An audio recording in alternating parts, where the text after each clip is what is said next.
As we had left it off last week, the party arrived at the FrostGates, and not long after, so did the company belonging to Edgar.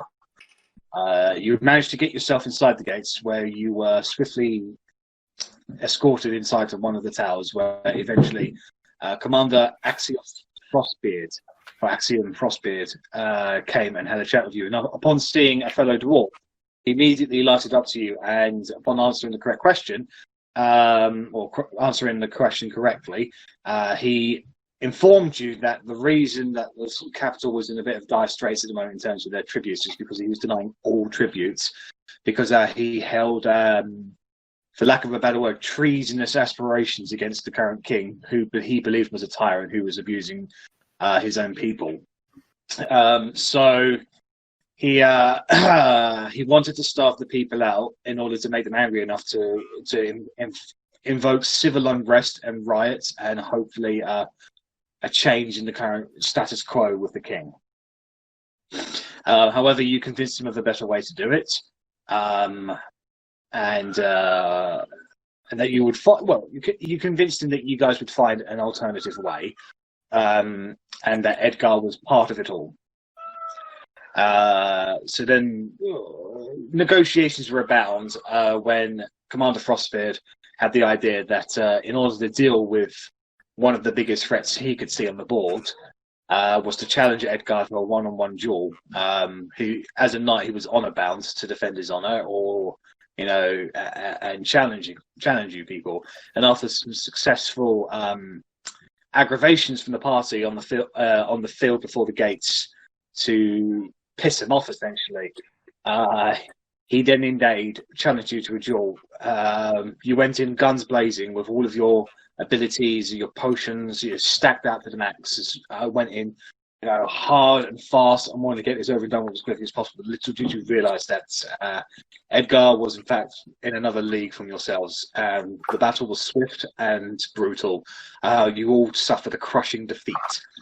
And when Axios Frostbeard tried to call it off, he took an arrow in the forehead, seeming, from Bella's perspective, seemingly from a hooded figure by the mountains.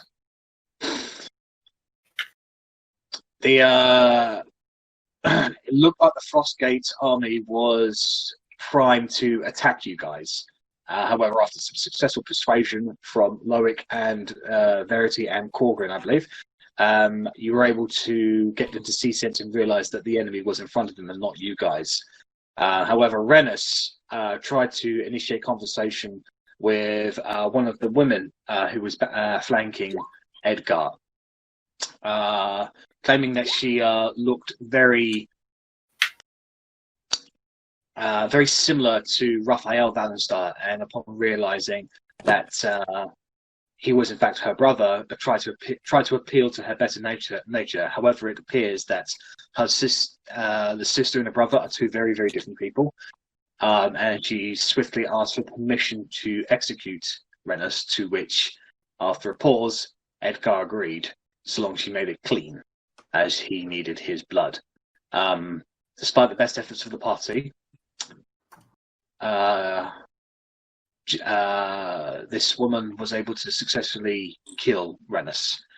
However, upon fleeing from the battle that was now taking place, you fled as far as you could, whereas you then came upon the unicorn known as Unity, who, after being communicated with by Verity via Celestial about what had happened, saved Rennas before it was too late and brought him back to a state of true life. He then called forth an old friend of yours, Steve the Unicorn, who was happy to see you all, and after salving your wounds a little and coming to terms with what just had happened, the hooded man that Bella had seen before approached you all, and he identified himself as Talion, who Bella instantly recognised as one of the compatriots of Melody, her mother, from the diaries that she had been locating throughout her journeys. Talion revealed some key bits of information, in that Melody most likely failed on her mission to restore the honour to the Forgotten Knights. that he did not know where she was, and that he himself had lost a lot of memory. That being said, he was very elusive, and after a private conversation with Bellatrix about what had happened prior to him not being with Melody anymore, he swiftly left as quickly as he came to secure the outer perimeter, while Steve and Unity made the immediate area more palatable for everybody to not deal with the cold. I mean, there's still plenty of snow around. It doesn't feel all that cold. If anything, it kind of just feels like a little cold, soft mush. But if you put your blankets down and you get a campfire going, it's temperate enough, especially in the presence of two mythical unicorns. And that was where we left it off last week. So. Oof.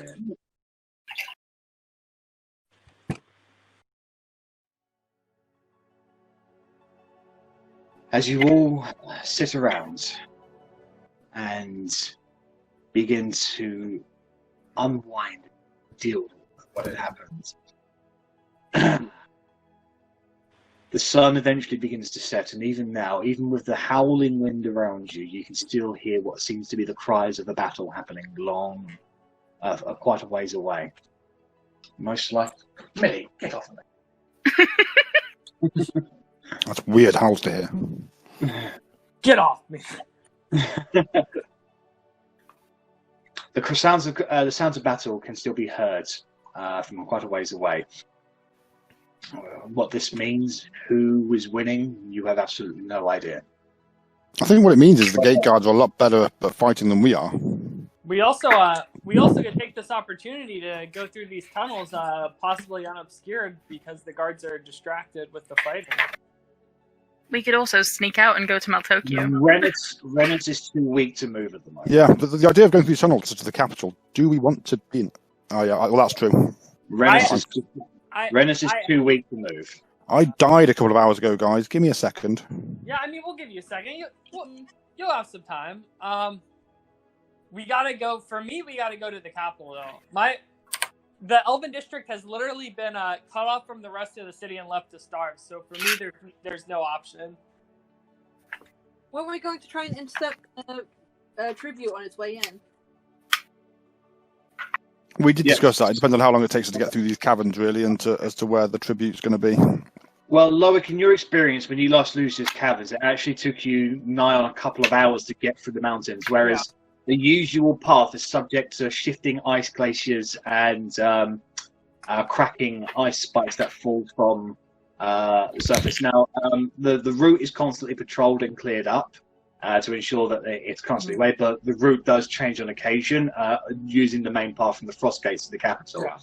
So, as fact, the route itself could take about a day to get through the whole place. Yeah. And then still a few more hours to make their way across the frozen tundra of the outskirts of Jarastrukai.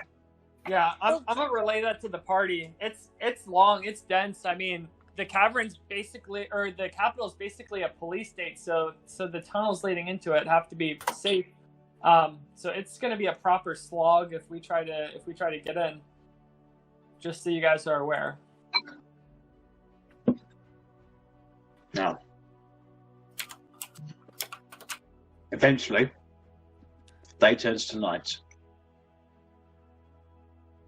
and the night goes on, and eventually, one by one, you are all beginning to get rather tired, and despite the anxiety and you feel the constant tension that's just somewhere over there lies Edgar and his forces. Eventually, however, the sounds of battle die away. And now it's just an eerie silence with the sound of the winds echoing and bouncing off of the ice mountains that you're currently at. Creating almost a silence of the grave. Are we able to get maybe a fire going to keep us relatively warm in here? Yeah, there's a fire going. Okay. You don't even need any wood for it. Either Steve or Unity can just magically create a fire and keep it going. Lovely. So, I mean, even if we're not traveling quickly, if we do choose to head into the capital, I mean, we can take it pretty slow. These caverns are treacherous, so we would have to go slow as is. I mean, I'm sure we can rely on the people driving the carts to identify us on our way in. Yeah, they'll recognize you, definitely. Yeah. So, we can call on them. I'm pretty sure one of us took down their names, right? Mm. Oh, I wonder. The wagon drivers. We've been traveling with them for how long? Wagon driver 1, wagon driver 2, wagon driver 3. I mean, we kept them alive. That's what's important. Yeah, you kept them alive, and you actually got them drunk on the halfling camp. So, So, yeah, we'll be fine. They owe us betraying the king, surely. So, I'm sure tonight everybody's got a lot of things they need to get done. There are certain things that I'll go over, and if there's anything else you want to do before the night is over, please let me know after the main bits of this long rest have come to a close. But each and every single one of you have got something on your mind. And so we shall explore that. The very first thing that happens is maybe about 2 hours after sunset. You all instinctively hear crunching in the stone. Oh. You all immediately grow for your weapons. Boom! And you're on your feet, even though you're hurt and you're broken, even though you've been healed by Steve in Unity. You're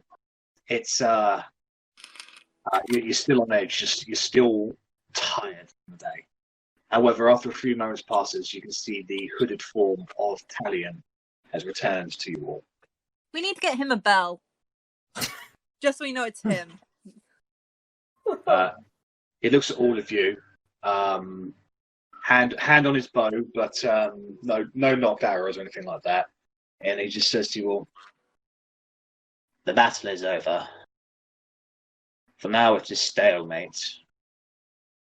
However, I suspect Edgar did not truly throw his entire force into this. He most likely recognized it as a fool's errand, merely tested the defenses for now. Mm. I'm sure he will return, but I think we have tonight safe."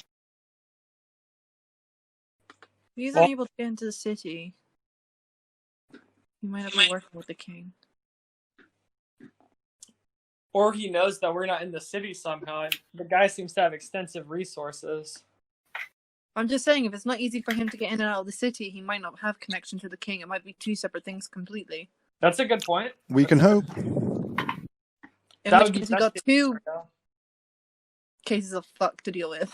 Unfortunately, that is something I know nothing of. I can merely speculate at this point. So, Edgar, darling, I don't expect you to know much. Well, all I know is Edgar is a renowned knight of the realm, and yet his actions have led others to say treason upon him. Whether or not these words have entered the ears of the king, I do not know.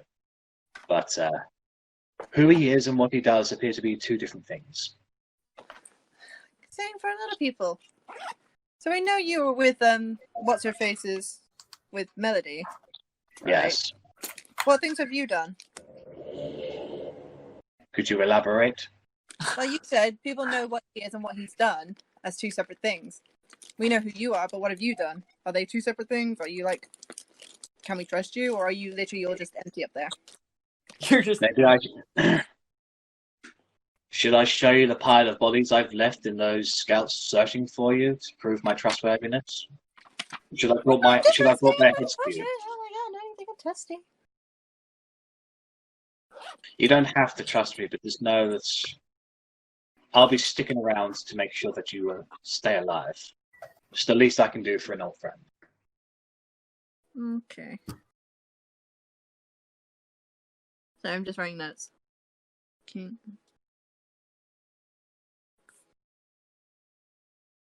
Now, is there anything else you guys want to accuse me of, or may I have the night to myself? Anything you wish me to accuse? No. You're cleared off, Chief.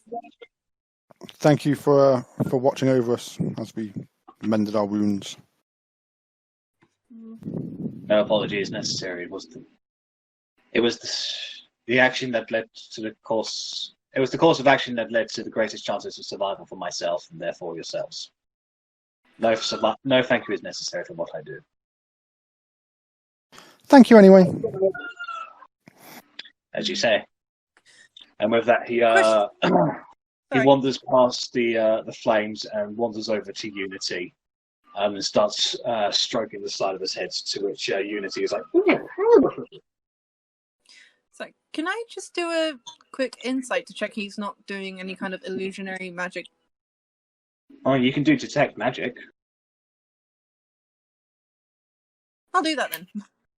Are you Like gonna 10 minutes ritual- as we sat down. Are you going to ritual cast it or just cast it? I'm gonna have to ritual cast it because I reset everything when I did my level up Okay. last No time. worries. So Well, I can Pretty say sure I that had it you take 10 minutes of ritual cast, and by the end of it, you don't sense anything magical about him. You do sense his bow is magical, but there's no magic coming from him. so no illusion or anything like that. Not that you can sense. Not that I And is he can- sleeping now? No, he's at the moment he's currently talking with Unity and interacting with him. Remember, Just this man's wanted to see if it protecting was us. actually him. Are you going to share the magical bow thing can't with the protect us. party? I mean, you can talk. George, is Verity going to share the magical bow thing with the party? Oh no! I mean, we all have our own magical weapons. We don't announce them. But I want to compare. I want to ask him if, like, he We wants to can have a look at compare when mine, and we I'll have a look can. at his. Bow chicka bow wow. You know, you show me mine, I'll show you. You show me yours, I'll show you mine, sort of thing. Nice. I'm not into dick measuring contests. Fine. I feel the female halfling would definitely be at a disadvantage. So, I mean, there's- We're in a so magical world. Verity, you innately overhear some of the conversation that Talion is having with Unity, as it's just all in Celestial. mhm. Can you just go ahead and make a perception check for me, please, to do with hearing? Perception, hearing. I'm not very good at that. Can you use Toby? Does Alright, Toby so know? you don't pick up much, but you do get the sense that Talion is thanking Unity for following him through the unknown. Yeah, well, Don't. what? Into the Don't! So Talion will be there. Should any of you wish to interact with him later on. However, as the night goes on, Otti, you are you're just tending to yours, and you're just going over the seething anger that is boiling up inside, and your mind keeps on flashing out to that moment where you were just speaking or just stating things to Edgar right in his face, and he didn't seem fazed or feared by you or anything. It was, you just think to that one moment where it was just an act of defiance that just caused you to be cut down, and the anger almost bubbles over. However, before you can act upon this, Korgrin and Arri come up to you. I think you both know what you'd like to talk to Otti about. Otti, I need your help. They are also in love with OT. Everyone's in love with OT. Oh, I can't deal with how weak I am anymore. I need you to help me learn how to fight. Don't quite know why the dwarf is here, though.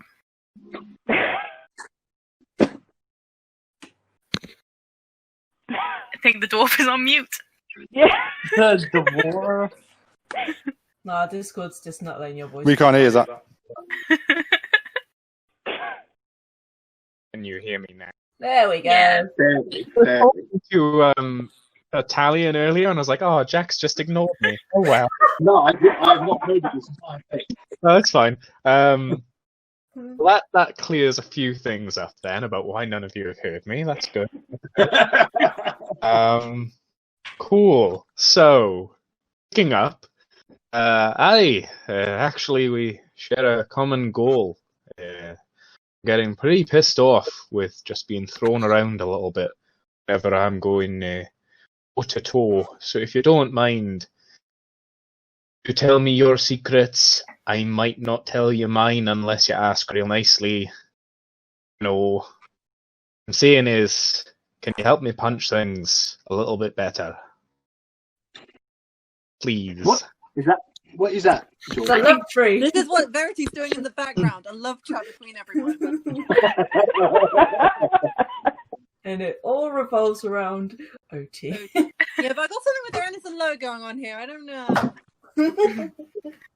I mean, Rennas isn't that fussy. You're all quite cute. As well. You're underage, so, you know. Fine, I need to go and take my anger out on something. Fine, let's go do this. Oh, great. Oh, great. Lose I hit was points. hoping you would be able to teach me how to defend myself better. So here's my shield. Sit. I start taking off the bit of cloth that's on the magic shield and putting it on mine, and then realising it's bad and putting it back.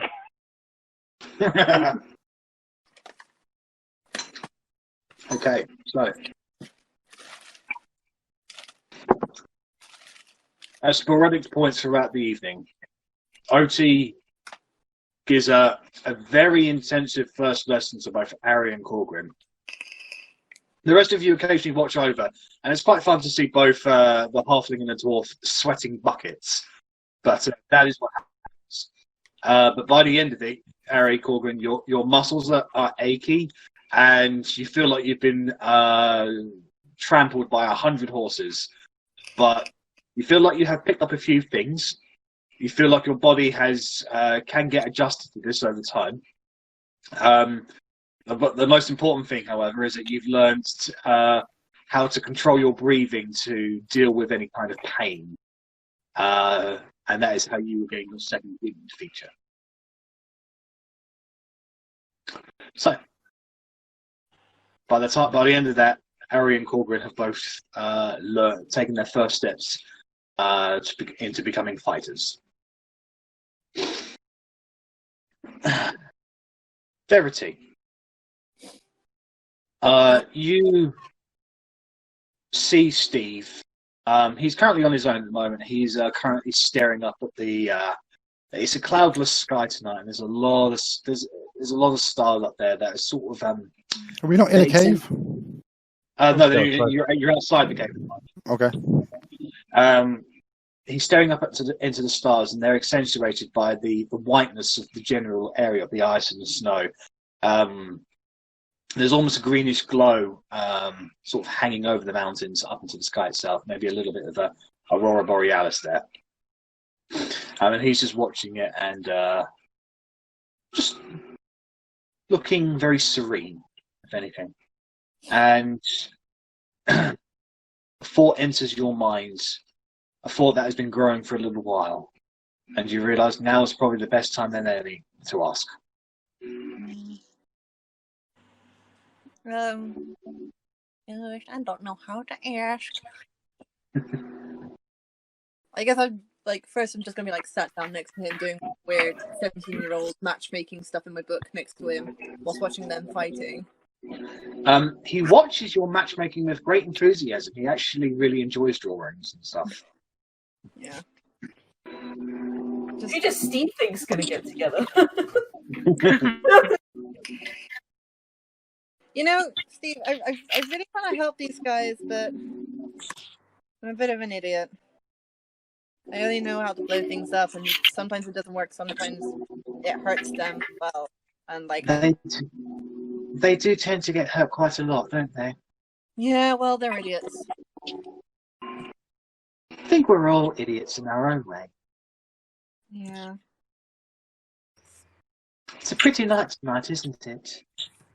I live in the forest, so I don't get to see this kind of skyline very much. But it's always nice just to take the time and appreciate the things that are there, especially when you don't have them very often. I'll get back to you on that one, Loic.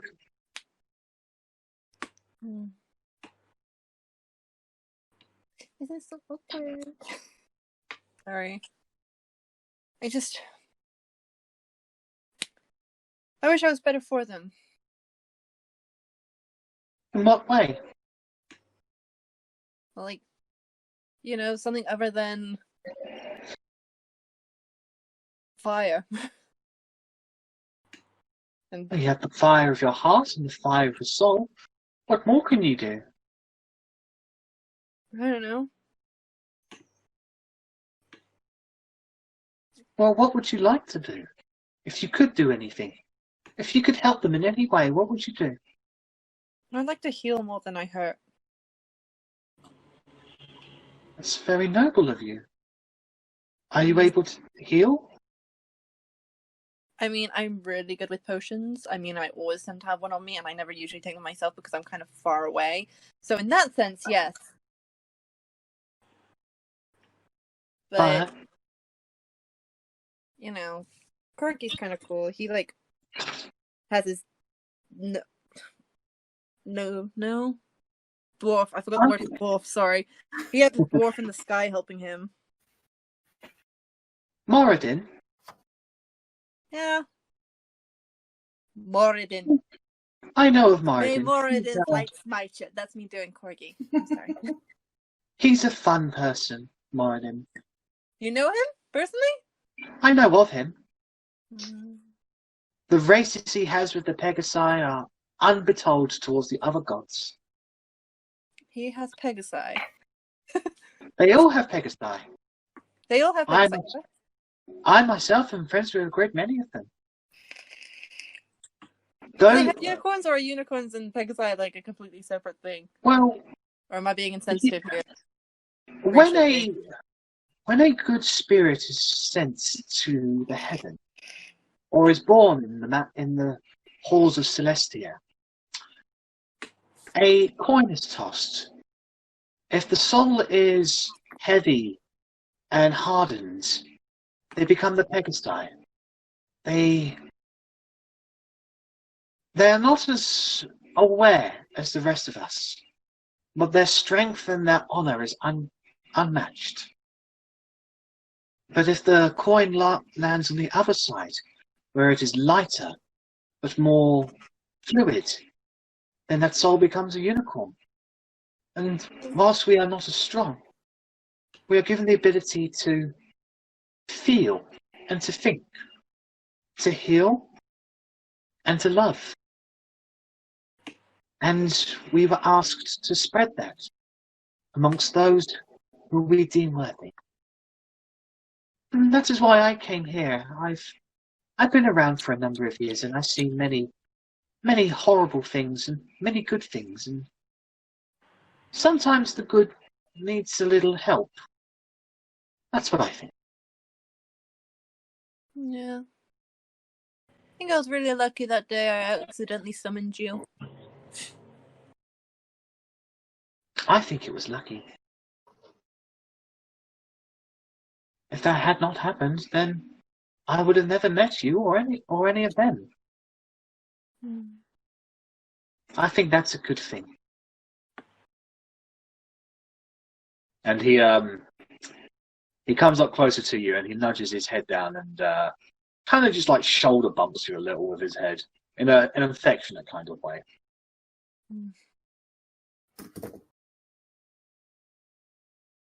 Well,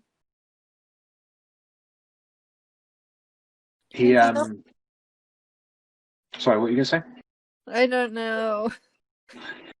His head leans up and then gazes into you and says, I can see that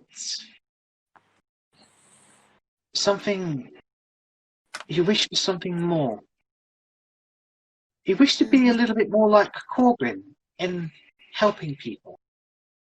Yeah, but I don't believe in Muradin. That's where my issue comes in. No, I believe in him, but I don't believe in him. I can provide you some alternative options. Loic, where did you come from? I'm watching. I imagine you just pop up from the snow or something. It's like He's observing. Steve waves his horn and Loic is levitated off of the air and drifts closer and closer back towards the fire and then let down on his bum. I'm sorry, Loic, but this is a private conversation. Nothing is private. In this I mean, the conversation's in Celestial. It's pretty private already. Loic can't actually hear a word of it. So yeah, I mean, he just interrupted for absolutely no reason, but Steve said that. So, Steve goes back to you, Verity, and he says, "Well, who do you believe in? Pardon? Who do you believe in?"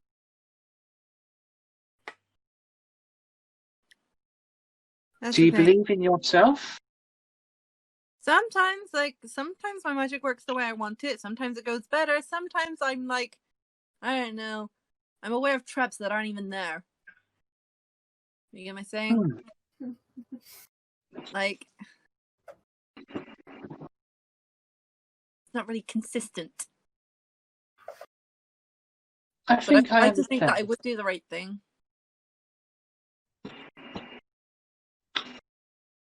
I think I might be able to help you. If you would agree to it, maybe we could create an agreement amongst ourselves, and I could share my gifts with you. Yeah, that sounds cool. Like,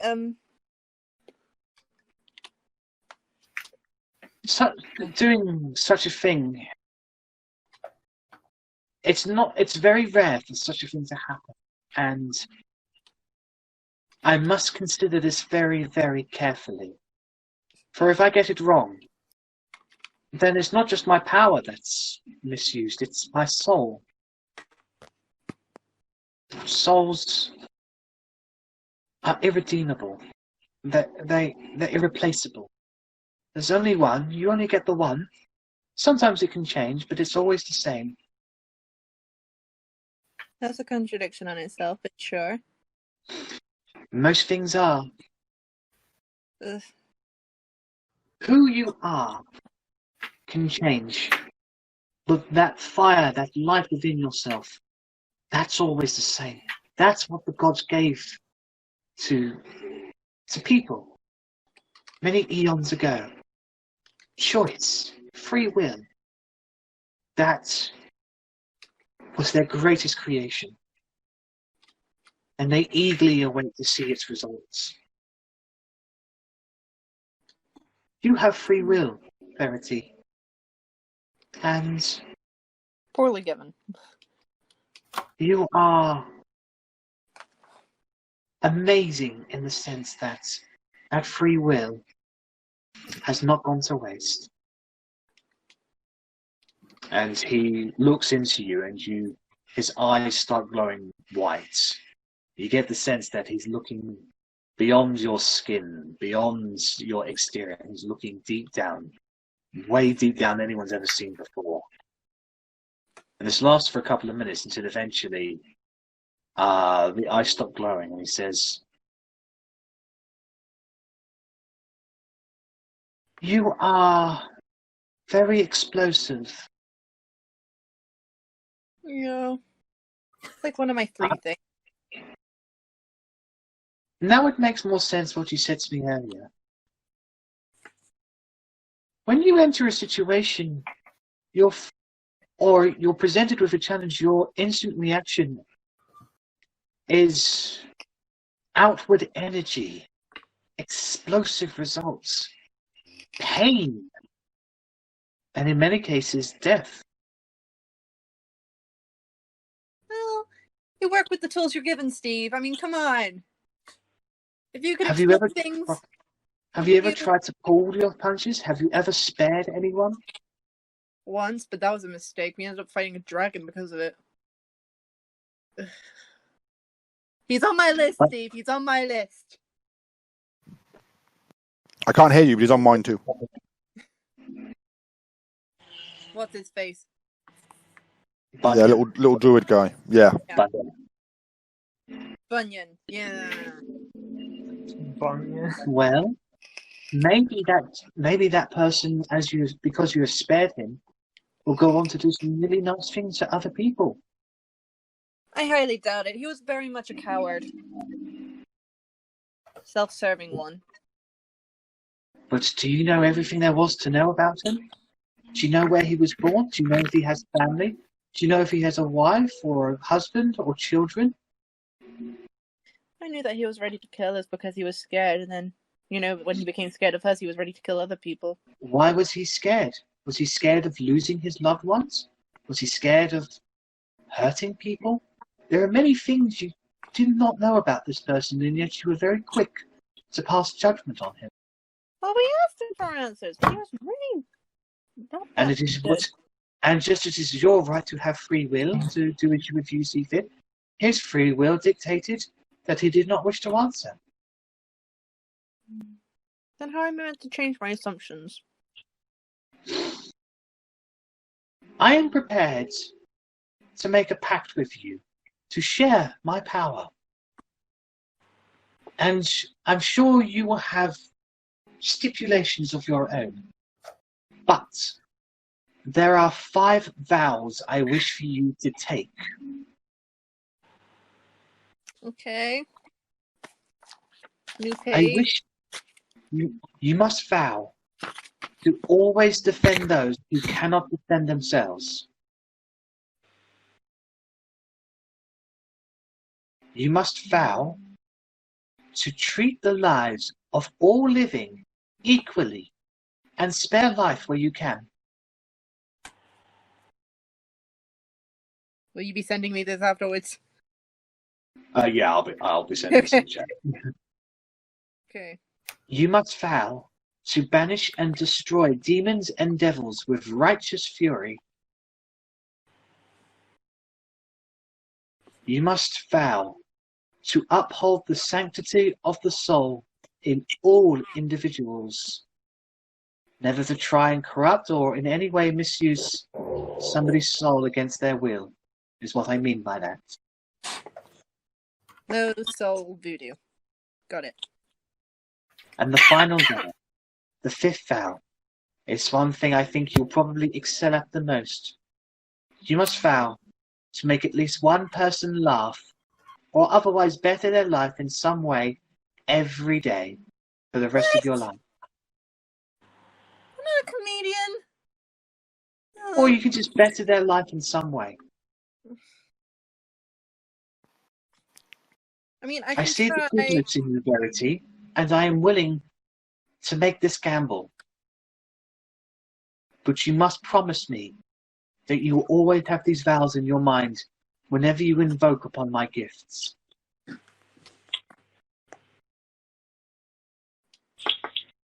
I mean, I'll try my best, but I'm not one to promise things I can't guarantee.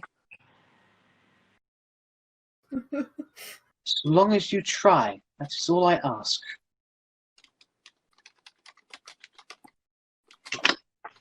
I'm just going to copy-paste those vows for you. Yeah. Like, my shorthand is really bad. I read the first one right, but then it was like, number 2, all lives equal. Number 3, demons bye-bye. Number 4, no soul voodoo. Number 5, one person happy a day.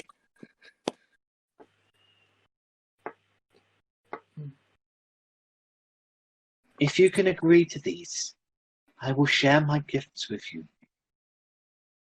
Like I said, man, I'll try. And trying is all I ask. Is there anything else you would like in this pack? Can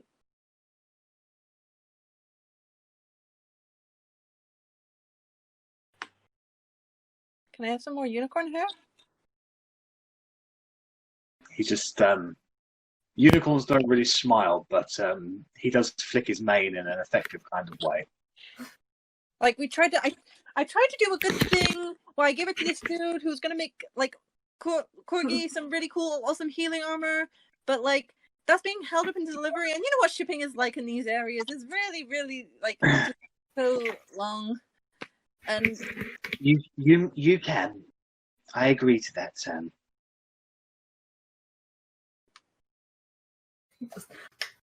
Shall we invoke the pact? okay.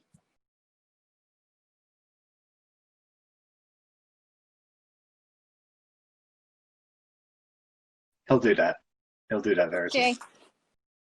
Then I'm good. He lowers his head and points his horn towards you, and it starts glowing.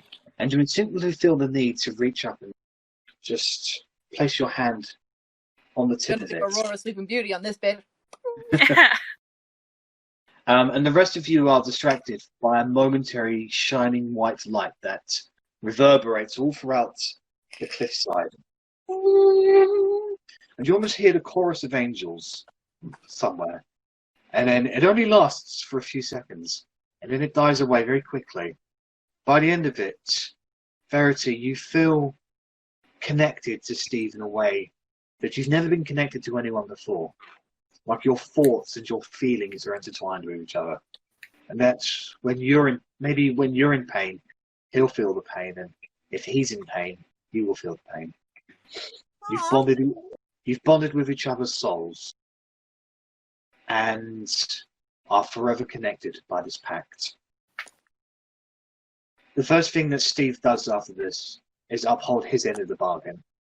He walks over to Unity, and using his teeth, he pulls out a whole clump of the hair from his backside.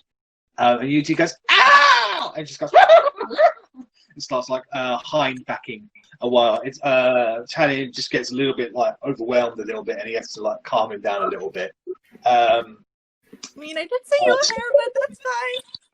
Well, that is not unicorn hair willfully given. You just hear Unity just going, "Oh, that really hurts," with Steve just giving a muffled chuckle as his mouth has currently got a clump of hair in it. And momentarily, he looks at you and he understands your thoughts and his feelings. And he starts going to each one of the party members and leaves a single hair of the unicorn at your feet. Eventually, he comes back to you, Verity, and he gives you the rest. Verity, you can put 10 unicorn hairs into your inventory. Everybody else can put 1 unicorn hair in your inventory. And Unity can put a saw bum in his inventory.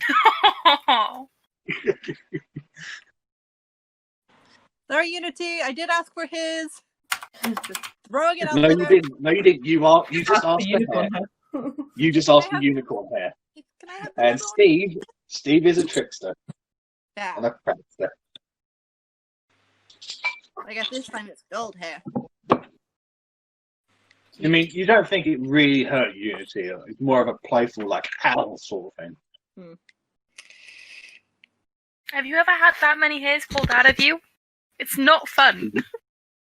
Unity, yeah, my haircut before the last one I had, when my wife did it, ow. Totally playful that was. Okay. So, as the night goes onwards. Gonna go back to talking Real Housewives of Numpty Town. With Steve. So, the night proceeds onwards. Loic, you're looking at the caverns, and you remember the ritual. The path that you took was actually relatively safe. You are aware that there are creatures within, but they were on the paths that you weren't supposed to tread. Okay. What sort of creatures were those? Would I recall just in case I get lost again? You never met any, so you don't know. Okay. No worries. The path you took was safe, and the tippers kept it that way. Oof. We'll see how it is without the tippers now. We are the tippers. We've all got coins. I mean, but the tippers haven't been in the city. So it might have been neglected, but we don't really have a choice, to be honest. Yeah. So, as you're staring into the caves, and you sense a bit of melancholiness.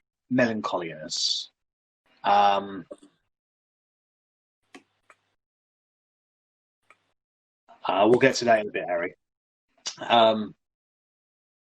As you get a sense of almost vertigo staring into the mouth of that cave. It just goes.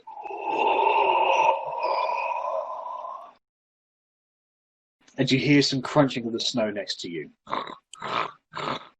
And your instinctive reaction is maybe Korgrin or Arrabella is coming up beside you at the moment. And at the moment, You just want to sort of be on your own at the moment.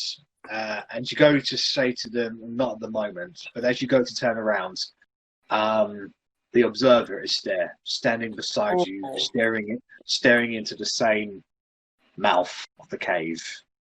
His black beard, quite well kept, his hair combed backwards, his skin an ashen grey, and his eyes are pure dark maw. And his humanoid form is it looks different. He looks hurt. Like the body looks like it's got a few bruises on it, and it's not moving as gracefully or as eerily as you remember. But he stands beside you, Loic. He doesn't say anything. He just stares into the maw of the cave. I'm gonna continue staring down the hallway. Why have you come, my master? We need to discuss what happened a few days ago. Indeed. What do you make of that situation? You failed me. You let the slab get away. I tried my best to eradicate those who sought to oppose you, in fact. But I agree, I have It failed did you. not seem that way to me, my champion. It seemed to me that your faith was rocked and shook by strangers you did not know. I myself share my gifts with you, my powers, and yet the words of some strange hag sways you away? How fickle is your faith in me? But my master, you see, I'm a man of many masks. To convince those, sometimes it requires a bit of deception. We can't all wear our identity on our shoulders, lest we might be found out. This is no different within the Elven districts. I am no awestruck orphan within the Elven districts that you can wow with some magic tricks. I am the observer. I can see into your mind, my champion. I know your soul in and out. When you have doubts, I know of it. I'm gonna kind of grin because definitely called me out on that one. Okay, I had doubts. You got me there. But in the end, my resolve was tested, and I still chose to stick with you over the despicable evil of those hags. And I chose in the end to fight with you. I admit that my resolve was tested, but now I've come out stronger and even more devout. Make a persuasion roll. Yeah, as I do this, I want to keep saying some stuff. My lord, if you actually, can I use my ability to add a D10 to it before you say if it's good or not? Because we've rested by now. If you would like to, yes. Yeah, I would like to. You will call upon the observer's power to help you convince the observer. But as I do this, I want to say, listen, if you want a mindless whelp to do your bidding, you could have got any one of those brain-dead thralls. If you want a man to spread your word and to truly champion your religion, you need someone who can think for his own and act independently. To champion your will because he believes in you, not because he believes that he's told to. This is what I wish to do for you. But for this, I need answers. Because knowledge is power, as I'm sure you know.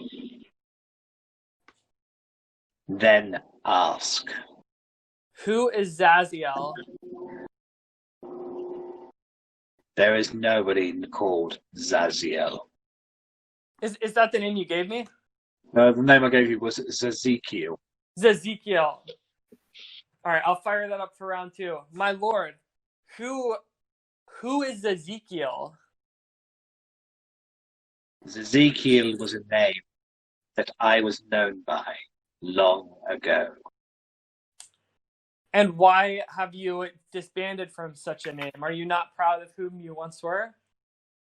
I am not worthy of that name any longer. And why would that be? As much as I question these bog hags, and I no doubt assume they're up to a nefarious gesture, they seemed earnest in that you did something very egregious in your past. He stares at you for what seems like hours, but is in fact only minutes. Till he says to you, I was once a rival of one who destroyed this realm many years ago, but I lost in my struggle and I was cast down. And now I seek to return to my former glory and to regain my name via your actions. And that completely works with me. I'm not naive enough to believe that you have ulterior motives, as do I. All I ask is that we may lay the cards on the table for each other. Fighting against the Destroyer of the Realm seems like a task that's pretty noble. So what would you seek to do if you were in control of the realm? I do not seek control.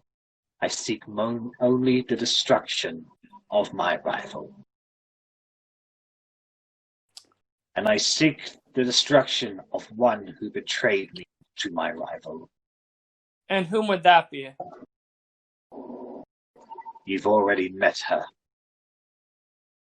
Oof, getting some goosebumps, and it's not because of the cool Cavernaire. Could you be a little bit more specific, my liege? I seek to serve you. She has the slab.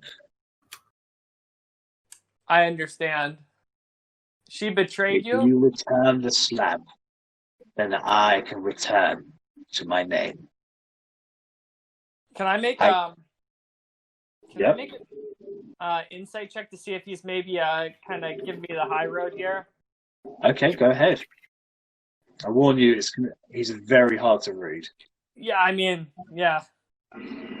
Insight, come on. I mean, it's worth a shot. As you stare into him, it's almost as if you're staring into yourself. And you don't get anything beyond that. I'll hunt this woman down, my liege. But now I seek to save my own people and hope that I can count on you. But I will do your bidding, and I will find she who betrayed you and restore to you what you have lost. You will find that I reward my champion. By the end of tonight, you will notice yourself to be even stronger than you were yesterday. Keep on performing admirably, and you'll find your power great. I understand. And my lord, I have but one more question, if you have the time. Time is all I have. You have championed me, and I am basking within your glory. However, I find that it might be difficult to convince others that you have championed me, considering I'm the first person you revealed yourself to. Is there any sort of proof that you could provide me that would aid me in convincing others that I am the chosen one of yours, and maybe not make me sound like a false prophet?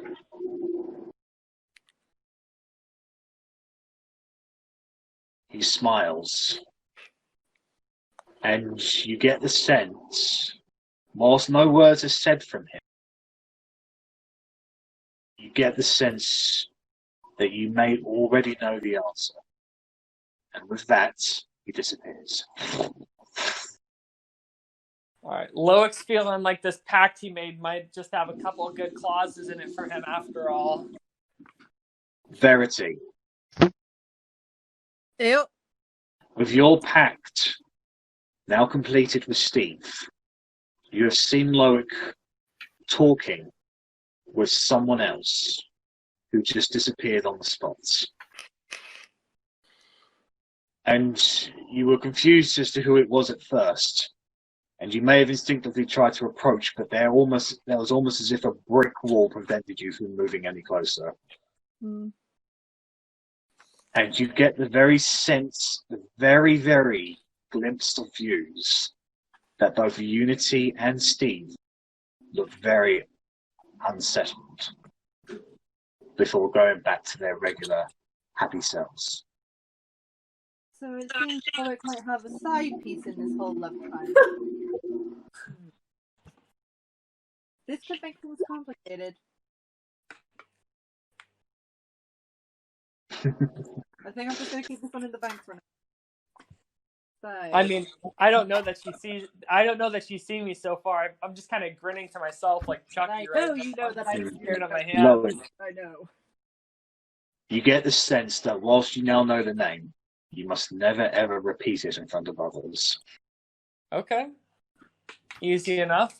Can I tell if anyone heard me? This is almost a thought that is implanted into your head, like an alien thought that just invaded into your mind.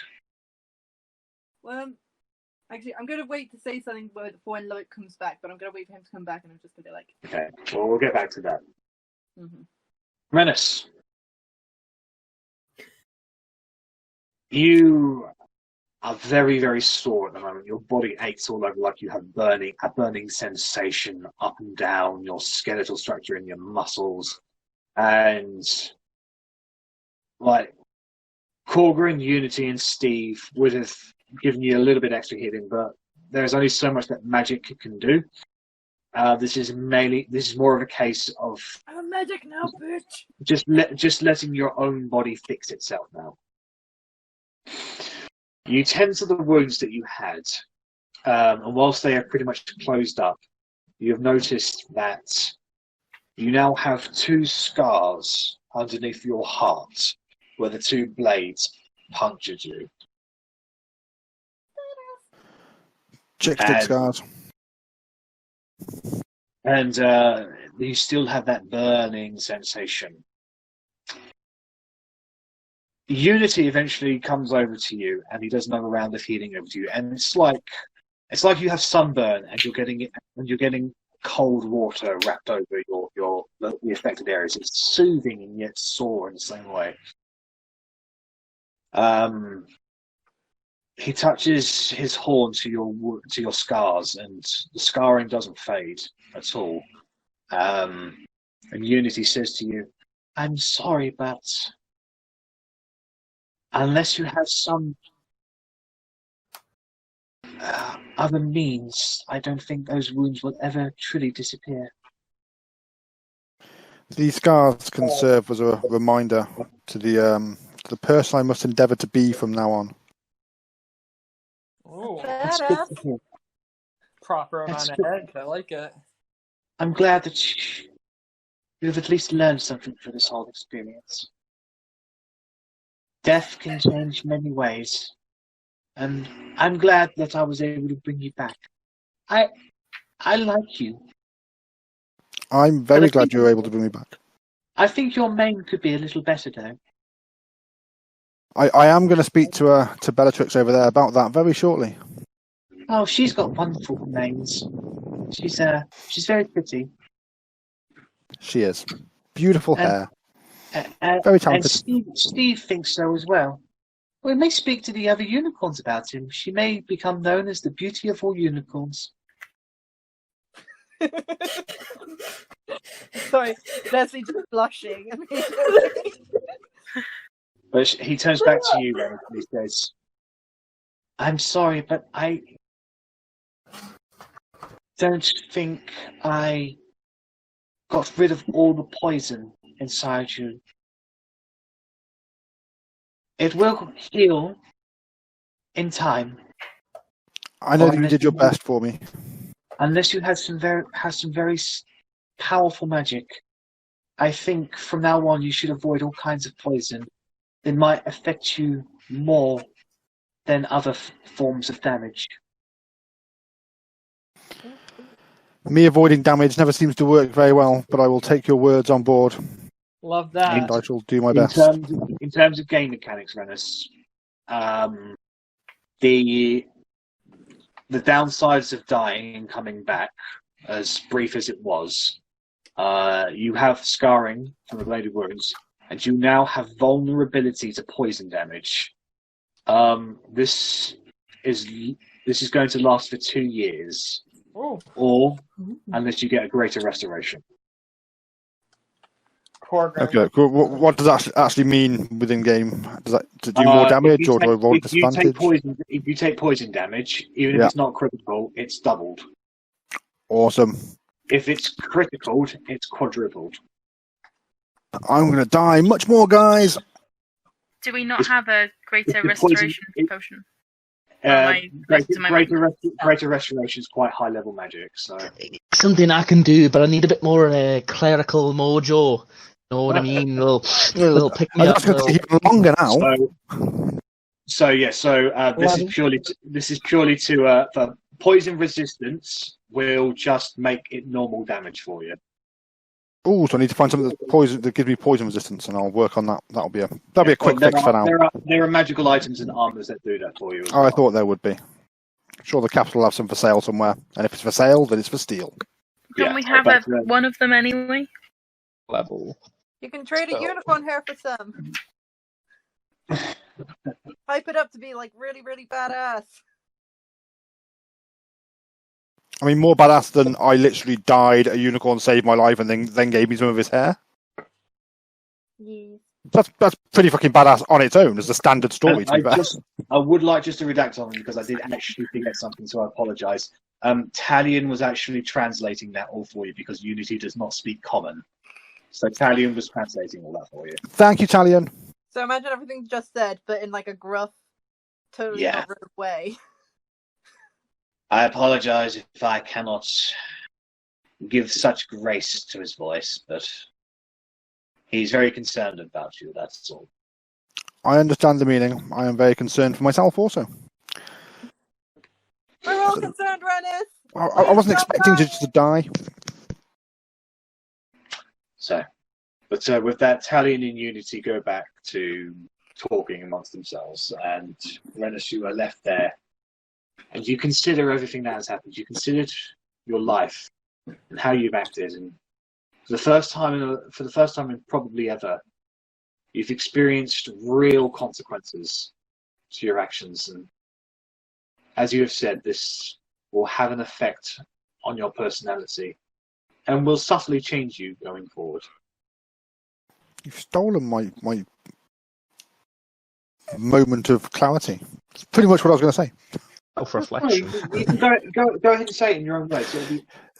So obviously, I've grown up. I've never really considered the future. I've never been one of these people that makes plans and tries to aim for goals. I've just lived every day as it happens, because making plans is a waste of time. Plans never survive. Things change, and you have to replan and replan and replan.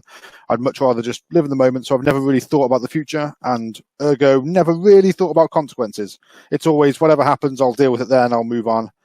This was very, very close to not moving on, and there wasn't a whole lot I could do about it, and it was all due to one offhand comment, which I tend to do a fair bit. So I need to watch myself, especially when I'm surrounded by remarkably powerful people that have, or one of them's already just kicked their ass, and I'll gobbing off at another one. So yes, I need to rein myself in a little bit and understand that there are consequences of things. And I can bring bad consequences not only to me, but also to this party that has given me everything. Cheers, guys. Very beautiful words. Very beautiful. So, the night proceeds onwards. Bella, you spend most of the night watching Talion, but also lost in memories of your mother. And considering the words that Talion has said to you about how she may have changed after suffering so much loss from her compatriots, what her mission was and how that most likely failed, and if that's the case, what happened to her. So many unknowns. So many questions that you feel like you may never ever get the answers to, and it frustrates you in a way. And as a powerful warrior, you've always been able to utilize your rage to just give you that extra kick. And even when your mother left and you were left with your father, Varric,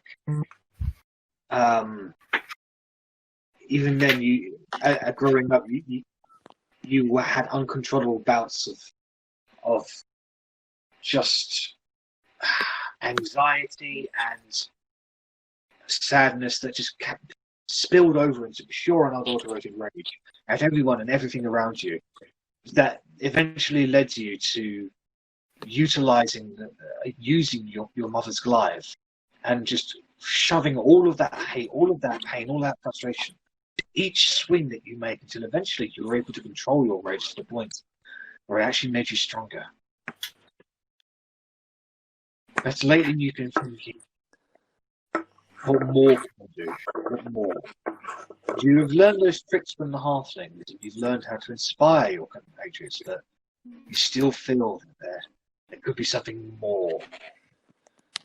And you reach out with your mind. What are you missing? What could you be connected to? Korgrin has his god. Loic has his pact. Verity has herself. Rennas just doesn't have to be seen.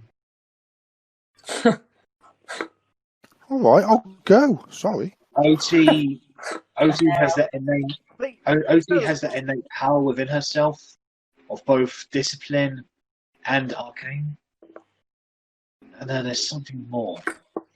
Then you think to yourself, Arrabella has so much of nature that, frankly, maybe, and your mind races with opportunities. What could you do if you knew nature as much as she did? Go ahead and make a nature check for me, please.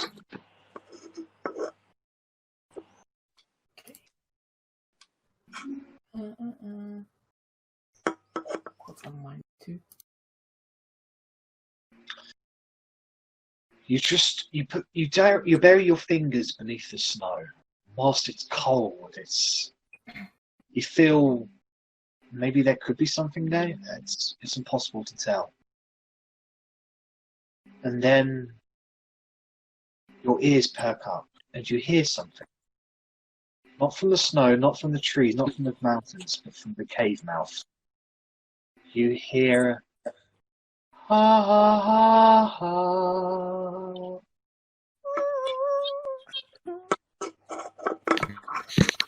You look over to the cave, and aside from Loic just sort of standing aimlessly around there, you don't see it. You don't see anything from there. You focus on it a little while, and then you hear it again. Ha ha ha ha. I only saw the first movie of that, Harry, so I don't know what you're talking about. There's a part where a mum kind of sings to her through the forests and the caves and everything, and it's like, ah. Oh, okay. Yeah, so It feels like very much better creepy. than my singing, though, obviously. What would you like to do, I'm gonna walk towards it. You start walking towards the cave, and you hear it one more time, but it cuts off mid-sentence as you get closer. And you stare at the cave for a little bit longer. But you hear nothing, you get no feelings, you get nothing. Eventually, you just push it to the back of your mind, and you're thinking that it might have just been a bit of, you're very tired, it might have just been a tired brain playing tricks on you.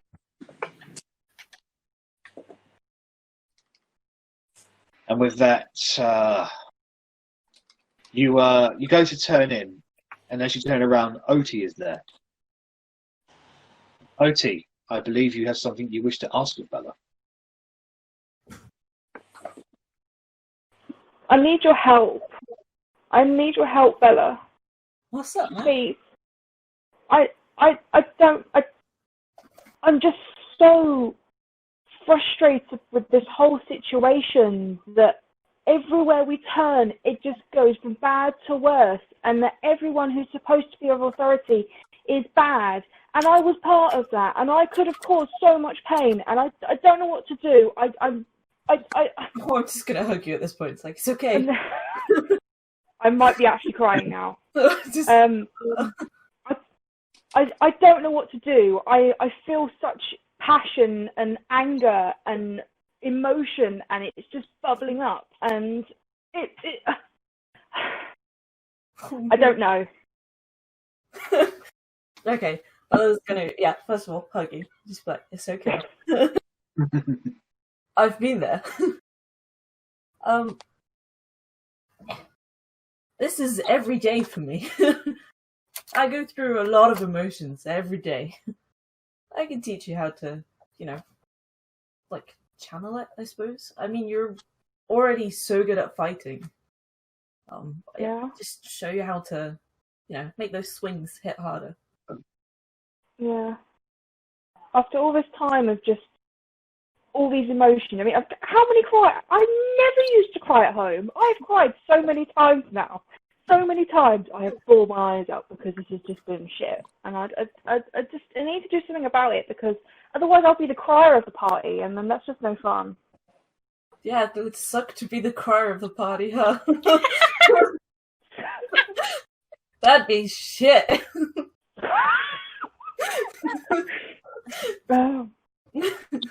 Fella's getting a little angry. Just yeah, yeah.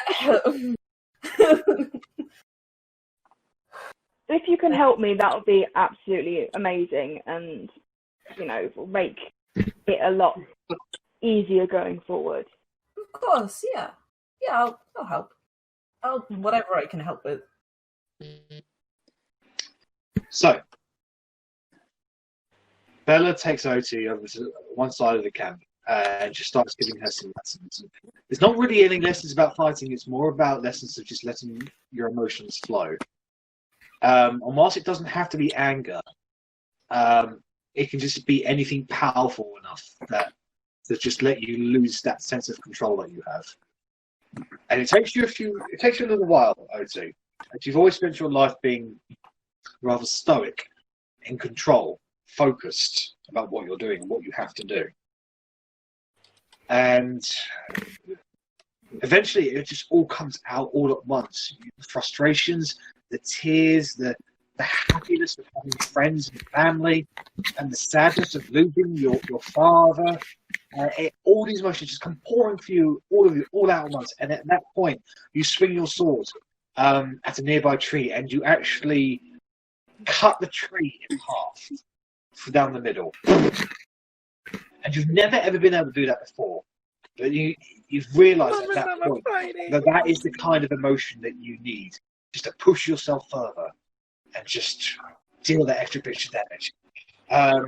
You've practiced a few more times, and it's when you basically get the hang of it. But you do realise that by doing this, you lose control, and when you lose control, you will not be able to focus on some of the more finer aspects of your training, such as being able to cast spells.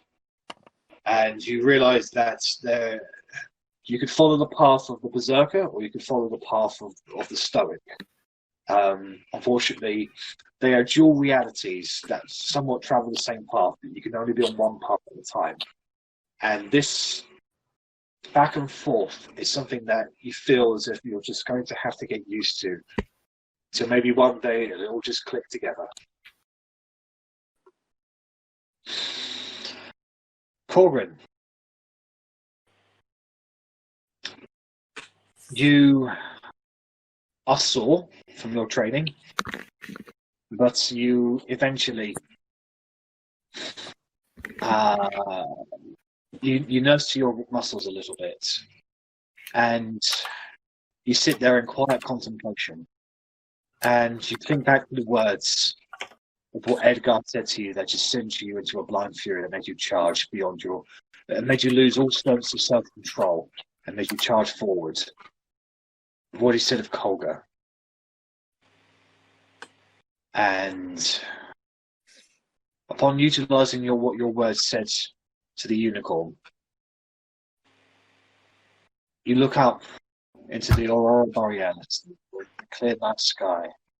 You take a deep breath, and the colder air punctures through your lungs like a sea of refreshness. As you exhale, you can see your breath in the air, and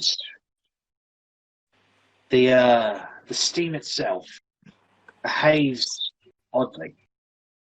Like it's not behaving like a regular breath of air would. It seems to take shape.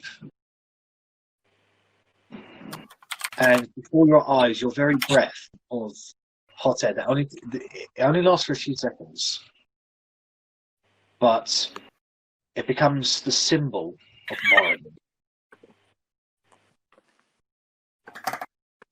And as quickly as it had formed, it disappears. And you feel that you may have an eye or two connect upon you right now. Probably just sit there and ask quietly as to not draw too much attention. For some reason, people see Korgrin as this stalwart individual, the person that everyone can turn to. Who does that person turn to when they have shakes of belief of themselves? Kind of quietly ask, am I doing enough? I don't know if I'm following the right path. Don't know if taking your teachings with me, if I'm representing Dwarven in the best light, if there even is a good light. Axiom was and wasn't a good man. What he thought was right, but he did with lives. They were boys. But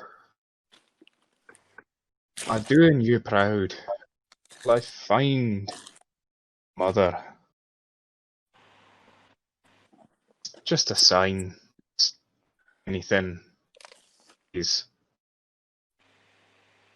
Go ahead and make a wisdom check. Straight wisdom. Yes, please. Oh my god.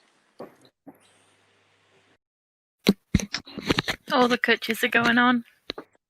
You feel a hand on your shoulder, and you go to look at it, and you feel nothing there. You see nothing there,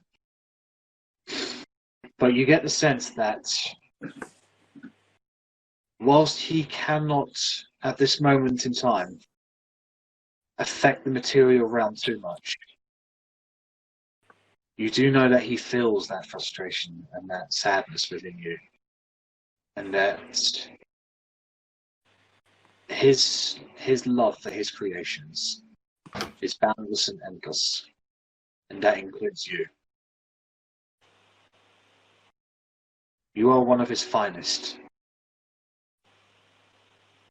and he, in the limited way that he can, he sends those feelings across the void into your heart. With that moment, I'd like to say a quick prayer, axiom as well. While he may not have been kindest of souls, he did what he thought was right. At the very least, I hope he's feasting with his ancestors right now, the rest of the Frostbeard clan. And hopefully he'll be able to see some good, if not in his own lifetime.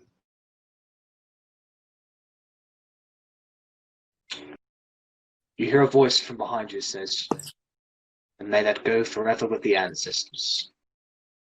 You turn around and Talion is standing there.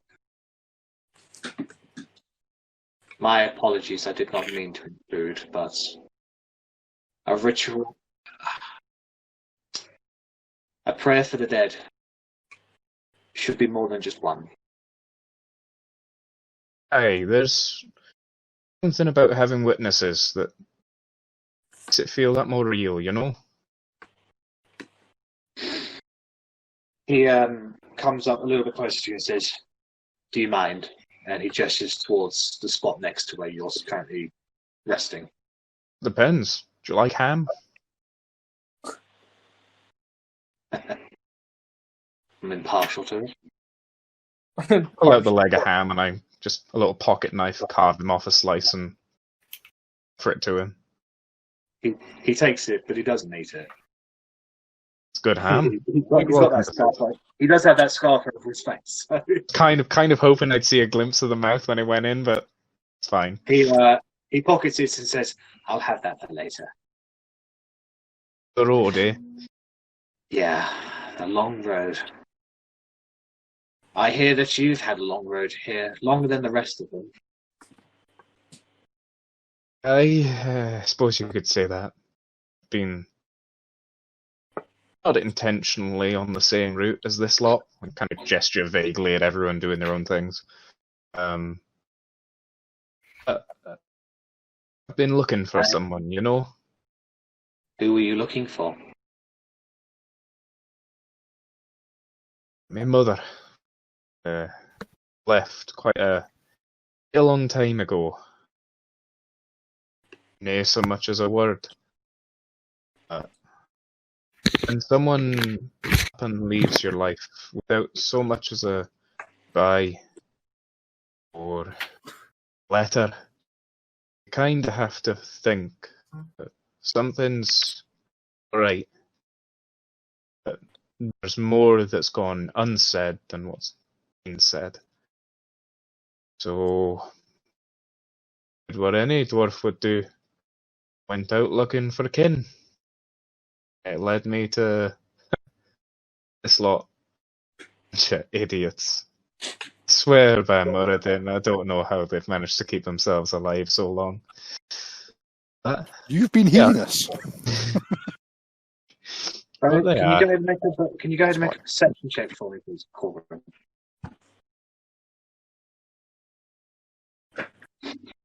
I mean, as you gesture towards all of them, you briefly look at Talion, and you can see there are the glistens of tears in his eyes. But no sound, or just silent tears. Something, He doesn't say anything. something bothering your friend?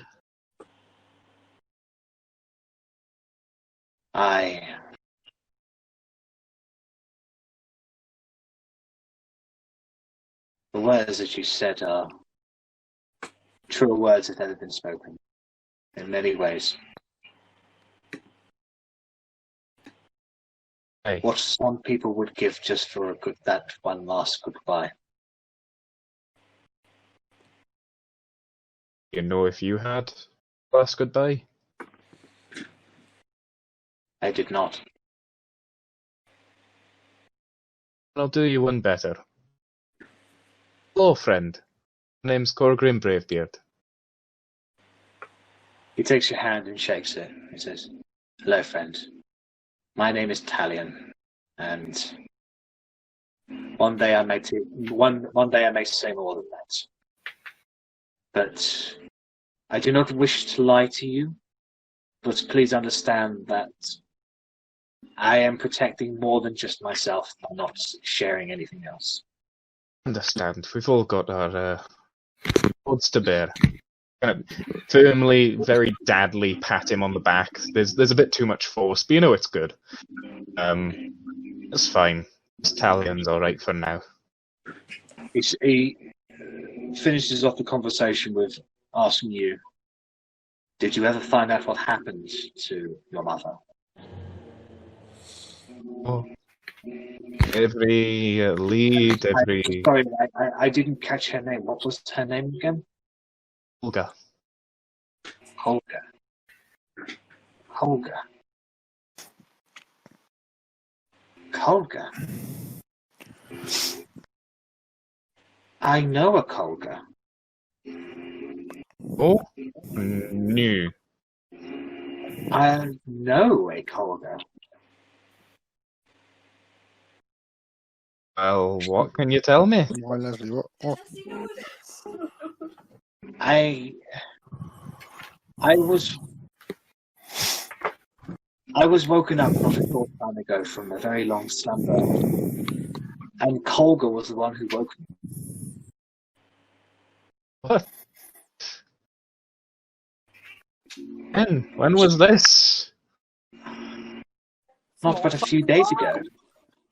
Where was this? Very close by, in those caves, actually.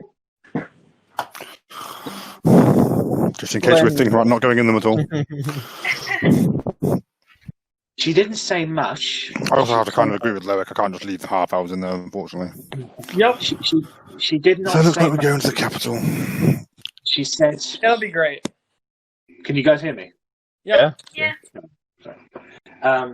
She did not say much. She really said that I had a destiny to uphold. And then she left. I asked her what her name was, and she said Polga Bravebeard. Hey, was she alright? Was she hurt? I mean, it's been years. She Gotta looked, tell me more.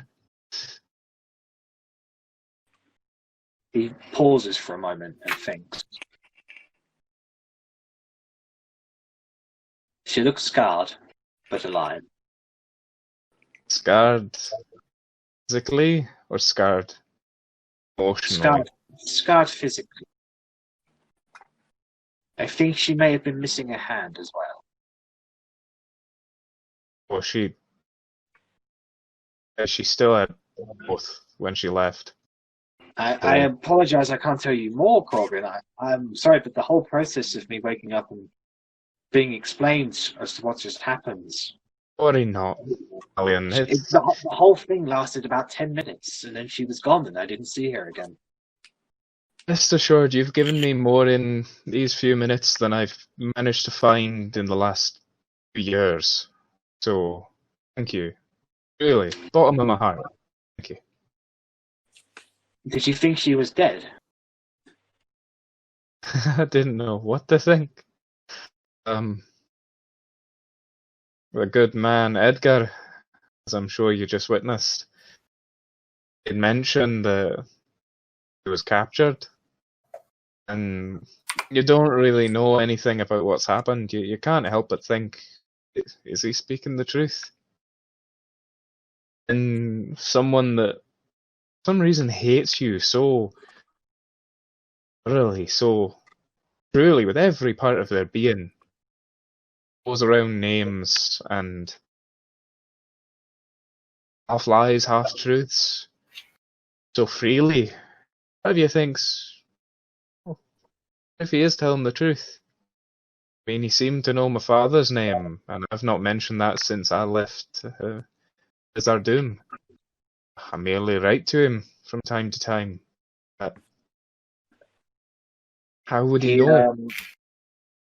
He stands up and he puts his hand on your shoulder in exactly the same place that you felt the hand previously. And he says to you, you know what I think? I think that Edgar is a liar. And he walks away. Aye. Maybe he is. Hopefully he is. Talion goes back to speaking to Unity. And is there anything else you guys would like to do tonight, or do you want to turn in and finish your rest? I nearly died. I just want to turn him. There's one more thing that I need Bella to do. So on the inside of my coat, there are two stripes on the inside of my jacket. Can you cut them out of the jacket for me, please?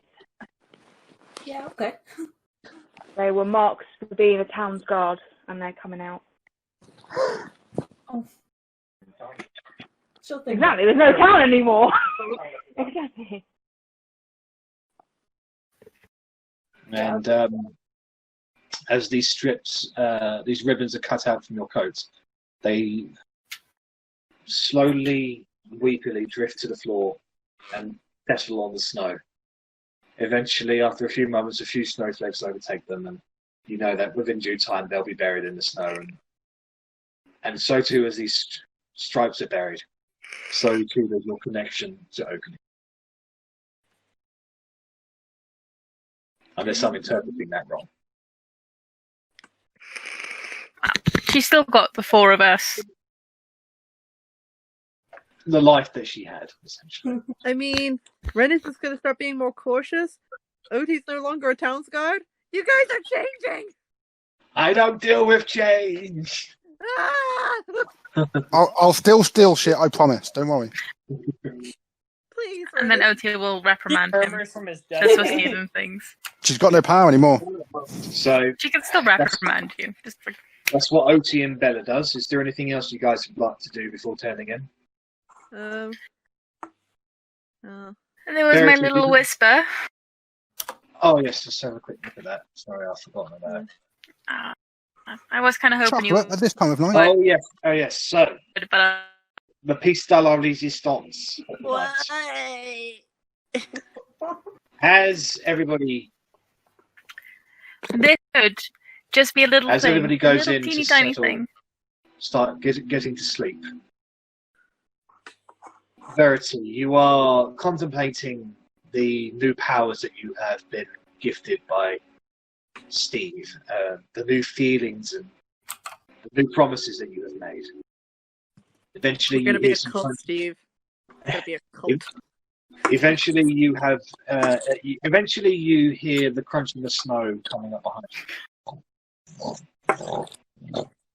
You turn around and you see your sister standing before you, looking rather meekish.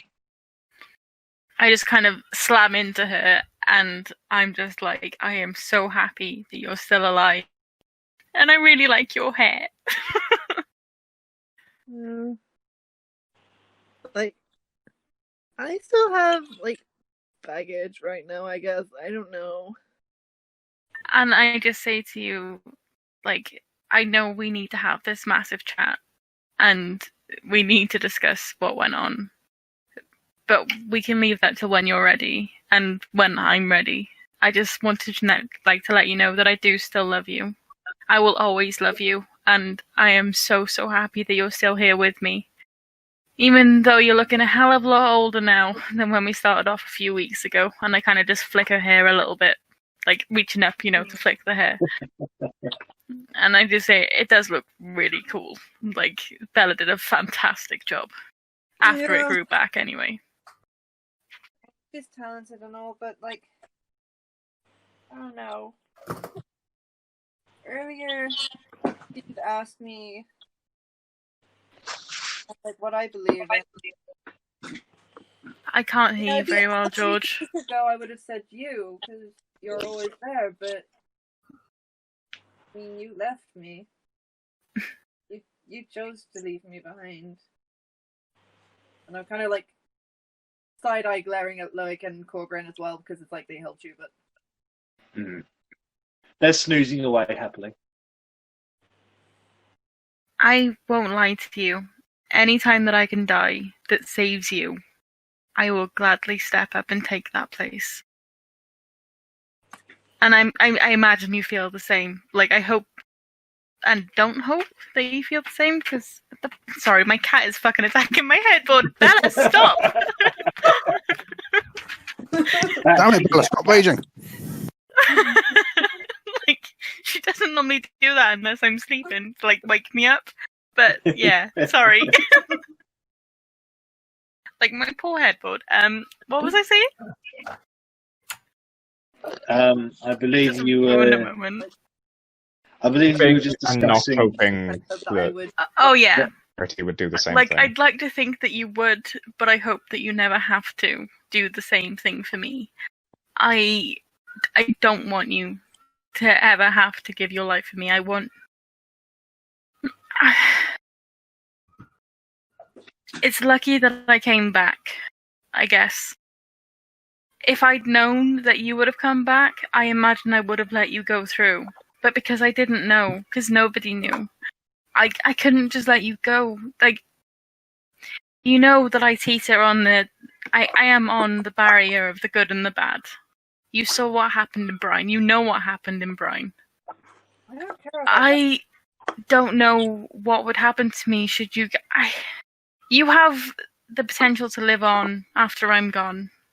If you were to go, I would probably go manic. I would probably storm into battles, not giving a shit about anyone or anything, and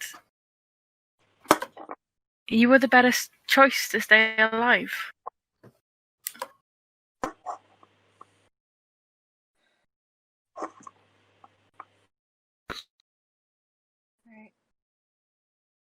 And But anyway, I just want to tell you that I love you, and I give her a squish. And I say, I'm going to go off onto bed. Like, we can continue this when we're not, you know. Doing that awkward team thing where it's like, Yeah, you're in the awkward tween thing where I'm just like, oh yes! And he's like, no, I'm not doing it. So I just give you a squish, and I'm like, anyway, let's go to sleep. okay, Mom, oh my god. And I lay my blanket next to yours. And with that, Arrabella settles down. And Verity, you are left to ponder over her words. Is there anything else you'd like to do, Verity, before settling down? Please don't move your bed thing. Slightly, and then I go to bed. Sorry, could you repeat that, please, Verity? I contemplate homicide, and then I go to bed. Hell yeah! Like the way this party's going. Steve briefly wakes up and gives you that look. I'm not 5 minutes. Do it. It's been 5 minutes. Look, don't say you haven't had those thoughts either. Like, we're shouting in Celestial, I imagine. Like, okay, passing thought. And with that, he settles his head back down and closes his eyes to go back to sleep. What's the term for homicide against a horse? The glue shop, I believe. Equinocide. The glue shop. Isn't there, like, so were you looking to kill everyone, or was it just to kill me? Because I'm pretty certain it's like Sestricide. Okay, that's cool. I already nearly died once. I mean, is that not enough? So with that, Verity turns into bed. Can everybody make a perception check, please? Oh shit! I was gonna stay awake, but I was gonna say I have Toby doing the rounds as a raven. Okay. Yeah. So Toby will do that. So you can roll for Toby then instead of yourself. Oh, okay. Oh god, what are my raven stats?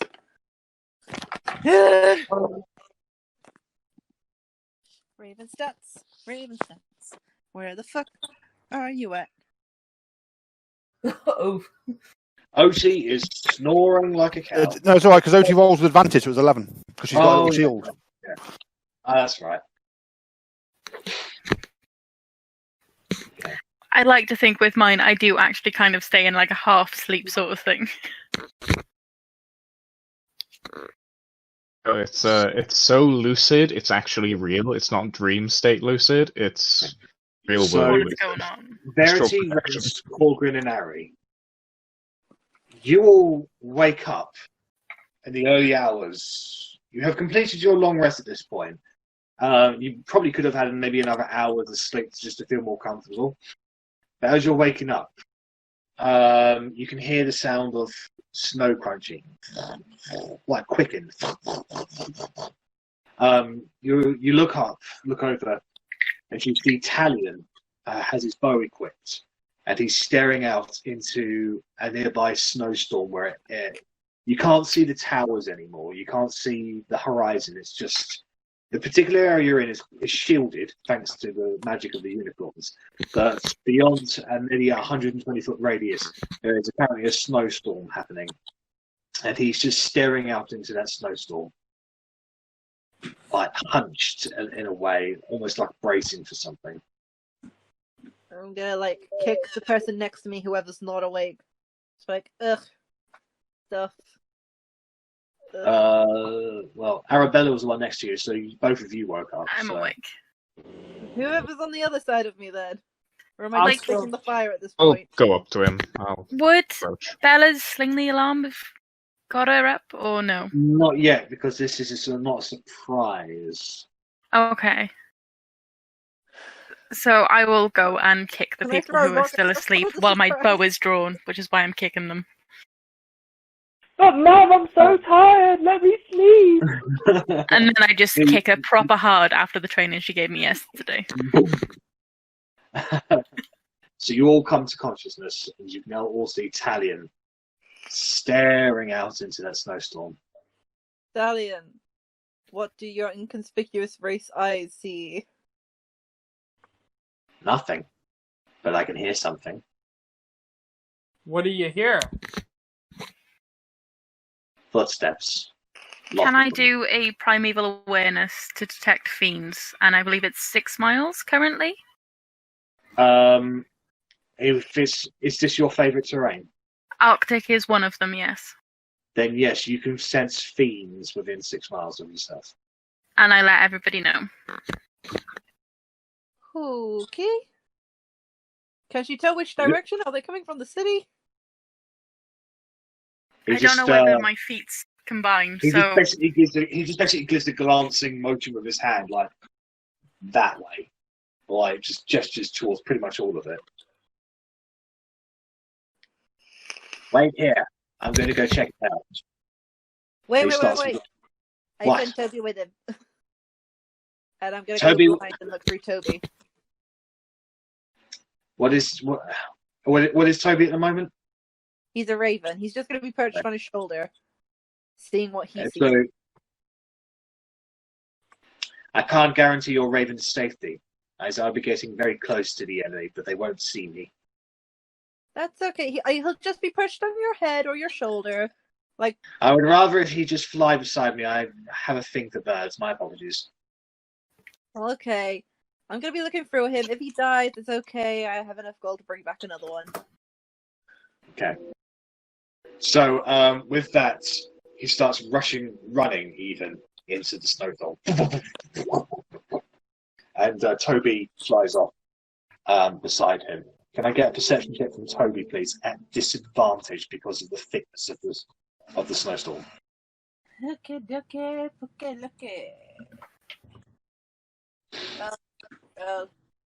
Well, 4. Sees nothing. Okay. So, Toby's barely able to keep up with Talia. It looks like the difficult terrain isn't slowing him down at all. It's moving very quickly, like he's very trained in this sort of thing. And the winds are blowing Toby about. He's trying to stay on steady course, but it's difficult for him. The second I realize it's not working, I'm just going to bounce him back and be like, that didn't work. Okay. So all you really see at the moment is just Talia running out into the snowstorm, and Toby just having a little bit of difficulty keeping up with it, but he is keeping up with it. Nothing immediate yet. Did you want to wait, or did you just want to back immediately? Well, I imagine with a natural 1, I'm not going to see anything. Oh, I thought you got advantage on. No, you said with disadvantage. Oh, Because of yes. the snow. Yeah, so with the natural 1, unfortunately, yeah, you just can't see anything. So eventually Talion disappears into the snowstorm, and Toby's lost sight of him when you then bamf him out of existence. Yeah. Toby doesn't An like owl. snow. Unless he's a snow owl. Or a snow bunny. You guys wait for a while. How long are you guys prepared to wait for? I was going to say, during this time, could I be clearing up the camp? Yeah, you can. I've been doing this a while, so disposing. I know there wasn't really like firewood or ash or anything that needs to be gotten rid of because of the magical fire, but basically traces that evening over snow that we'd left imprints on, we've slapped on, etc. Can I be using predigitation to make the snow look smooth? Yes, you can. Oh. So I like going over it with like a rake in sand. You basically just remove all traces that you've been leaving here, essentially. I'm going to say that we need to go. If there's, did I get an amount of the fiends that were kept, around me within 6 miles? I'm not sure if that is included. You get that information with primeval awareness. I will have a look, because I'm not 100%. You know that there's for sure fiends outside, though? I know that there are, for sure fiends within 6 miles. Oh, it's time to go. Into the deep. Korgrin, lead the way. Your dwarves live underground. It doesn't reveal the creature's location or not. 3rd level, you can use your actions to sense whether the following types of creatures are present within. Yeah, the feature doesn't reveal the creature's location or number. No. And keep in mind that you spent a spell slot doing that. No, I've removed it. It's fine. Okay. As you begin talking about leaving, Unity goes, "No, no!" And only you, Verity, understand this. No, we can't go. Not without Talion. I mean, how long does he usually take if he goes off like this? He's not long. I'm not leaving without him. I can wait with you, Unity, and we can catch them up. We can track them in the snow. It'll be fine. Well, no, I'm going to be You covering can't our track them in this snow. I could track them in this snow. You'd be useless. No offense. It's a fucking blizzard. Not inside, it's not. Look, We when we should get wait here. If anyone can find anyone, it's Talion. And Talion will find us. He'll be okay. We just have to wait for him like a good friend. If That's what Talion we will want. find us, why do we need to wait for him? I'm pretty sure Because he Talion knows knows where we're going. because he knows where we are. We move on. We're here right now. But if we move, You he say won't know. friend. Talion is no friend. Talion is a person that we met last night. Talion is my friend. He's your friend. Exactly. He's someone that I don't know. He's someone that we don't know. He looks at you. I mean, Unity saved my life. Unity's friends are definitely my friends. And he says, I thought we were friends. Unity. Yeah? I think Unity is if we saying go nothing to somewhere me. where we're not going to be very easily found. I'm pretty sure he'll find us. We just need to be somewhere less out in the open. exactly, and Ugh. Loic starts heading He down knows the we're path. heading into the cave. He can find us in there and follow us. I But if get a he's- minute, if you don't mind. I some magic and cast sending, and have it be Alien as the recipient. Okay. And what are you sending to? 25 words or less. So You poopy? that. That's Alien, would you like us to proceed into the caves? Are you okay? Unity's worried. You can reply Unity to this is worried. Of Korgrin. Um, You can reply to this Where- message. XOXO. caves was my mother. Respond mentally. One word left. That's it. Kiss. You send it off into into space, essentially. Mhm. And you wait for a few moments. So eventually you get an answer. The enemy is mobilizing. I'm coming back. Stay where you are. He's telling us to wait. So 5 more minutes. The enemy is mobilizing. Hell no, I'm out of here. Didn't hear that. This was to me. Well, I mean, regardless, that was kind of my thought process. As you wait, a few minutes later, you hear the sounds of hurried crunching. Talion is rushing backwards. He's just going. It looks like he's got less arrows than he had when he left, and it looks like he's part of his clothes have taken a few cuts. He slides down on the snow and gets behind a tree and just keeps his back to it. So if I was just going to show you exactly where he would be, he would be there. Hey, look, I'm gonna point at him and send a message and be like, "What's good, yo?" There's a patrol nearby. Yeah, force. Yeah. Edgar's combing the entire area, but they're spread thin, disparate. I guess it would be best for us to move into the cave now then. Cover our tracks. Mm-hmm. I would not recommend that. Why not? Because this Edgar will hunt you down to the ends of time. Anywhere you go, he will follow you. So what do you recommend? Staying still seems like a worse option. I recommend that we send him a message. Look, we tried Dear to Edgar, please stop following us. He stands up again and knocks a bow. boom, and you can see it starts glowing blue, like the bow itself. Here we are. I want that. We're here. I recommend we take a stand and show to Edgar that you will not give up, that you are strong, and that you will defeat him by taking on whatever's coming here. I mean, we did try sending him a message just before, and that didn't go so well. Edgar has been following us since Oakenheath. Us leaving now will make no difference. He will know where we are always, as you say. So let's go into these caves. At least then maybe we can lose some, or at least separate them, so that we have to face less people, or even, if we have it on us, collapse the fucking entrance. I did not realize you were the type to run away. I'm the type to strategically I back literally and died yesterday. strategize. I support the running away. Wait.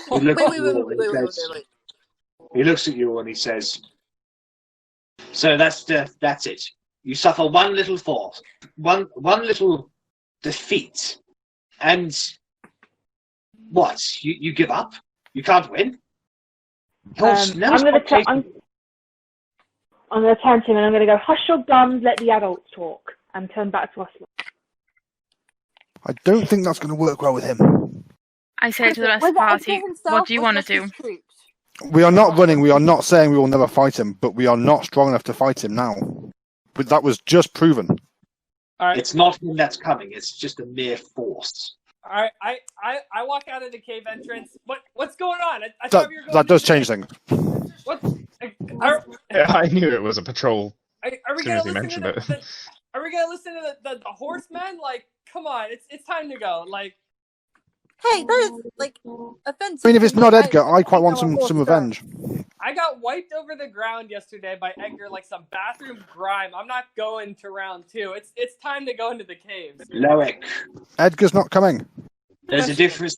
There's a difference between you today and you yesterday. Yeah, there is, but I mean, I'm still not strong enough to deal with whatever that monster was, and I know It's not that. Yesterday, you didn't have me, and you didn't have 2 unicorns backing you up. And you look at the unicorns now, and they seem worried, but they seem determined to follow through with whatever ends. Look, man, I got people in the capital who are suffering. I don't have time to play make-believe hero. I gotta go get my people. I'm not gonna die for them before I even get into the city. Very Next well. question, Talon. How good are you at disguise? Sorry, could you repeat that? How good are you at disguising yourself? Well, nobody knows who I am, so I'd say reasonably well. I'm just thinking, if this is a patrol, we take them out. If you can get yourself to look like one of them, and go back and take Edgar off our trail, would you be willing to do that? I mean, Yes. if they don't even find us, then they're not gonna be on our trail. But they know we're going to be heading into the caves. Or like, that's what they think Well, at it's the the moment. only. He's combed this entire area for now. As far as I can tell, the gates are the only place that there's a possible chance you might be able to get through. But they're attacking everyone who's coming close at the moment. They haven't even cleared the dead so far. These caves are the only way out of here, and you can damn well bet they all know you're going in there. So instead of waiting for them to come to you, I'd say bring the fight to them. Make a statement. Take out whatever force is coming here, then go into the caves. And when they come back, they'll realize that they're not just dealing with some nobodies. They're dealing with an effective fighting force. We could set an ambush up. Look, we don't. Edgar already hates us. We don't have anything to prove to him.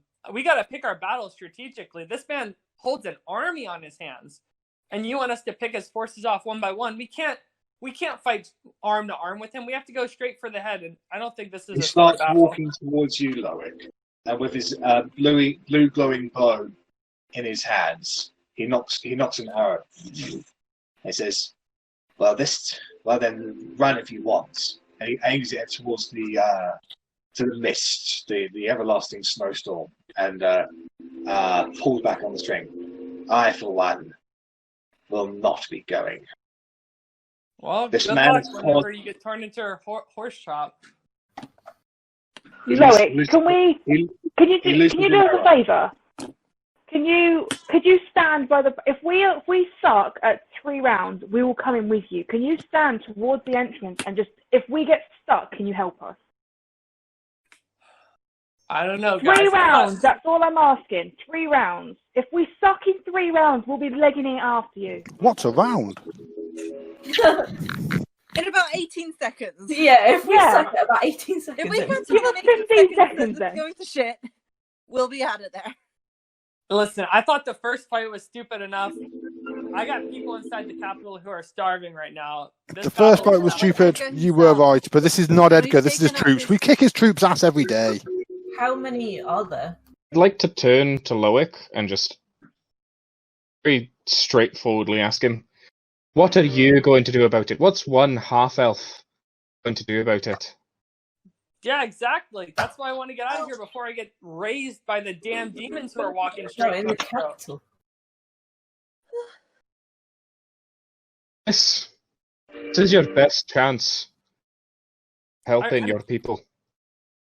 I mean, my best chance to maybe kill, like 10 of his soldiers? That's not going to make much of an impact. I'd rather fight strategically. And if I die... But we're always going to be fighting an uphill battle. This is what it's going to be. It's going to be guerrilla tactics.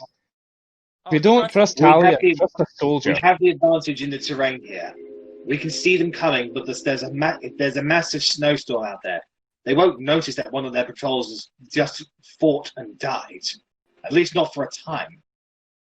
All right. I mean, for the sake of the party, I'll hold. I want it to be on the record that I feel like this is excess risk, and this is the type of stuff that got Rennas killed in the first place. Party vote. Rennas just touches his scars and it's like, yeah. You guys I'm help me, currently I'll help you. fuming about the amount of time that it's taken us to get to here. Like, if we don't fight them now, because we wasted so long, they're gonna follow us into those caves, and then we'll have a fight in there. We're stuck now. We have to fight. Congratulations, guys. You couldn't make a fucking decision, and I arm my bow. Guys, there was one of us. There was only one of us fighting against him. Love you, Loic.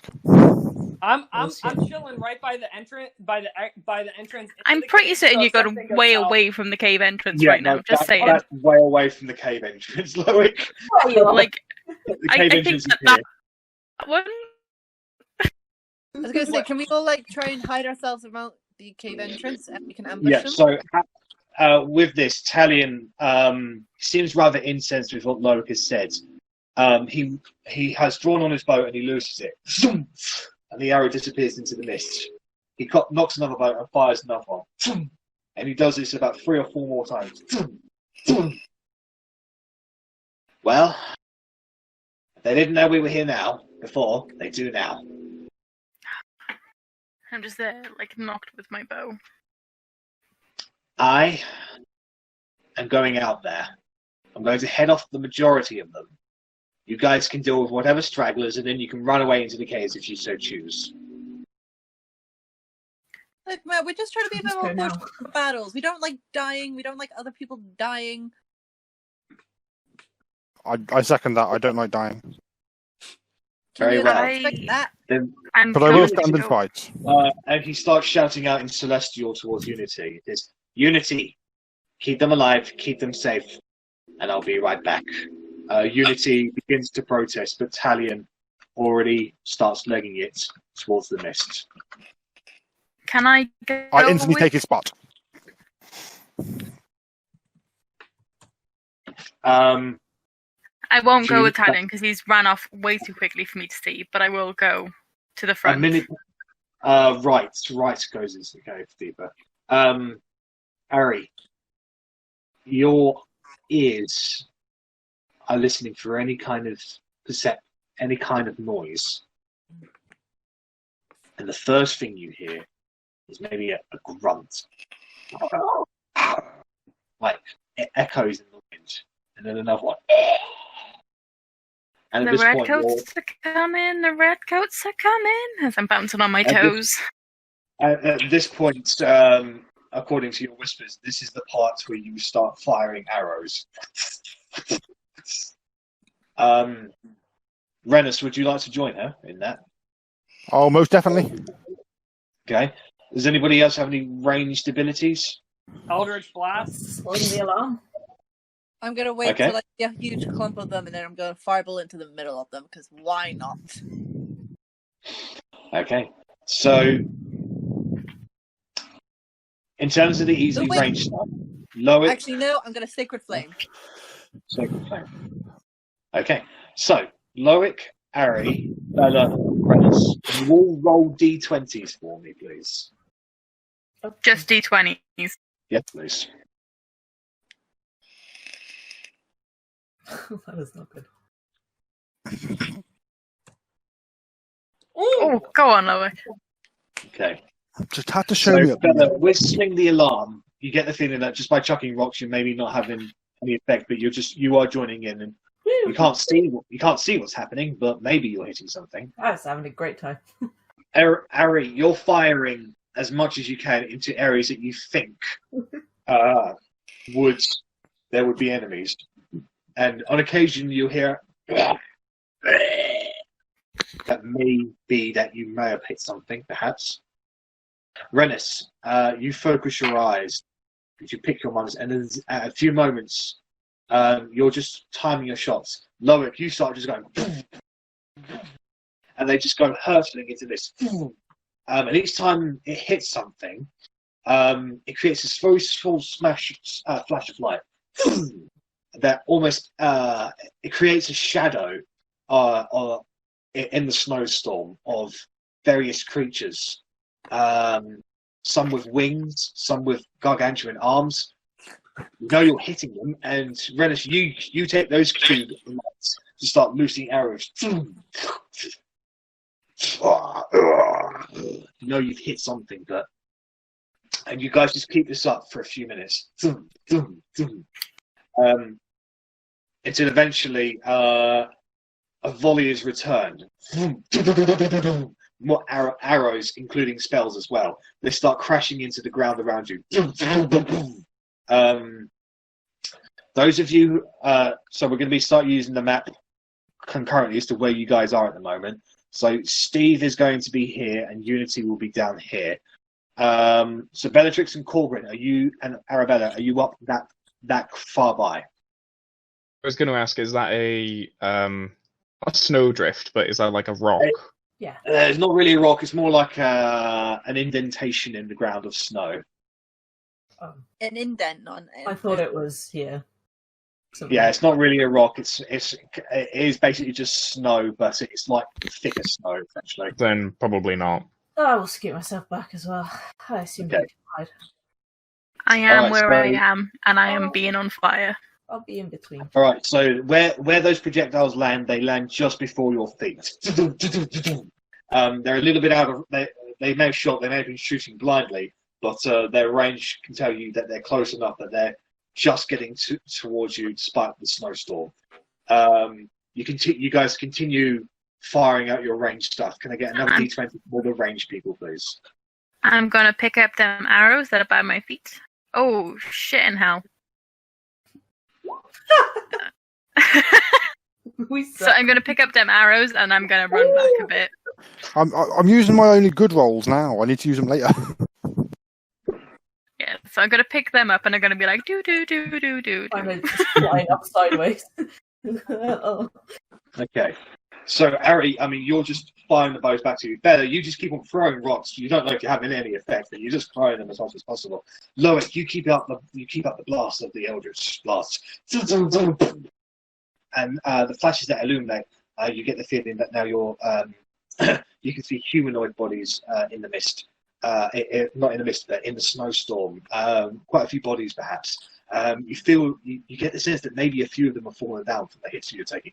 Rennas, besides your taking Loic's cue, with each blast that there is, you get a more distinct line of sight. What might be in there? And you keep on firing. And you still hear more roars. And then there's another volley. Bellatrix and Korgrin and Otti, can you make dexterity saving throws, please? Can I see it coming towards me? Yes, you can. Just about. Where's my dex? I don't know. Do you really want to fight me? Do you want to catch his hand? Did I roll twice?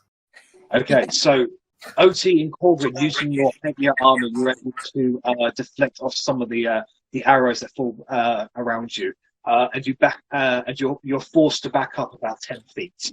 Bellatrix, you get hit with one of those arrows and you take 2 points of damage. It just grazes you in the shin. Ew. And you are also forced to back up 10 feet to avoid the mass of arrows that are coming towards you. Oop. Okay.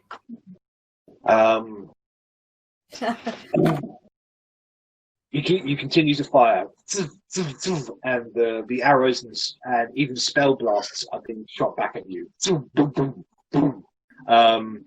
It's eventually you hear it in the mist,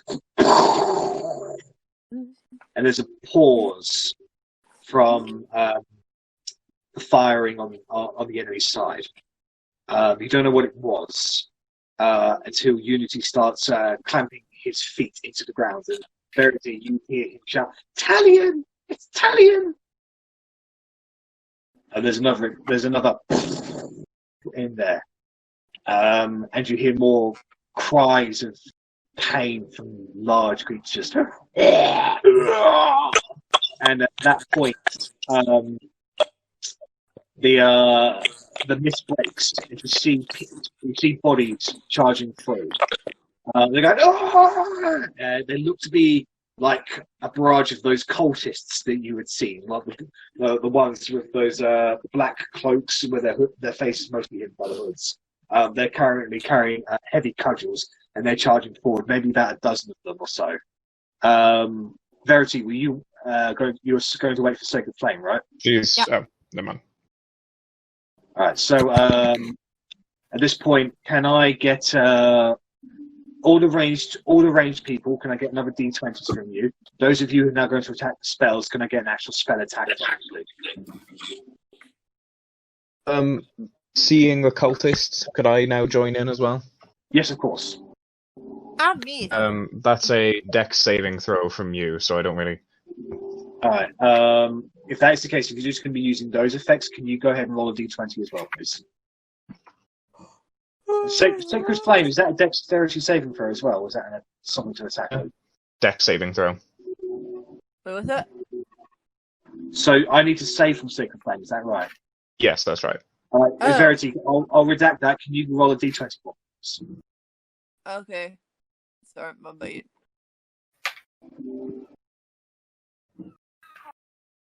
Where did I go +1? Sorry.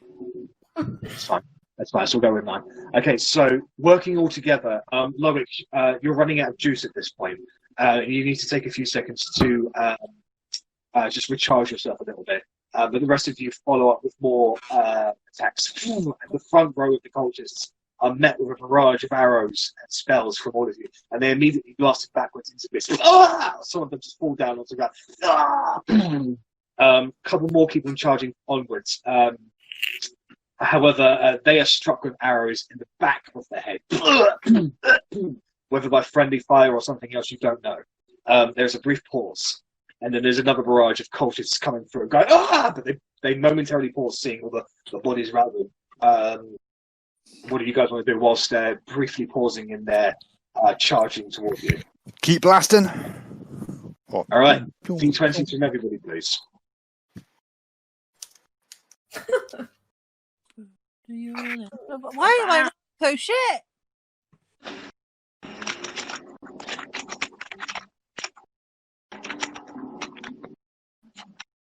Okay, so with that again, some of them burst into flame. A bunch of them are continuously hit with golden blasts and arrows. Bella, you get 3 of them with your sling the alarm. You whack them across the head with rocks, and they immediately fall down to the ground where they're trampled under by the people behind them. Arri, you only take 1 down. You're just sort of thinking, you're just picking up the arrows that have been fired towards you and fired back to you. Otti, you get 1 and you immediately blow a hole in the inside of the fireball. It just goes and just falls back into the snow. And now, at this point, there is a pause that lasts for maybe about 20 seconds or so. And At this point, the grunts and the pains from inside the mist have dissipated. And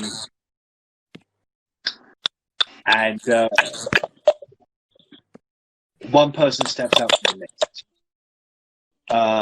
in knight armor, crimson robes. Can all of you make a history check for me, please, as you see the emblem on his insignia? His insignia, even. This is. Do I by chance get advantage because I've seen it before? You have not seen it before. Okay, that's fine then. All right, so everybody but Bella and Rennas and Verity recognize this insignia belonging to a Sir Dorian Haydens, a knight who is currently in the company of Edgar. You don't see much through his heavy armor. You do see that he's got a bit of a mousy nose and like pointy teeth in that regard, like a bit of a pointy chin, really. And he's stepped out of the mist and he says,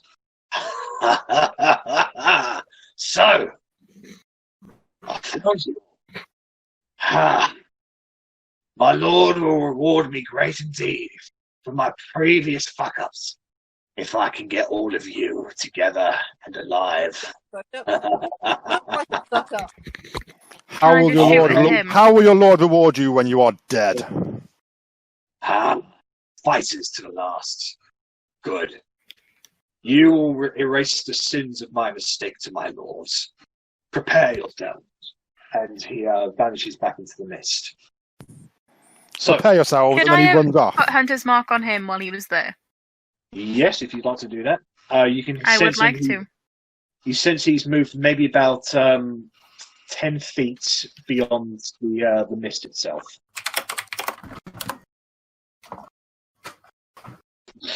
So, and then we lose 2 party members to BRB. In that case, I'm grabbing a drink. So, are you guys prepared in where you want to be for now?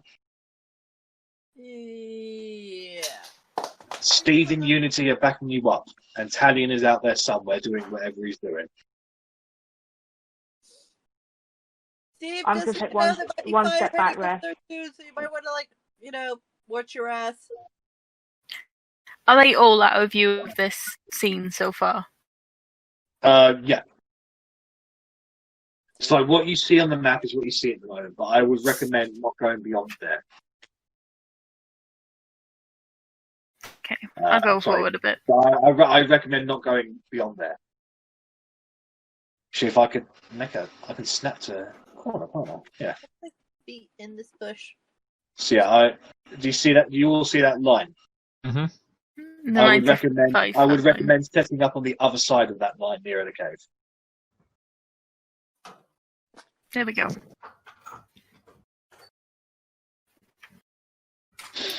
Okay. You wait a minute or so. You breathe out like the hot air affecting you. You can hear the absent-minded names of Steve and Unity behind you. There's a tent. There's a tent that's about it. And at that point, you see a whole bunch of them charge through the mist. You can see Sir Dorian Hayden leading the charge. Behind him is a whole bunch of cultists and what looks to be more important cultists. Behind them, there seems to be a row of bugbears. And then flanked by them, almost guiding them, there appears to be 3 of those ape-like creatures that you fought before, Balgoras, backed up by 2 of those flying creatures that come bursting through the mist that you know as rocks. And behind them, you hear and something else comes through. There's something huge, bigger than all of them. You instinctively think, shit. It looks like a hill giant, but it's bigger, like way bigger than any hill giant you guys have ever heard of. And would I know what kind of giant it is? A hill giant. It is actually a hill giant. Okay. But but it's bigger, much bigger than anything you ever heard of a hill giant being before.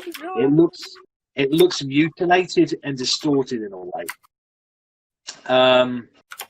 And on its back appears to be a shooting platform where there are two archers on top of it. And they start charging onwards. Let me...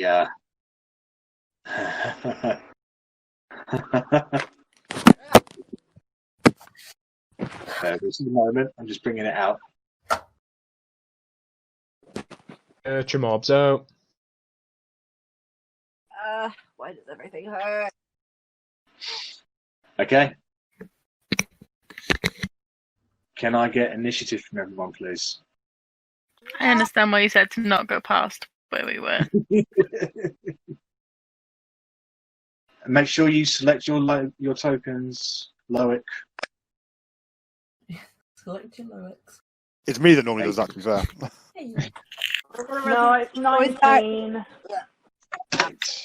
Okay. Bloody sheet takes the last one. Roll it with the initiative. Oh. All right. Right, okay. Okay. A lot of them are within 5 feet of each other, which makes me happy. Oh, yeah. A lot of them are getting within 15 feet of me. So remember, Korgrin, did you see what Rennas put into the chat? Yeah, basically when they start their turn. So yeah, I want to go with that ruling from now on, which is that's pretty much the original ruling that I made. So, but yeah, so basically on the start of their turn. Mm-hmm. Okay. Literally half that film was just discussing how that spell worked. All right, so Gonk. Let's get initiative from him. Gonk. Oh. Gonk of the hill giants. Like Gonk of the dead giants, because he's about to be. Oh.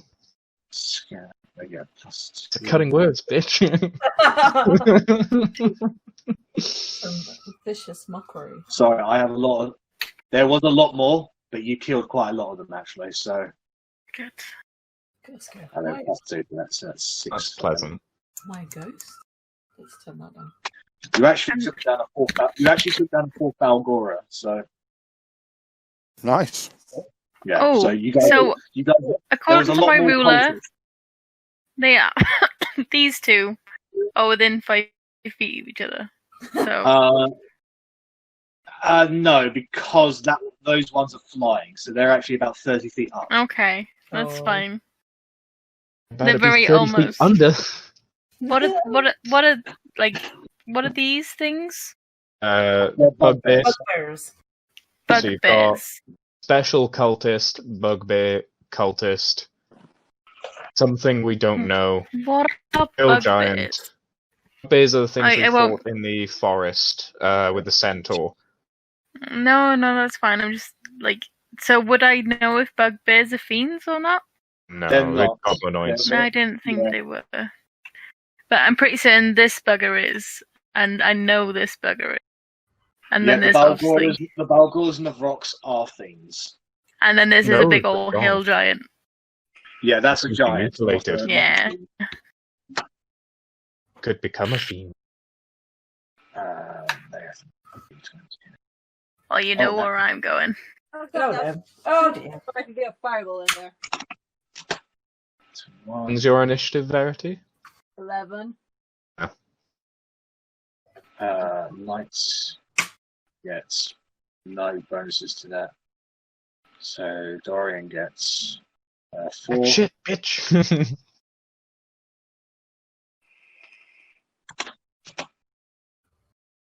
Okay. Right, so there's all the little. No, I want to do these guys as well. We do. Alright, so that's 20 from those guys. Alright, now for the Balgoras. Why do I feel like it's going to be me, then enemies? Me. And then you! And then maybe me. Oh no, Oh no, Bellatrix. I'm before you, big sauce.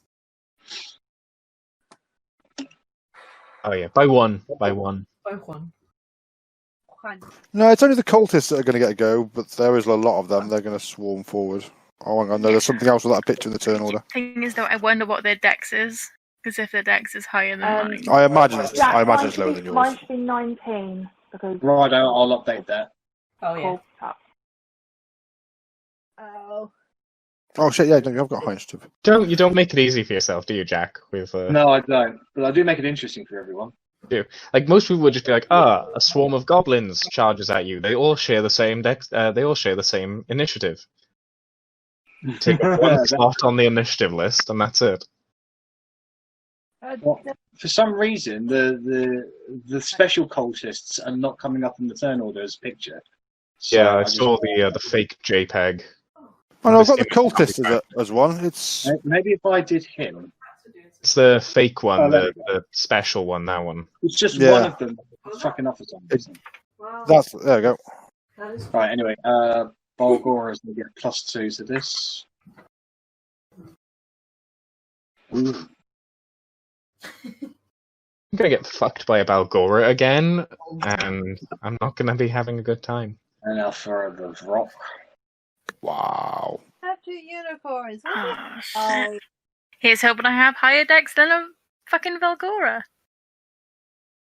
we'll be fine. They've got a +2. Bal- So what have yeah, you they got? they have a +2. Congratulations, you're equal. gonna. So I'll do a d20 off between you and me in just a bit. I just need to mark down the rocks. Because, like, yeah, I assume the cultists are like 0. They have a +2. The cultists have got a +1 actually. Oh, I beat them anyway. Yeah. So that's 16 from the rocks. That's fine, I beat the rocks. See something I don't like, and it's called Elfgar. I don't know what it is. Oh yeah. That's he looks like he's a magical person. I see horns, and I see blue glowing hand. He's a tiefling. I was gonna say, is he a tiefling? Yeah. Bless you. Fuck you. In tieflings. He has a +2, so that's 16 from Elfgar. Oh, are tieflings fiends? I think they just count as humanoids. Yeah. Yeah. And now I'm They going were to. playable But race. don't they have fiendish blood, though? Yeah, but you can't say like Asimar would count as a celestial. Tiefling would count as. You know what I need to do? I need to roll initiative for all these people before I start combats. Yeah. Whilst everybody's role playing, that's when I should do it. Tritons would count as. Tieflings should class as fiends. Tridents No. should class as sea folk. Right, so Elementals, basically. Steve in Unity, Yeah. you've got a +2. They so- can from the water plane. Tieflings should totally be fiends. All right, so that's a 19 from Steve. On Steve, get some. And Lad. This And is that's an such 8, a fucking that's an long 8. turn order board. 8 from Unity. Keep scrolling. Such a long turn order board. Oh my. Yeah. At least we Yeah. know what we'll be doing tomorrow. Where tonight left off.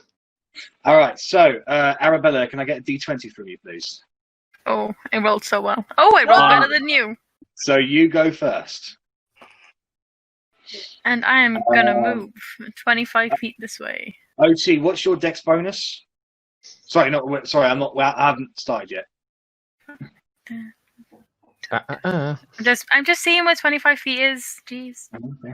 So OT, One. sorry, what was your dex bonus? 1. So Steve will go before you. They both have a +2, so I'll just have Elfgar go first. That's not an issue. Verity, what's your dexterity initiative? Dexterity bonus? My dex bonus is 2.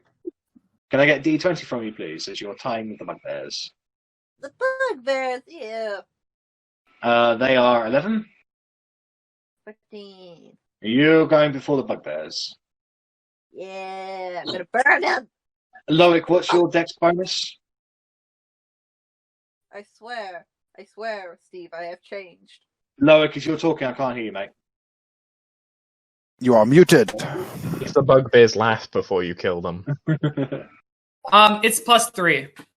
All right, so you'll be going before Unity and Gonk. Gonk has got a -1, so Unity goes before Gonk. And the last person to go will be Sir Dorian Haydens. All right, so Arrabella, you are up first. So I'm going to move 25 feet this way. And I'm going to shoot at this rock with my fiend bow. So your fiend bow automatically lights up and your hair becomes almost glistening as if you're on fire already. Okay, so I've automatically added my fighting style archery. So this will still just be a +2. Yeah. So 23 + 2 is 25. So let me just have a quick look at your character sheet. Yeah, so I just added the +2 for the archery style. I remember that there was an irregularity with the fiend bow previously. So I don't think there has been with fiend bow previously. Yeah, so I know what it is. It becomes a magical weapon and gets a +2 to it when you fight fiends, but outside when you're not fighting fiends, it goes down to just being a regular longbow, in which case your plus to attack is 5, my apologies. Yeah. So I think after tonight, what I'll do is I'll make 2 fiend bones for you. One of in your inventory, one of them magical and one of them not magical. So you just choose between the two. So I'm pretty certain this one is non-magical, but it's got my +2 with my new archery style from being a fighter. This one will be magical because you're firing it as a fiend. So you've already added the +2 then. So you're using it right at the moment. You have all the bonuses for it. It's just that if you're firing it at any non-fiend, it goes back to being a regular longbow. Anyways, so that's going to be a hit. So roll damage. I will do. And I add something for it being a fiend, don't I? Yeah, it's an additional 2d8, I believe, and it needs to make a save, I believe. Let's have a look at the... We had our shit from Wade. That'd be useful, huh? Yeah, so he needs to make an intelligence saving throw. He has a -1 to this.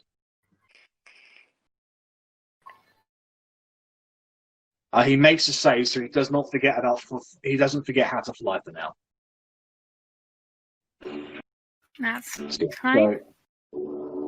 Yeah, no, that was your trait 1. Remember, you unlocked it in the last fight. No, I know. So it's going to be 19 points of damage against that guy. You unleash the fiend bow and it hits him square in the chest. It stumbles in the air but continues to fly. Second attack. I'm going to use Hordebreaker on this guy. He's 30 feet up. He's 30 feet up. The rock is 30 feet 30 feet in the air. Yeah, I'll use my second attack on the... Okay.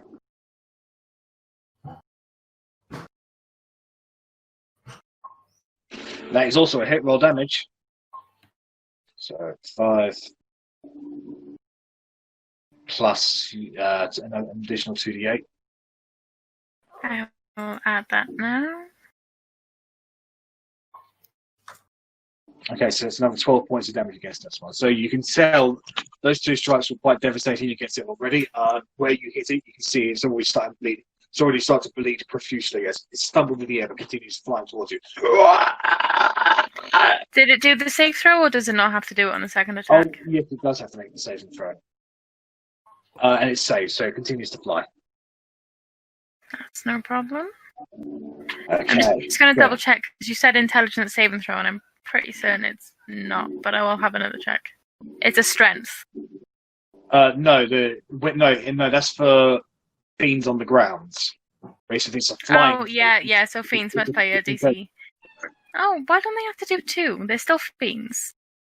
Because they're not on the ground to be able to be knocked prone. Okay, that's fair. Yeah. Okay, so it is the Barbarora's turn. Okay, so they are all going to turn invisible. Oh, fuck. Surely we can see what they're moving in the snow, though. So they're going to make stealth checks against everybody. So they have a +5 to this. So 1, 2, 3. So all of you can see footprints in the snow. Not walking, but they're sort of bounding everywhere. One appears here, and then here. If you Well, mark, I'm not seeing those we can't pings. see. You're probably on the GM layer. That's why. Yeah. So I'll let you know where they go. Yeah. So one of them you lose sight on, but you saw one move here, and then here, and then one of them moved from here to there. So that's where you saw the footprints at the moment. All right, so that is their turn. It is the cultist's turn. They are going to charge forward with their 30 feet. 5.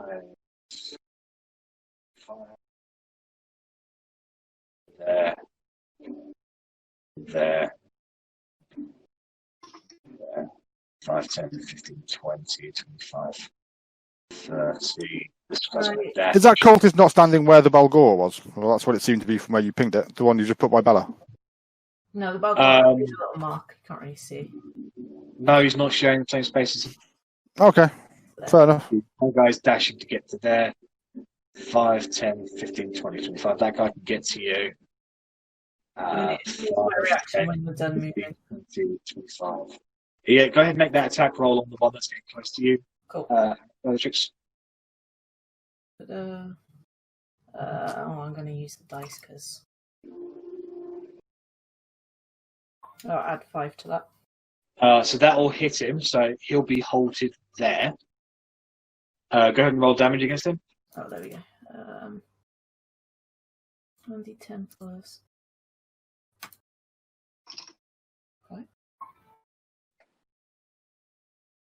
Yeah, actually, you kill him as soon as he comes close. Like you impale him on the on your glide, and you lift him up, and you just shove him into the ground. Just as his other friend flings over, coming towards you.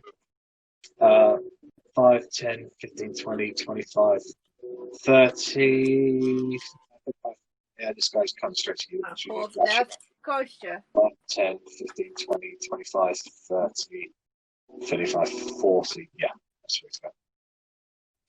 Alright, so there'll be 2 attacks against Korgrin. Get the G on there, sorry. So miss.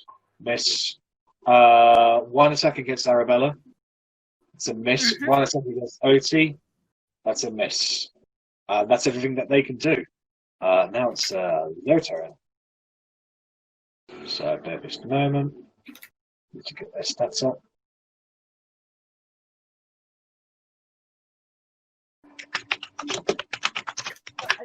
Why can't they just stay together in a nice little group so I can just burn them all? Maybe because they didn't want to be blown up. That's boring. Alright, so.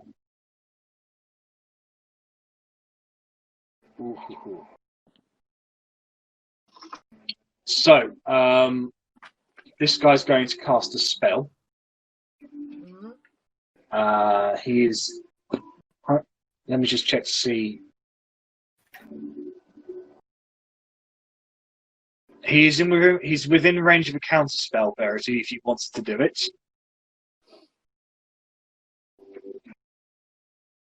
We're gonna leave it for now. Okay.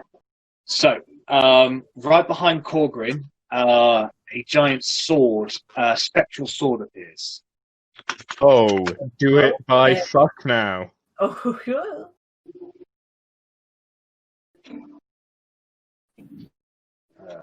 Spiritual weapon. There we go. He immediately takes a swing at you.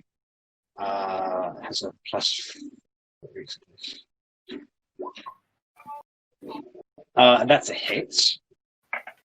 What's the plus to it? It's a 19. Yeah, that hits. Yeah. So that is 1d8 plus 2 spellcasting modifier, which is only 1, so not a whole lot still. So it's going to be 4 points of force damage against you, Korgrin. What, sorry? 4 points of force damage against you. Okie doke. This guy is going to.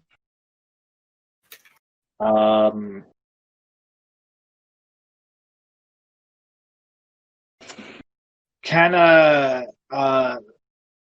Bellatrix, can you make a wisdom saving throw, please? You resist the effect, and this guy casts a spell at you, and you feel your muscles lock into place, but you shake off the effect, and he just goes, "Ha!" and he starts rushing off down here. No. This guy's going to move over here, and yeah, that's his go. Okay, so it is going to be Steve's turn. Right. Steve, Go on, you're Steven. the one that's hurting Korgrin. I don't know, like, stab him with your horn. Impale him.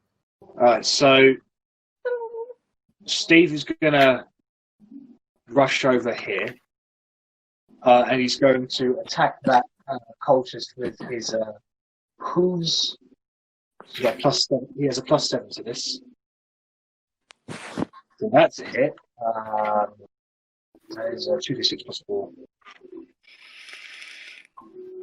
Yeah, and with that, he tramples that cultist into the ground. It just goes, ah!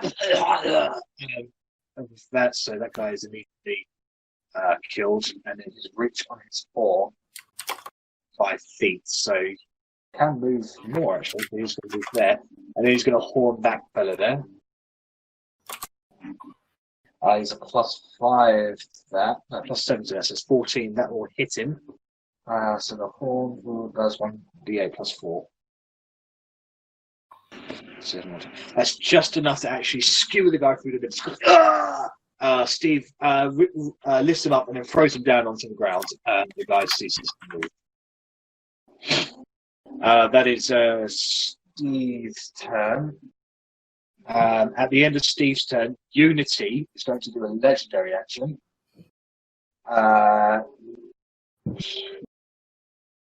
Otti, you are covered in a shimmering shield of magical force. You have a +2 to your AC until the end of Unity's next turn. Ooh. Nice. Okay, so Otti, it's your turn. I have a new whiteboard system, so I can actually write it down. Okay, I'm going to smack this one with Wilma. I mean, Bella's a bard now. She's got to make these puns. She can make good jokes, though.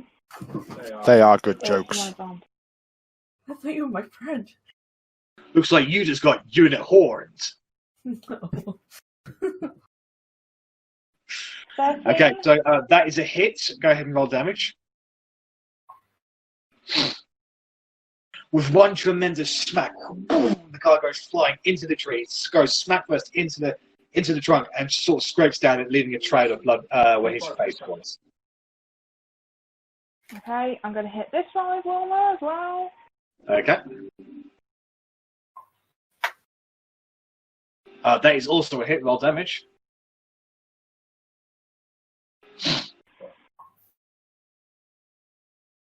Yeah, so this is the guy that's charging up to you. He's going, ah! You smack the one into the tree behind you. You spin Wilmer around and you bring him down, smack it into his torso. You hear the sickening crack of all the ribs in his body shattering as you lift him up about 6 feet into the ground. And once he clumps back down, he lands in a fetal position and doesn't move anymore.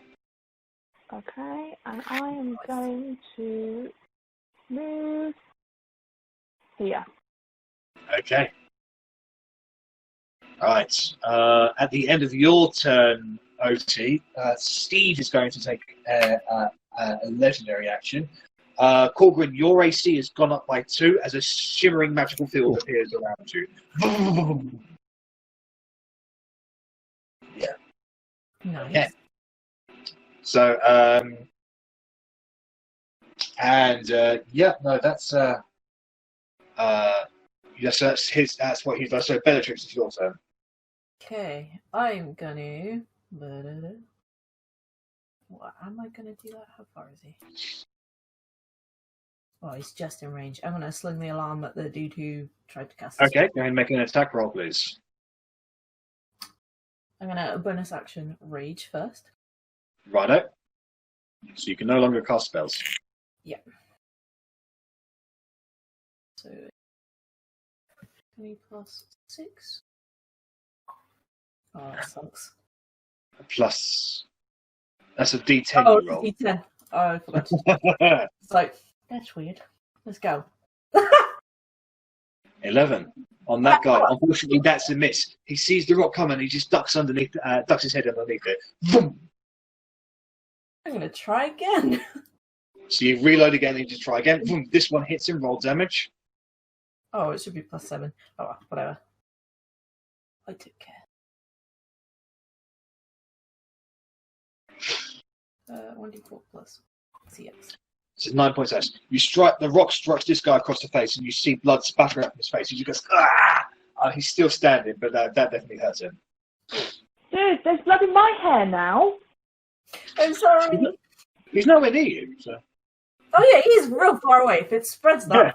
He's nowhere near you. I thought it was one notice me. Sorry. Okay, Bellatrix, is there anything else you want to do? Nope. How did the TV just come? Yes, I want to step forward.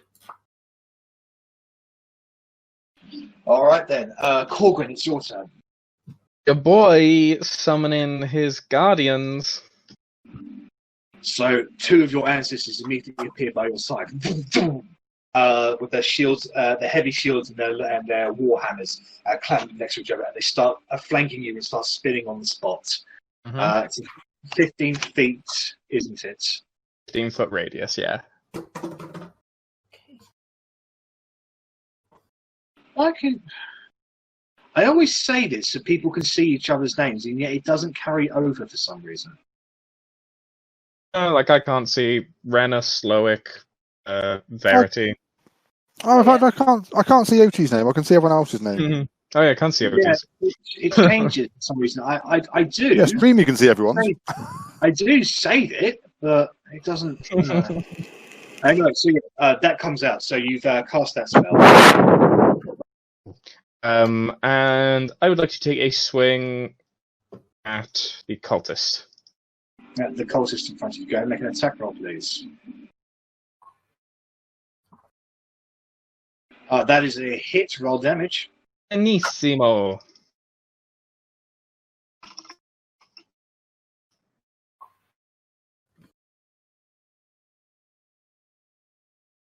So that's 8 points of damage in front of him. You struck him, and you deal a tremendous blow to him.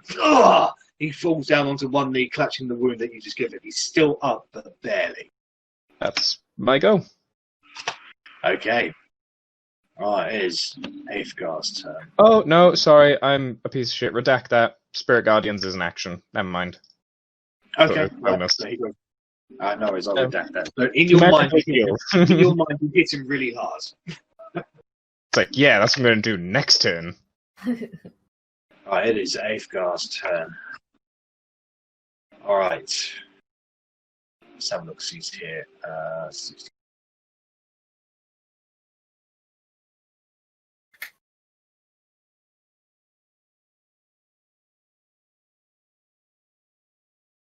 I don't like that. No, I don't like that either. I don't like straight lines. I've got bad experiences with straight lines. No, I was just checking something.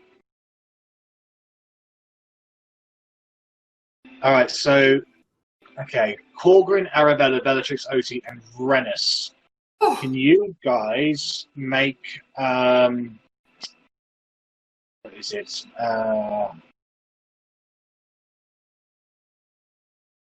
Alright, so a spell is being cast. He is within range of Verity. Are you going to do anything, Verity? You're muted. Yeah. Sorry, I didn't catch that. Are you doing anything? I'm on mute, sorry. Like, it sounded like it was going to affect a bunch of people. Should I counterspell this one? Well, before you decide, I'm just going to whisper to Korgrin what it is I'm casting. Okay. Because technically we should know that it's going to affect a bunch of people. You guys fear you can shake that off. You have a chance to save, but if it's like, what is Alphaga? He looks like a big dude who can. He's a tiefling, arcane-looking person. Probably Dunno. gonna cancel. He's very cool. I mean, he is casting a spell. That's happening. Yeah, you can see him casting a spell. I'm gonna cast counterspell. At what level? I can only do it at level 3. Okay, can you roll a d20 for me, please? As this guy's casting it at 5th level. Ew. What's your spell casting ability modifier? Oh. So that's a fail, unfortunately. DC then- would be 15. No wild magic. All right, so Korgrin, Arrabella, Bellatrix, and Otti, can you all make Constitution saving throws for me, please? Oh. Oh, and Rennas as well, actually. Yeah, Rennas gets caught in that as well. So Rennas. Oh, this is. Oh, gonna I am so fucking bad. Suck. This is gonna fucking High five, suck. Corgi. 10. All right, so Korgrin fails, Arri fails, and Rennas succeeds. So, It's a miracle. so Korgrin and Arri will take full damage. Everybody else will take half damage. I will take no damage, thank you to my amazing 7th level spell of not a spell of evasion. So if a spell allow, oh, is that only on Dex? Oh fuck! Do some Dexterity. Dex shit on me. No, this is Constitution shit, man. All right, so Oh, it's you Constitution shit. you just hear him go, "I smack at the door in the car, I push," and you can see mist erupt from his hands, and it kind of spreads out into a cone as everybody is blasted with cold, icy air. Let me just double check on something. I just want to. Not something I can do absorb elements on? Probably could, yeah. You could absorb elements on it, so you'll take half damage. I will do it. Okay. It's gonna knock me down, though. Because my fella is still not on the fucking screen. So, bear with me just a moment. So, immediately, this guy is killed. This guy is killed. It really doesn't fill me with hope of how much this is going to hurt. Nope. This guy is killed. But he's killed a bunch of his own people. Dorian. Arri. Sorry. The guy in front of Rennas is killed as well. Thanks, pal. Rennas is happy. Rennas is glad he cast this spell. Dorian raises his shield, and he takes the brunt of most of this icy damage. As everybody takes, a lot of damage. Gonna be a lot. 36 points of cold damage, but half to those who succeeded on the save. Yum. So 18 points for me. So only Korgrin takes 36. Everybody else takes 18. Oh, back to the 35 days. Right, I'll be right back. Do the Balgoras take damage by any chance? Most of the cultists in front of you are frozen solid, and they now become like ice statues mid-attack, just like aha. Dorian raises his shield, goes, "God damn it, Edgar! Give us a warning before you do that." Did the Balgoras take damage perchance? You have no idea. Okay. To know. Well, if they did, then they lose his ability, so we would know. Actually, let me just double check something. I don't know if it's a spell or if it's just an innate ability. Something they can do. Yeah. Fair. Yeah, no, they are resistant to it, so I'll actually have them quickly roll some shit. 1, 2. They have plus shit to it. 6 to that, so the highest is 16 and his. Yeah, so they'll take quarter damage from all of that. Fuckers. So 18. Half of 18 is 9, so they only take 9 points of cold damage because they're naturally resistant to cold anyway. They about to catch these hands inside my Spirit Guardian cone circle. Deconstructed cone. But yeah, their invisibility is taken down because of it. Thank you for reminding me of that, actually. So, good on you. Well done. All right, so that's their turn. Everyone out on their bullshit. Brock's turn.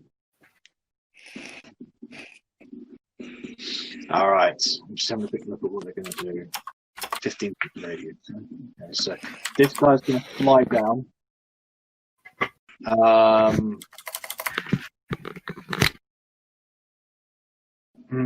right, he's gonna fly in within 15 feet of you, Korgrin, so he's gonna make a wisdom saving throw. I'll let you fucker, come on. 7 plus 4, so 11 to save. It's a fail, buddy boy. His movement speed is halved. Nice. So that is 14 points of radiant damage against him. He's not resistant to that. So he takes 4 damage from that.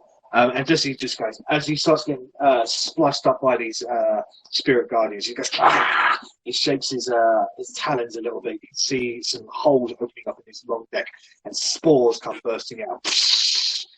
Korgrin and Steve will have to make Constitution saving throws, please. Is this against poison, perchance? Yes, so you have advantage. Have advantage. Fantastic.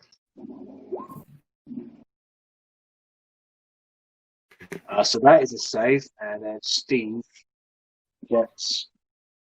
Hey, he's immune to poison, so he doesn't even have to do anything. So yeah, so just you are affected by Korgrin.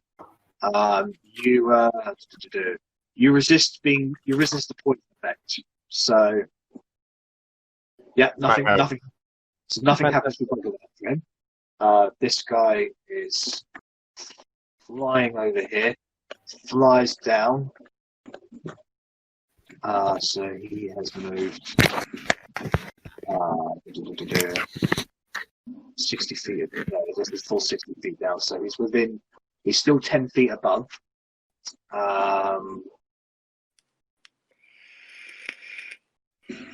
20 feet, so he's going to wait until that. Right, Otti, can you make a Constitution saving throw as well, please?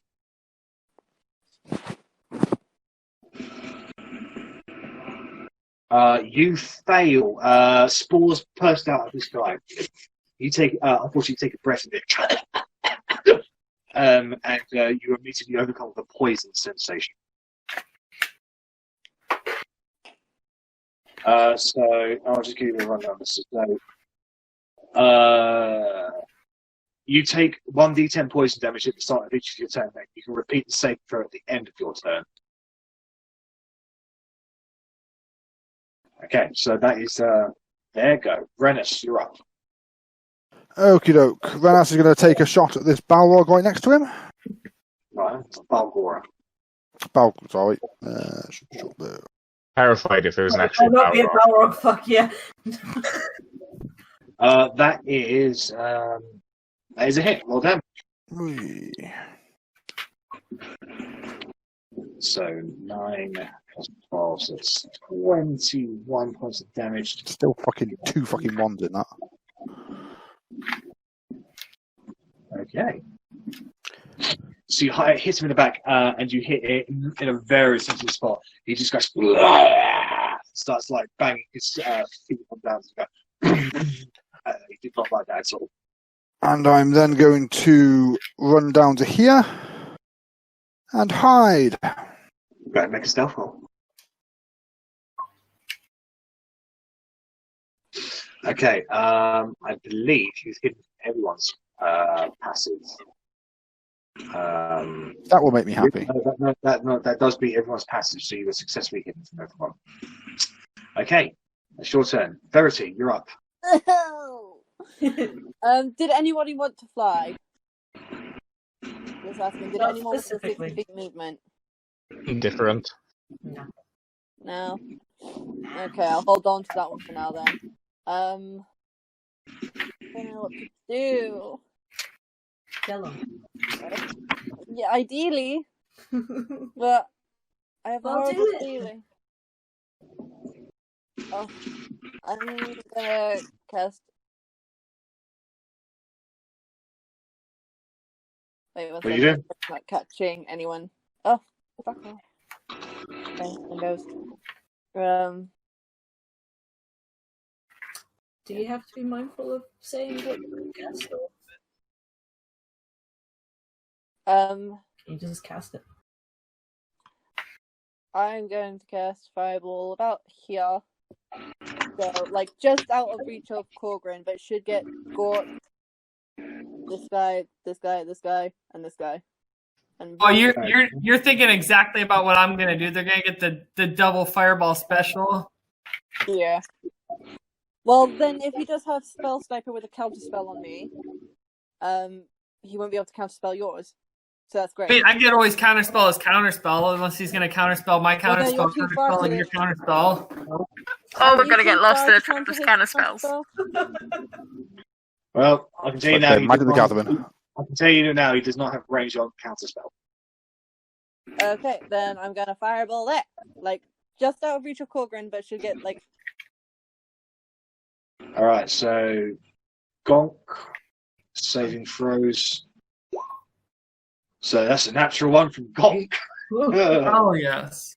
For eighth guys, got a +2, so that's 10, so that's a fail. The bugbears, or they have just a +2, I believe. Let me just. That's my Fireball. Fuck them up. Yeah, they only have +2. So Can I spend... I'm not even going to bother rolling for I'm not even going to bother rolling for the cultists. There's no way he can survive this. I'm just Can I thinking, reroll can this? I reroll... How many sorcery points is it to reroll? It's 1, isn't it? Oh. Hold on, let me get it up. You expect me to know everything about your character. What do you think I am, a dungeon master? I think you said that to me the other day, but I don't know if it was. Sorcerer. I remember. I'm getting it up now. Hold on, I got it on this tab. Spellcasting, metamagic. I think my internet's about to go because No, I everybody. think that happened to everyone. All my Oh, characters yeah. have gone as well. I'm on my Reload, own. reload. Yeah. I can Okay, as spend long as it 1 happened to point everyone. reroll. All around me are And they're back. places. On out places. On out faces. I am actually missing a lot of people from this. Yeah, I can reroll. They are coming 3. back slowly but surely. Oh. I just reloaded the whole thing. Same. What are you doing? There we go. Okay, so that's 20 points of fire damage to pretty much all of them. Are you re-rolling the? Are you re-rolling the ones? I'm re-rolling 3 of the dice, so 1 of the 2s and the 1s. Two. Yeah. Two of them. Okay, go ahead and do that. What is it? D8s? Oh no. They're D6s. D6. So 3 D6s. And this has just disappeared again. Yeah. Yeah, I'm just refreshing. Can you see everyone? Alright, so the original damage Can we see goes up everyone, by- but with other things in front of them? So that's going to be 23 points of fire damage. I've done worse. So, and so that immediately this guy's wiped out. Which the guy? bugbear roasted with their Oh, that stab. people has hellish resistance. He's going to have resistance to all that fire as Yeah, well. yeah. Yes, he is. So that's half for him anyway. So it's 23. So it's only 11 points of damage to him. That's fine. And Gonk takes the full blast. 23 points of fire damage. Okay. That Hold is. And I think, do I want to do anything else? Is that the end of your turn? Maybe. Yeah, So I'm I just good on that for now. need to do a legendary action. Yeah, I'm done. All right. So at the end of your turn, Gonk's going to do a legendary action. Ooh. Don't do it. Bonk, Gonk. bonk. Wait, did the archer also get it? The archers are considered part of him. They have to be targeted specifically Oh. if you want to get them Okay. off. Like the carriage drivers. They're gonk drivers. So they effectively have like full cover unless you're targeting them specifically. Okay. All right, so this is going to be a disadvantage because you're outside of 60 feet. But he's going to do this action against you and specifically you, Verity, after you blew him up with a fireball. Go and fling poop. That hits. So I need to re-roll that's that. That's a disadvantage, isn't it? Yes. All right. Yeah, he hit. All right, so that's 15 points of bludgeoning, followed by 13 points of piercing. That's 28. That is a yikes.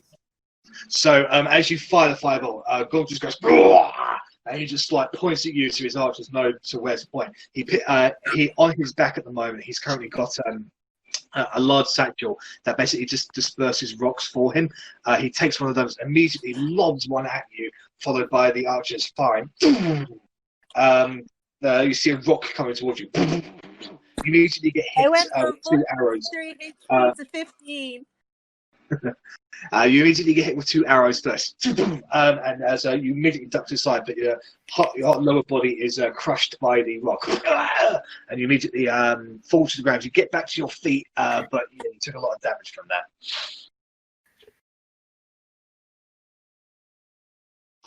Okay, so that's the end of your turn. It's the bugbear's turn. So the bugbears, this one's 5, 10, 15, 20, 25, 30. Get to there. He's going to attack Steve. Step into my circle of fuckery. Oh, he hasn't stepped into you still. No, So- I want him to. Well, he sees you. He sees what's going on. He's not going to step into that, is he? Well, it's not smart. That's a hit. That's a miss on Steve. This guy Is going to step into the circle of fuckery. So I just 27 and then minus 20. There we go. So this guy is just going to throw a javelin at you, Korgrin. I see. Fair. That is a 17 to hit you. That's a nah, bruh. So you see it coming, you just raise your shield, and the javelin bounces off you. Alright, this guy who's also pretty fucked up is going to chuck a javelin at Otti. That's a 17 to hit you, Otti. No, that doesn't hit me. So you see it coming as well, and you using your majority of your armor, you deflect the javelin away, and he just goes. Bleh! Okay, this guy, 5, 10, 15, 20, 25, 30. He's going to get to there as far as he can go. So he's going to throw a javelin at you too as well. Otti is just closes the distance. No, that's a miss. You see it, and you dodge your head to the side as the javelin just goes straight past you. Vroom. Okay, that's their go over Loic. It's your turn. I am ready. Let me see. So I'm gonna try to shoot I'm not on the line tool. Line up, try to shoot my fireball, and I believe if you can see my line, there's a 20 foot radius where I can hit all of those 4. Yep. Sweet. Can't So- target the archers with fireball. Yeah, they effectively have full cover whilst they're on Gonk. You have to target them specifically with ranged attacks instead of AoE attacks. Either way, I'm gonna target Gonk and Elfengar. That seems worth enough as is. So So dexterity saving throw from Elfgar. Yes, and the save is 15. So it's a fail from Elfgar, and then from Gonk, it's a 17 to save, so he saves. So they both take half damage because Elfgar's resistant to fire damage. Gotcha. And I rolled 9d6 because I get an extra d6 because I'm casting at 4th level. Oh, okay. Nice. So it's going to be 15 points of fire damage for both of them. That did not feel as good as I wanted to. And that is it for me. Gotta get back in the cave, guys. I don't know how this is gonna go. I mean, like, most of them are dead. We're doing it. I'm going to start listening to Loic, though, and just not listen to any NPCs anymore. Both of them are hit by another the hanger. You see Elfgar just sort of whack away the flames. Part of them is burns, but he's like, I just need to check something, please.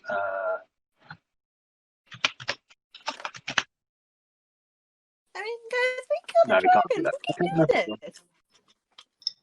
All right, so that's all. That's all they can do, really. Gonk hasn't got any more legendary actions. He only has the 2. All right, it's Unity's turn. Unity is immediately. Unity's got all of his legendary actions back again. He's coming over to you, Verity, and he is going to. Gonna be like, sup? Totally cool. Everything's fine. He's going to use his healing touch action on you. So you regain maximum. You regain 18 hit points. 18. Yeah. So as he touches you with his horn, you can see the wounds on your lower body instantly heal up. Where you may have felt you might have had a fracture in your leg before, that dissipates. Cool, man. And with that, he's then going to start rushing over to Otti. So on his next turn, he's going to heal her.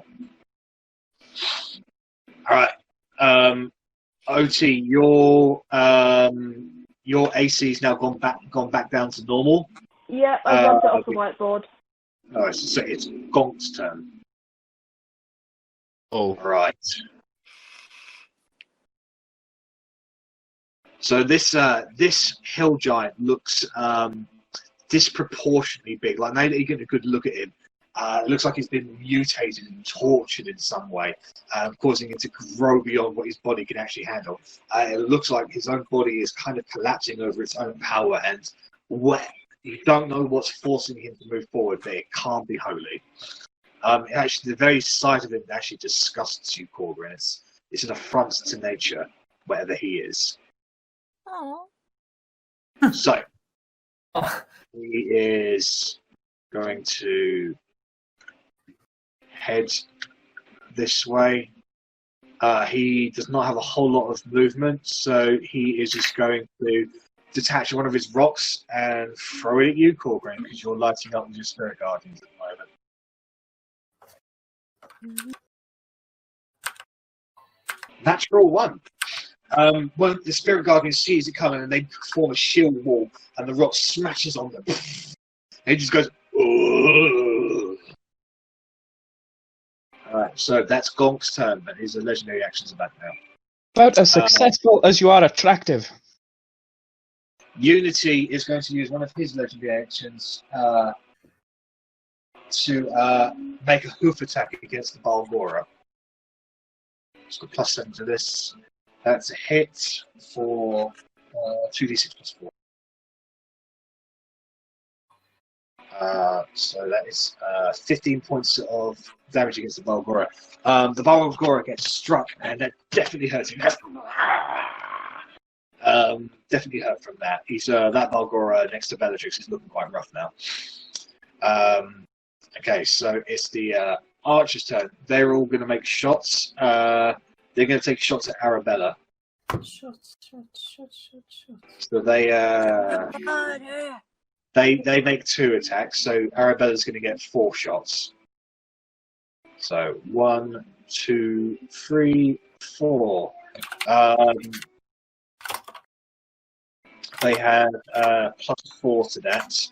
So 1, 2, 3, 4. So only 2 of them hit. So that's going to be 2d6 plus 4. So, Arrabella, you take 11 points of piercing damage as you're struck by these arrows. Alright, it is Sir Dorian's turn. Dorian, realising what Spirit Guardian is not going to move there. He is going to go straight for Otti, actually. And he is going to unleash 2 melee attacks against you with his greatsword. So that's a miss, and that's a miss. Jesus Christ! You see it coming, and you start deflecting it with Wilma. And you guys just like exchange blows for a few seconds. Sparks flying out from your weapons as neither of you are gaining any ground on each other. All right, that is his turn. Arrabella, you're up first. Top of the round. So the rock is my main buddy. This. Right.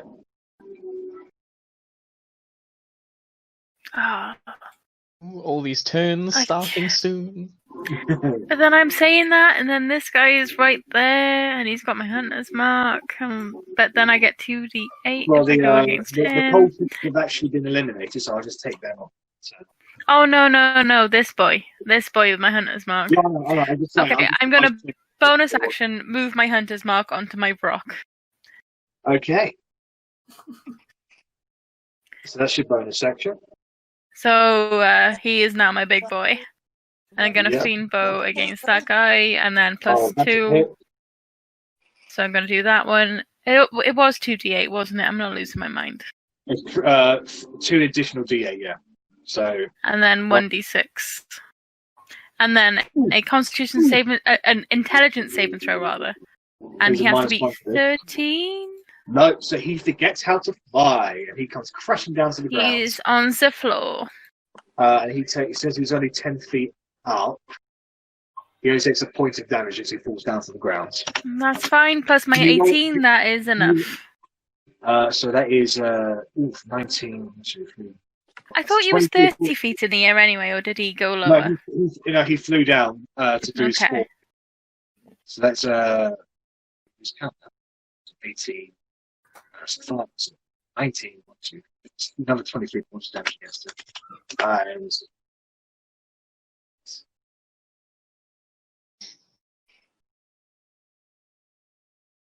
okay.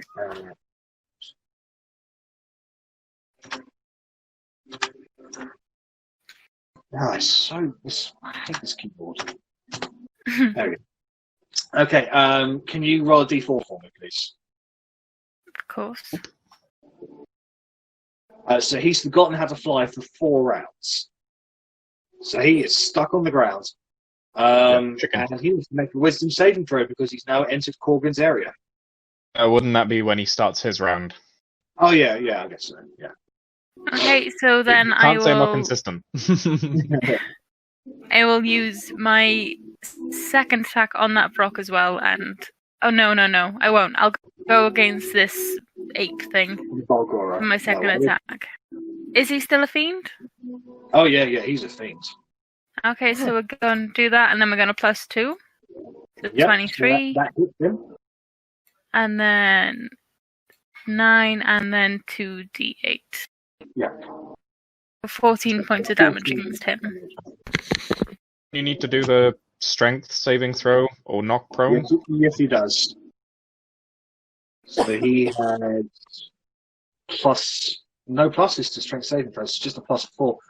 So yeah, So 21. be DC 12. Yeah, no, he resists being doesn't have plus strength. No, I say he's not proficient in saving throws. That's fair. So He's not knocked prone, but he's take the arrow out and snaps it in his hands. No, 5, 10, 15, 20. Okay, no worries. Right, at the end of your turn, Unity's going to make another legendary action to make another hoof attack against that Balgora. That's a miss on that occasion. So the Balgora keeps coming and just pushes the Unity away.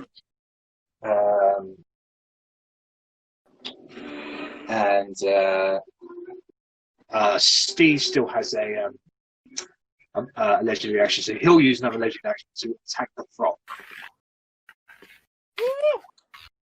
It's plus 7 on that. 1, 2, 3. So, yeah, that's a hit, just about. So it's 2D plus 4.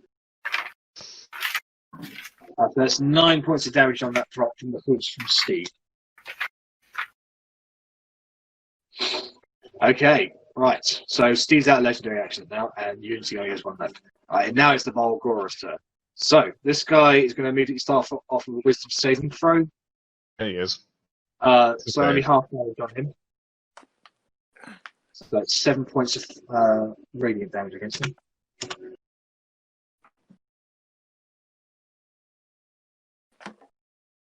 Okay, no worries, Arri. Was that your 5th hit, by the way, Arri? It was. So you're now resistant to fire damage. All right. Okay. Well, Maybe my 4th, because I haven't been able to use Hordebreaker. all right. So very Okay, almost so resistant.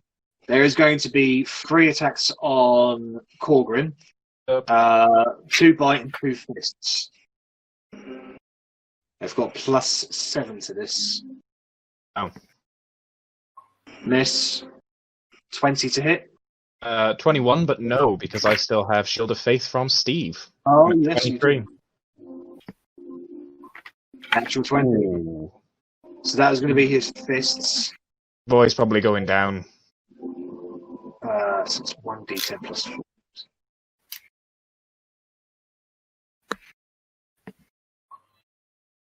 So that's 16 points of bludgeoning damage against you. Bludgeoning. Oh. And it's not magical bludgeoning. I was going to say, if it meets it, it beats it. It's 13, and my hit points are 13, so... So Korgrin goes down, and with that, so does his spiritual guardians.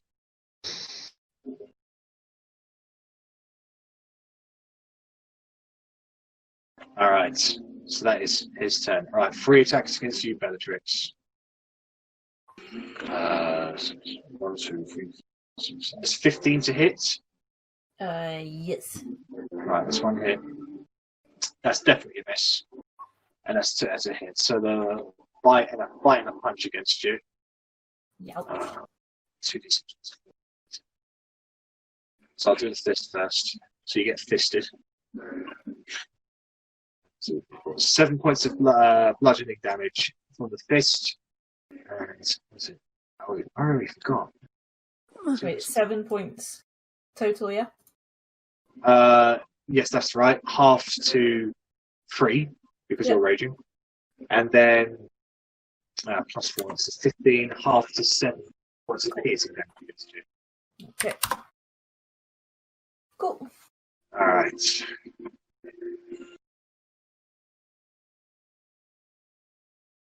Okay, there is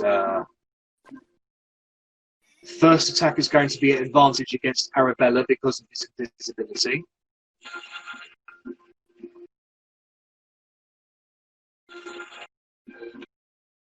So, his bites. Ha ha! Plus 7 to that. 1, 2, 3, 4, 5, 6, 7. 13 to hit you, Arrabella.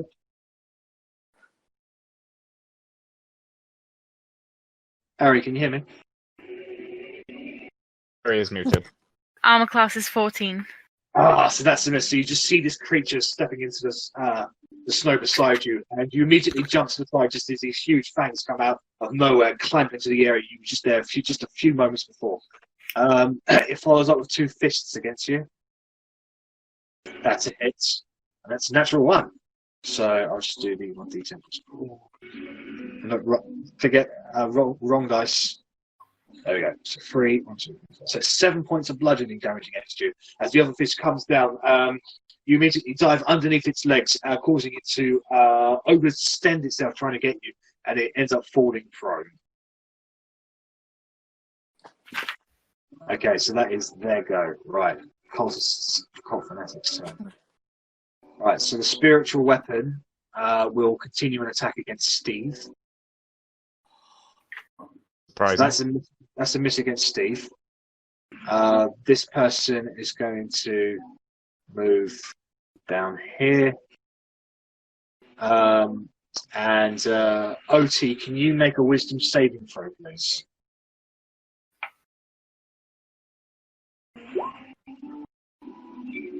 That's a fail.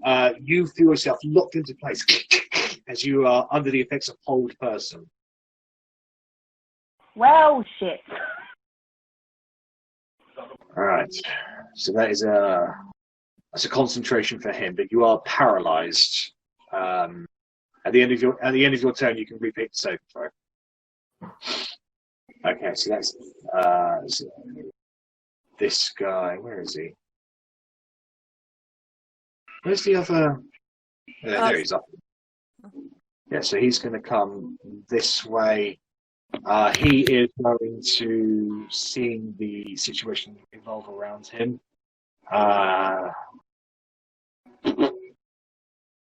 Arrabella, can you make a wisdom saving throw, please? Of course. Oh. All right, so you see I'll do badly. You lock eyes with him. You see something happening in his hands, and he just points at you and says, "Grovel," and you immediately feel the need to just grovel before him. So you kneel down on the ground and start groveling towards him as he casts command on you. So you are prone at the moment, as you are for the next round groveling towards him. No, please don't die before I can kill you. What? I was saying as a grovel, no, please don't die before I can kill you, please. Okay. As long as Verity's not planning to, like, kill me at some point. I'm saying as a grovel towards him. No. Grovel, he didn't say how you had to grovel. Right. So yeah, on the next on your next turn, Arrabella, unless something changes, you will be groveling towards him, but it only lasts for 1 round. Okay. At the end of his turn, Unity is going to make his last legendary action and make another hoof attack against the Valgora. That's a miss. He's just wrestling with this Valgora at the moment. Bellatrix, you see Unity is trying desperately just to keep this Valgora off of you. Wait, is Bella raging? Yeah. So So he then would have does advantage. Unity get advantage? That's true. Then he would, then, yeah. Then that's a fucking hit. Alright, 2d6 plus 4. Fuck yeah. Another woo! So that is another 10 points of damage against that Valgora. It is looking real hurt now. It's been struck several times by Unity's hooves.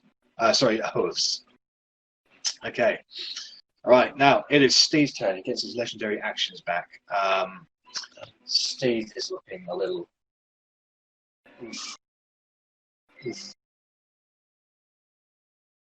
He's just going to focus on what he does best.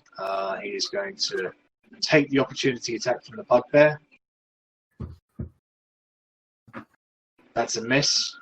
He's going to get there. He was there, yes. So. And then he's going to use his action to do healing touch on you, Korgrin. Kind. So that is 11 hit points back to you. Healing touch with the tip of his horn. Easy more. Just a tip. Just a tip. Oh. All right, Otti, it's your turn. Can you repeat the wisdom saving throw, please? Do I not get the point? Which one's first, the poison or the whole person? Oh, well, the poison, it's actually, yeah, so top of the rounds, you take 8 points of poison damage. So Okay. you can make the Constitution saving throw first, or the power, or the wisdom saving throw first, either or. I'll just start with a C begins before W. Alright, so the poison sticks, but you shake off the paralyzing effect of the whole person. But that's the end of your turn. Okay, Bellatrix, it's your turn. I'm gonna go for the Valgora. Righto. Oh, I have to manually roll, don't I?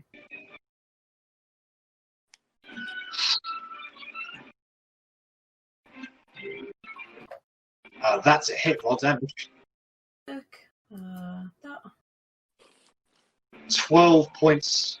Is that with the rage damage as well? That is not with rage, it's +2. So that brings it to 14. Okay, how do you want to kill this guy? Ooh! Through the gut, I just want to stab right into him. So you lunge forward and shove your knife straight through his chest. He resists against it a little bit, but with the constant sort of hoofing from Unity, it falls limp. You withdraw the blade, it just falls down to his knees, and it comes head first before you. Nice. Okay. With my second attack, I'm gonna step back and swing all the way around and hit this guy. Right, Dorian. That's a miss. He sees it coming and uses his great sword to deflect it. Okay, in that case, bonus action, I'm gonna try and hit him with the back of the glaive. Okay. You bring it down again. He this time he actually parries it and disarms you with your glaive. Okay. So your glaive is at your feet before you. So you'll have to pick it up. You'll have to pick it up whenever you can.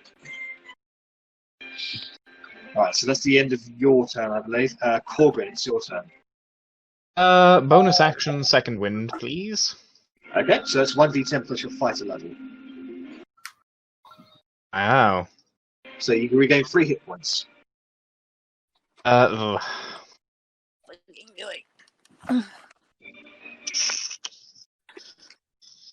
Part of me wants to go balls deep. Part of me don't. Do it. Balls to the walls. I mean, don't listen to me. I have terrible advice.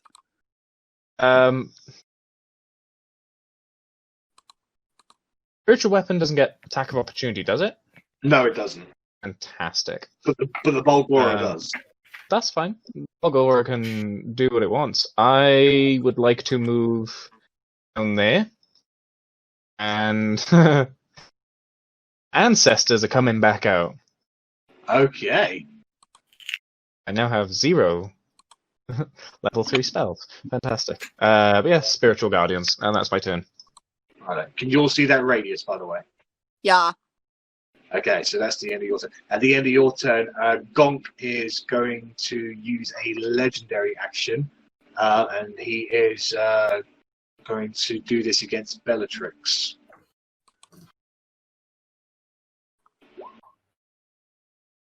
That hits. So that hits. So he's going to divide the volley up between Otti and Korgrin. So both of you will be taking half of this piercing damage, whereas Bellatrix will be taking the bludgeoning. So you each take 6 piercing damage each. Bellatrix, you take 24 bludgeoning. By 3, so that is 11. 12. As Gonk once again gets another rock from his backpack. Looks like he's running low on rocks now.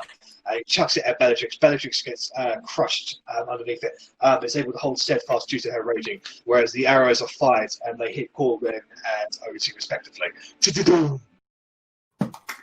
Alright, so that was only 12 points of bludgeoning damage you took, Bella. Okay, so that's your turn. It is Aethgar's turn. Right, so...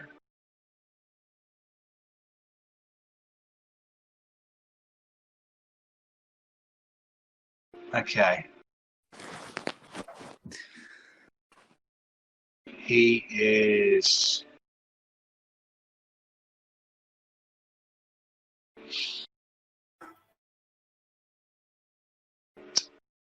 Oof.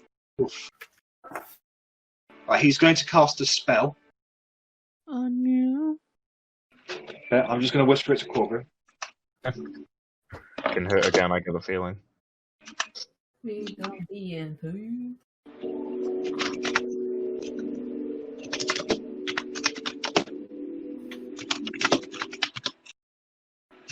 Alright, Verity, are you going to do anything? Alright. No. Okay. So his body immediately turns to mist. And he disappears on the spot. What's the range of 30 feet? 10, 15, 20. 10, So he appears there. And then he's going to use his movement 5, 10, 15, 20, 25, 30 to get to there. And then he is going to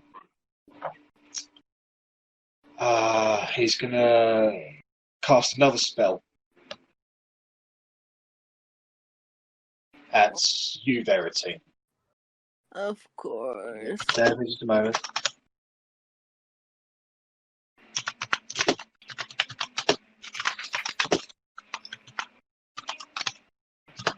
Alright, you going to do anything? No. Okay. So 3 pellets appear in the air, and they come shooting at you. They hit you for 10 points of force damage as you cast a magic missile at you at first level. 10 points. Yeah, because he started with the second level bonus action. He could only do a follow up of a first level spell from there. Right, but that is his turn. At the end of your go, Steve is going to do a legendary action, and Bellatrix, a shimmering shield appears around you as his horn sparkles. You have a +2 to your AC until the end of Steve's next turn. Cute. Do I lose mine? Yeah, yours lost at the end of his turn. So, Okay. So his last turn. So yours went back down. Yeah, that's fair. Right. So two blocks turn. No. And no, they don't get their spores back. Okay. So this one's coming all the way down to the ground and becoming there. So he's entering your field of vision, your thing. So he's going to make a wisdom saving throw. Heal fuckery. That's a fail, so he's going to take full 8 points of damage there. Ow. And then 3 damage. A horrible screech emanates from his mouth. Otti, Bellatrix, and Korgrin, can you all make Constitution saving throws, please? No. Don't think that's enough, if I remember. Korgrin, you just make it. Oh, fuck. Otti, you don't make it. And Bellatrix, you do make it. So you guys are able to instantly recover your ears, but Otti, you're not quick enough, and you are overcome with a petrifying sensation. You are stunned until the end of the rock's next turn.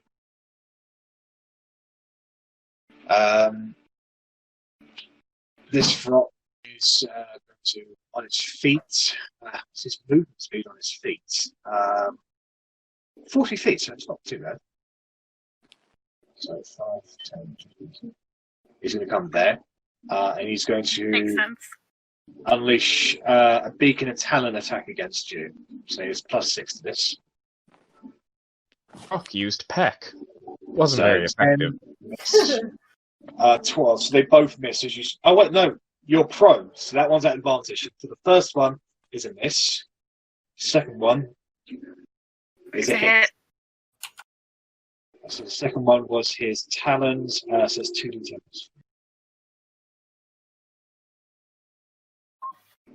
So that is 19 points of slashing damage against you as his talons dig into you and starts slashing you up whilst you're on the ground. I am unconscious. Fucking hell. Okay.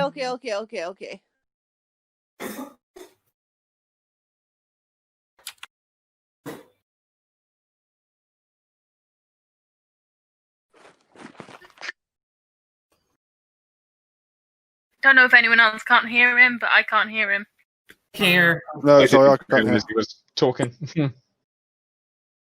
I'm good. Realization strikes.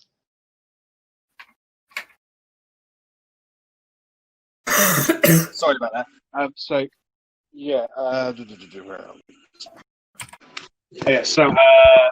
the end of the turn, Steve's going to follow up his last legendary action to do a hoof attack against the Balgora. hits to do 13 points of damage against him. As Steve immediately turns around and starts clobbering this Balgora in the head. They're both as big as each other, so it's quite the sight to see this ape and horse wrestling each other. Okay, that brings us to Rennas. Whoop, whoop. So Rennas is going to aim his bow at the big leader guy. So Dorian, righto. Yeah. You have With his broken triple advantage. Broken triple advantage. I don't know why I allow it in my game. That is a hit. Go ahead and roll damage for a sneak attack. Because of the elven accuracy trait. Yeah, so if ever I roll with advantage. Yeah. Ooh. I mean, look at that sneak. That's just abysmal. So it's 19 points of damage. As you shoot him, and you get him straight into the neck. Ah! Definitely took damage from that. It takes it out. A bit of blood spurts out. Ah! And then I wave at him before I try and hide. Okay, make another stealth roll, please.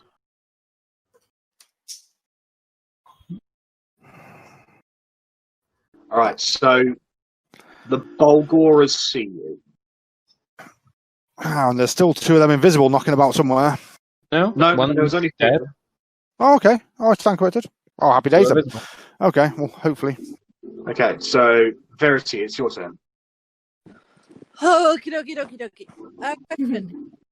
A couple questions. One, is Cure Wounds an action? Yes, Cure it is. Wounds is a touch as well. Yeah. Fine. I've got a plan for that. And then if I want to do a bonus action and an action, or an action and a bonus action, the second one, can it be the same level or does it have to be lower? It always has to be lower. Okay. That's why Aethgar did a level 1 magic missile against you, because he's used a second level Misty Step first. That's fine. So I'm going to cast that second level catapult at Edgar, I guess. Okay. Wait. He's going to counterspell that. Oh. Well, fuck him. And then... Yeah, that's why he saw you making range that stuff, so he got within range to do counterspell. Oh, I should have moved back. Anyway, but then I'm going to spend 2 sorcery points to as a bonus action via Toby on my sister. So he's just going to fly in, touch her, fly out. You had bamfed Toby out, and you did not specify that you bamfed them back in. I said I'd bamf them back to me. I only heard you say you bamfed them out. Well, is it going to cost an action to bamf them in? Yes, but I will say, for the sake of purposes, that I know what Verity's like. You would have brought him back in, but in the future, if this comes up again, if you don't specify it, I'll have to rule that he's not there. Okay. Okay. Well, right, let me go find his token wherever he is.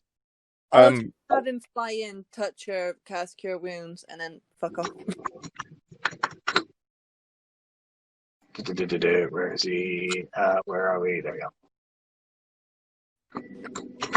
Okay. That's my. You should be able to control Toby from the get-go. Okay, so so you cast Cure Wounds through Toby onto Arrabella. Okay. No wild magic surge today. So it's 1d8 plus my spell casting modifier, which is 3 for my charisma, Yeah. right? Yeah. Roll. Alright, so Arrabella, you come to consciousness with 6 HP. Danke. That is his turn. Alright, it is the bugbear's turn. This bugbear is going to close the distance, and he's going to make an attack against Otti.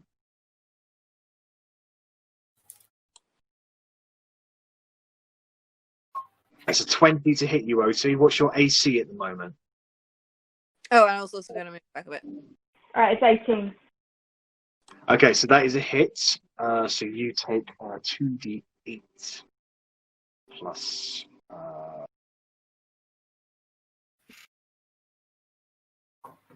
So you take 13 points of bludgeoning damage from that guy as he comes up behind you and whacks you across the face with his Morning Star. This guy here is still really weak from the fireball, so he's not going to walk forward. He is going to throw another javelin at you, Korgrin. Okay. Natural 20. Fuck me!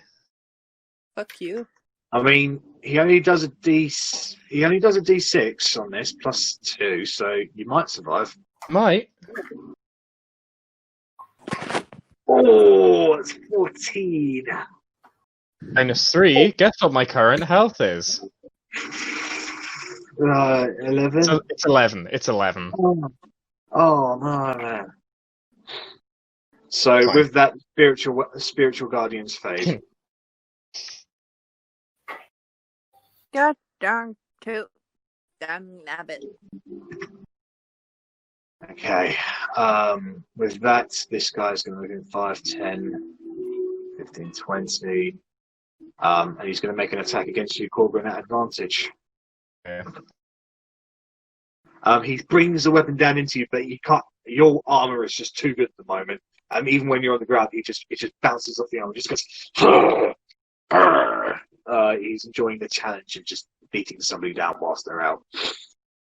This guy is going in for Steve. That's a hit against Steve. So that is 10 points of damage against Steve. As he strikes him into the side, and you see a bit of silver blood etched down Steve's leg. Yeah, didn't like that. Okay, so that's the end of their turn. Loic, you're up. Great. I see these guys teaming up on Arrabella, and I'm gonna try to cast a fireball right behind them so that it will hit these 4, but not Arrabella. Okay, so that's going to be 4 saving throws. So 15 is your goal. The Aethgar fails. Hey. Cult Fanatic has got a +2 to that, so he's a fail. Balgora, there's a fail. Vrock, they all fail. Let me check. Just keep rolling like that, Jack. Keep rolling like that. I'm not rolling very well. Oh, yeah. Here comes the damage. You just killed Korgrin with a crit 20 out of crit damage. So this is your last crit. spell I slot, heard isn't it? This is my last spell slot. It's a level 4. So that's 35 points of damage against this guy, against the Balgora. 140 cumulative. 35 points of damage against the Vrock. However, the Vrock doesn't take as much damage as you think he did. He seems to have resistance against it. Sure. So half of 35 is 17 rounded 17. down. Yeah, 17.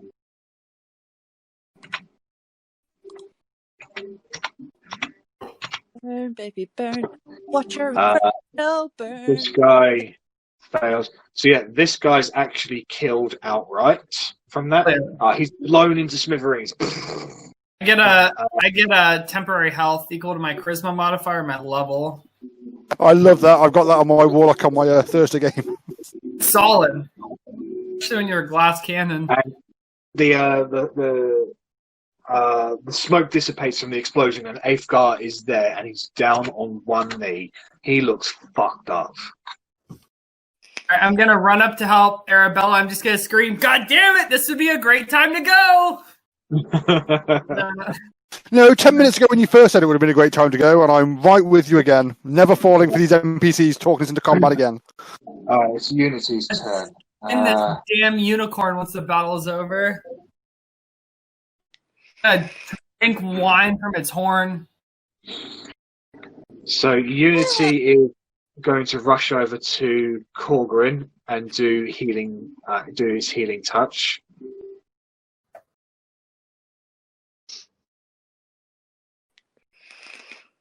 So that's 12 hit points back to you, Korgrin. You're back to consciousness. Fantastic. And Unity's got... He's down. He's up. He's down. He's up. It's Gonk's turn. Where is Talion? The little asshole that made us fight these people. It's buggered off somewhere. He's out in the mist somewhere. I'll be having words with him when he gets back. So he can share. I'd say you can share a spot with a spiritual weapon, can't you? Who does the Doesn't spirit specify. Does it belong to that spellcaster who just Yeah, died? to be fair, that spiritual weapon belongs to the spellcaster that just died, I think. So, yeah, so that's actually it's gone. dissipated. Yeah. Okay, so Gonk's going to make two attacks against Steve. No, Steve! Natural Oh 20. shit! Fuck off. Oh. So it's 2 hits. I'll do the non-crit first. That's 22 points of Ethan might be dead. If he dies, can I have his horn? I mean, he doesn't need it. Wait, what happens if he dies? If you live, you can harvest it, I guess, unless he disappears into the ethereal. 18. What happens to the pact? So 18 doubled is 36. 36. The 2 great cots come down. And Steve buckles under his pressure. You can see he's bleeding profusely, silver blood all over his body. He's kneeling. He's on 1 hit point.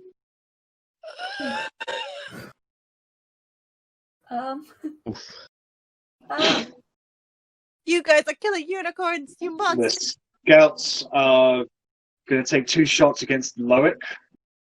Oh. Plus 4, so that's 15 to hit you, Loic. Let me check. That might be right on. Nope. I have 14 AC, so it hits. But the hit, and that's a miss. So you only take that's 8 temporary health. points. 8 points of damage against you, Loic. All right. At the end of your turn,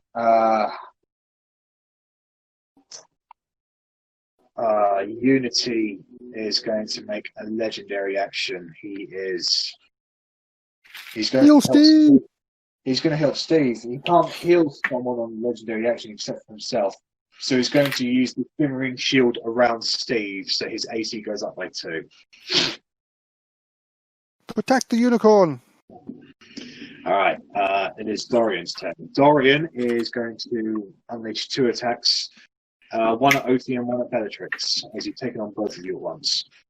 So the first one against Otti, that's a 20 to hit.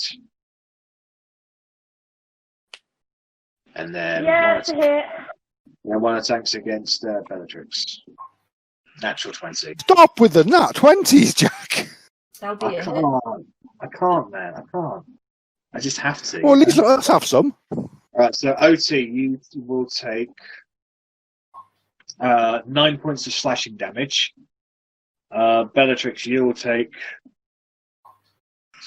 14, 17 points reduced to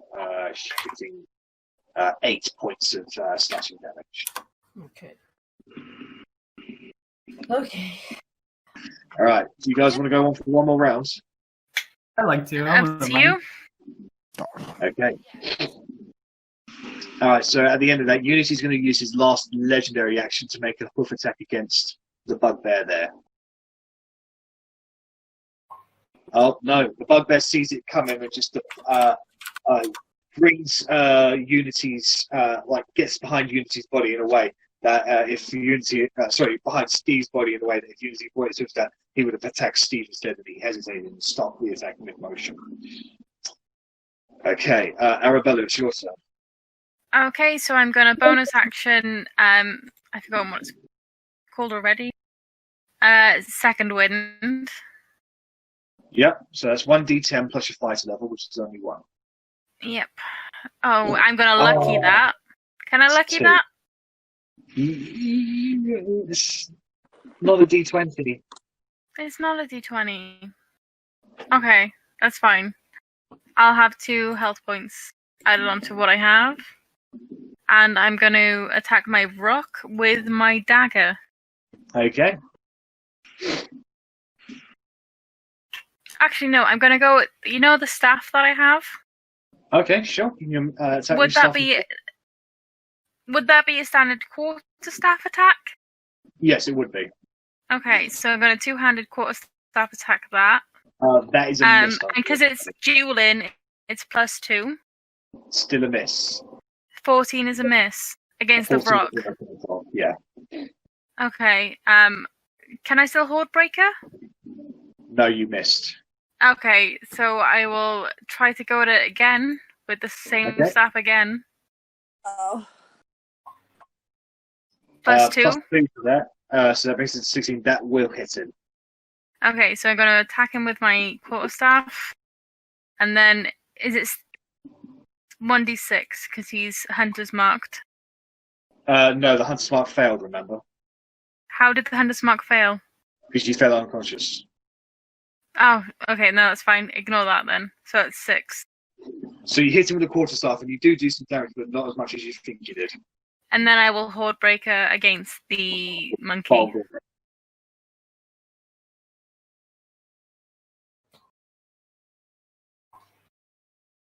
Still plus 2. Yep, that will hit him. Go ahead and roll damage. This guy doesn't have any resistances. That is 8 points of bludgeoning damage against him. As you whack him across the face and you knock out one of his fangs too. Out of there. Okay. I need to quickly make a quick roll. I'm devastated I didn't get a critical hit on any of them. No. No, only Jack's getting the crits.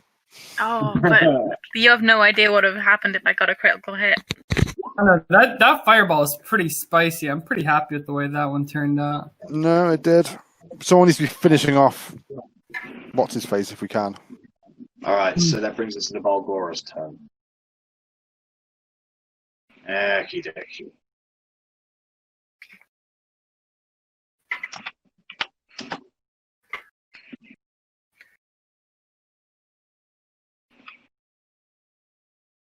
So there's those.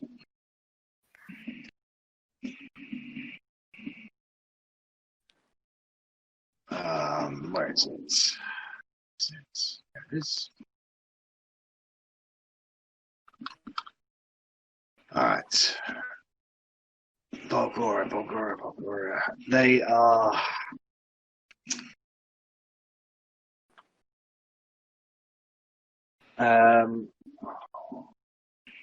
There's going to be one attack against you, Korgrin, and he's going to do it at reckless, so he gives himself an advantage on both attacks against you. Fair enough. Which one crit? A 5 or 1 will crit. That's a hit. And then the second attack. Oh!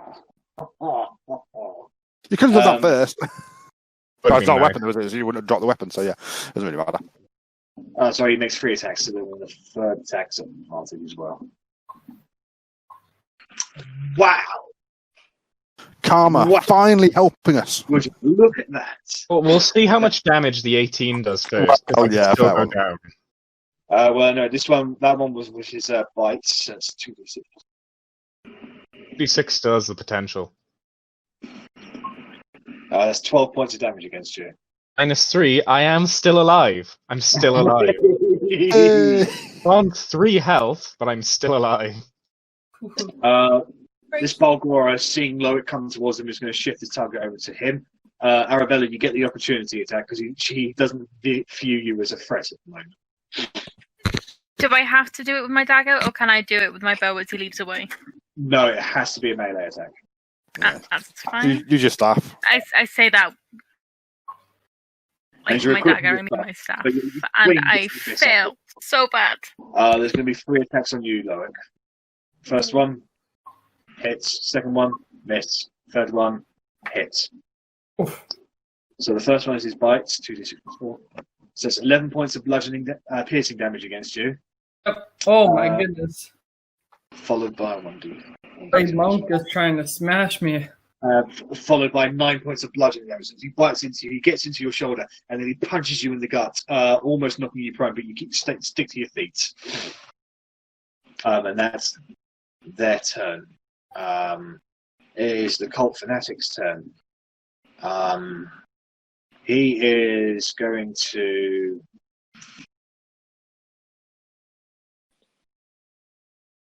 He's going to rush forward, 5, 10, 15, 20, get to you, Otti. He's going to use his last He's going to use his last second level spell slot against you. He's within range of you, Verity, if he wants to do something. You want to whisper me the spell, or?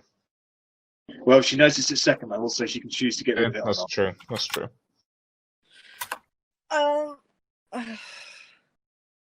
Wait, is OT unconscious? No, she's still up. She's just been stunned and paralysed and has only had one turn so far. Yeah. She's missing this turn as well. She's stunned at the moment. So, sorry, Ellie, I'm sorry. Just watching the battle going on around her. Yeah, I've only got the 1/3 level at the moment. I can't. Sorry. Alright, so you're going to let her do it. Right, so he's going to make that melee attack, spell attack advantage because it's stunning. Oh, I have an idea of what this is. Where is he? All right. He's within 10 feet of me, right? Yes, he is. With Sentinel, when a creature... Oh, I forgot that this does this. Why did I forget this? When a creature within your reach makes an attack against a target other than you, you can use your reaction to make a melee weapon attack. Righto. Does that happen before or after the attack? Well, you could have made it as soon as you came into the... As soon as you got to 10 feet, you could have done it, couldn't you? Oh, that's true. Yeah, I assume that it happens before. I've always assumed that it happens before, as it's part of this. Alright, so he'll make the attack and then you'll make the attack. Okay, so he is casting Inflict Wounds at second level. So it's going to be... Which is a big oof. 4d10 necrotic damage. I always tend to roll shit on Jack roll incredible. 17 points of necrotic damage against your vote. Less than average, to be fair, but still too much, I feel. I would be unconscious, but I have got 1 HP with Reckless Endurance. Hey. I'm down to So 1 HP. this guy touches you and all of your wounds open up and blood sprays out everywhere. This one does unfortunately get It's Bellatrix. in my hair! And you feel your mind's going blank. But then you shake yourself back to consciousness and you're just fighting on sheer grit at the moment. Let's go. It is Steve's turn. Steve gets all of his... My attack! I didn't make my attack. Oh yeah, go ahead and make your attack, sorry. Yeah. That's plus 1, if it helps. +1. 13, yeah. That makes it just the hit. Oh! Thank God for me not putting the right modifier in. I'll beat that. Oh, that sucks. +2 for damage as well, for the rage. Yeah. So that's 8 points of damage against... 8 points. Sorry, 9. 9. Okay, so you slashed him down. He definitely looks like he's bleeding and hurt now, but he's still up. So it's Steve's turn.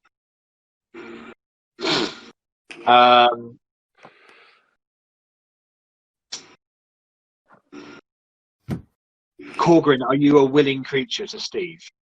Oh, I would say I am. Interesting question. Have to be the second. I'm a willing creature, yeah.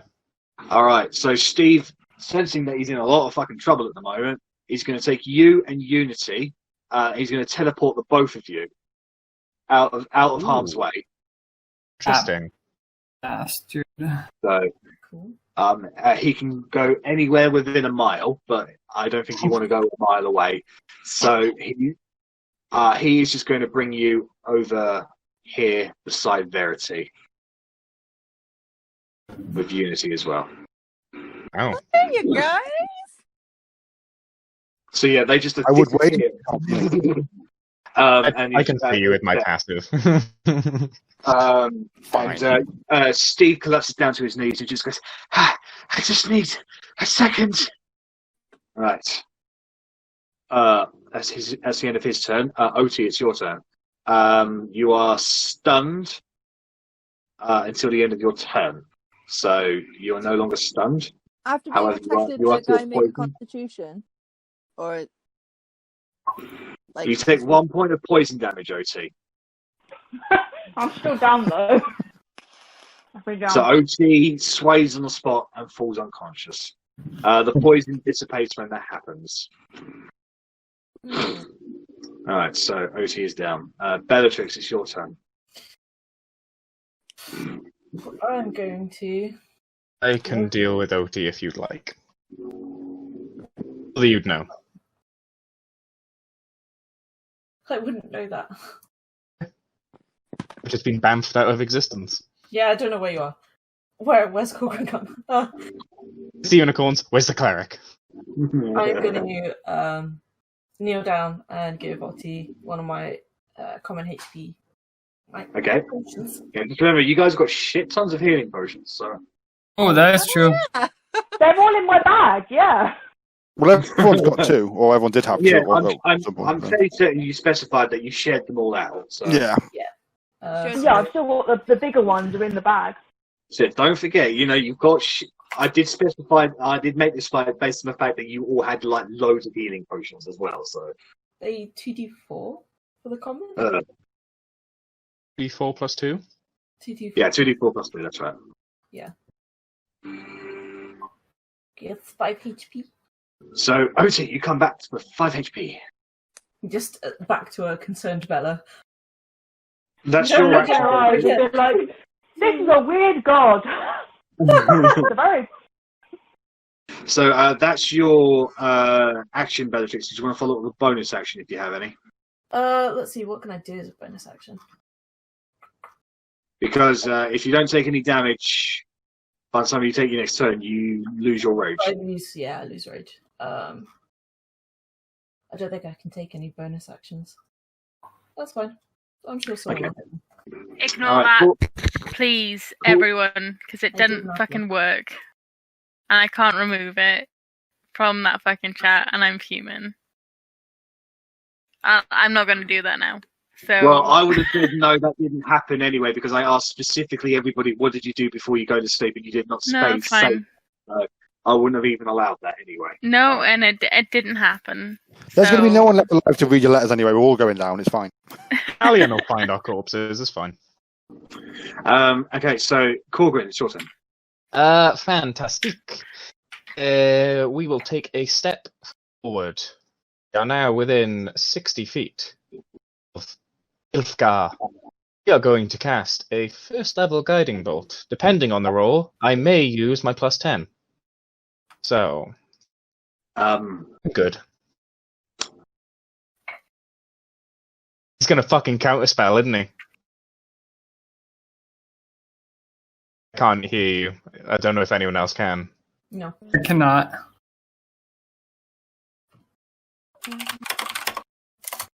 Although I can assume he can still hear us, so that's something at least.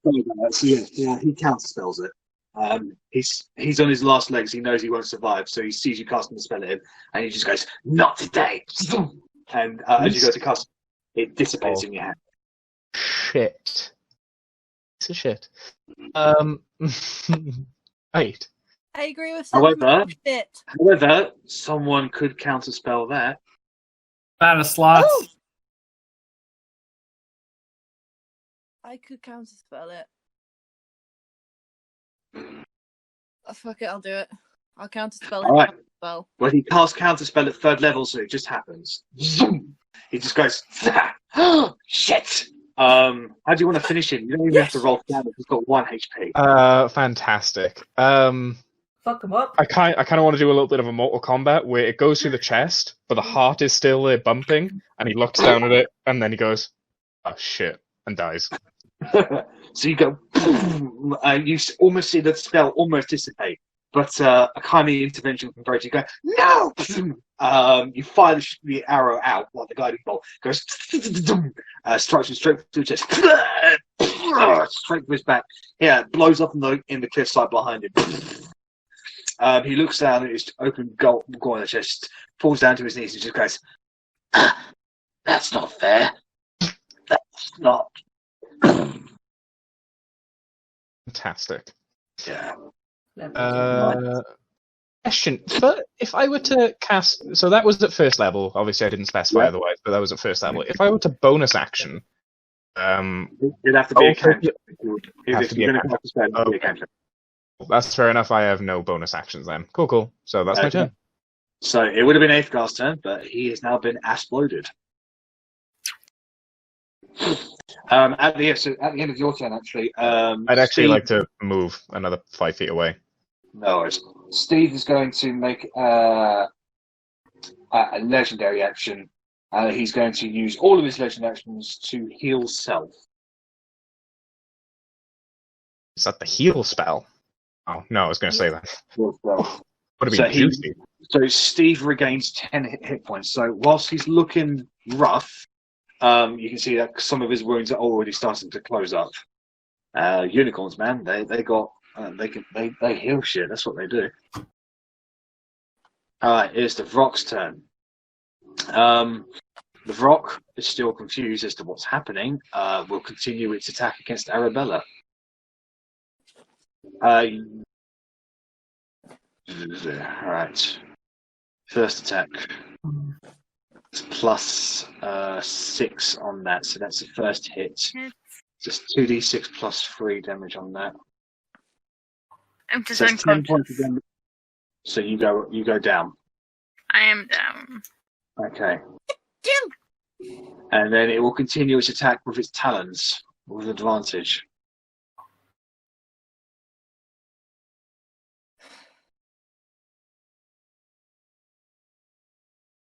D6 for poison. Don't they need to regenerate? Oh yeah, thank you. Yeah, the poison spores, that's what it was. So I just rolled that. Nope, and no, they don't get it back. Okay, so the first one, advantage. No, he tries to get the dig his talons into you, but he's just digging more into snow and earth instead of your actual body at the moment. It's just too much in the blood frenzy. I'm just too little. He's not used to facing these teeny tiny foes. This guy's going to take into the air and he's going to fly 30 feet up and then travel 30 feet, 5, 10, 15, 20, 25, 30 this way. And he is...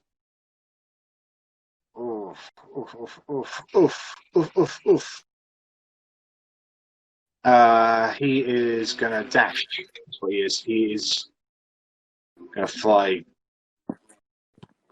That's right. So he's coming overhead to you, Verity, but not on your level. Can he do that? Yeah, I think you moved the wrong one there, Jack. Huh? I think you moved the wrong one. Yeah, but that's the one that was attacked. Oh, yeah, sorry. Yeah, he's the one who was like grounded. Yeah. He's a naughty boy. Yeah. He's been So put in the floor corner. That guy's dashing. So he's overhead of you, Verity, at the moment. He's 30 feet above you. Right, Rennas, I can it's still your move turn. away from him without getting opportunity. That's right, yeah. Right. Okay, so Rennas is going to continue attacking the leader. Okay.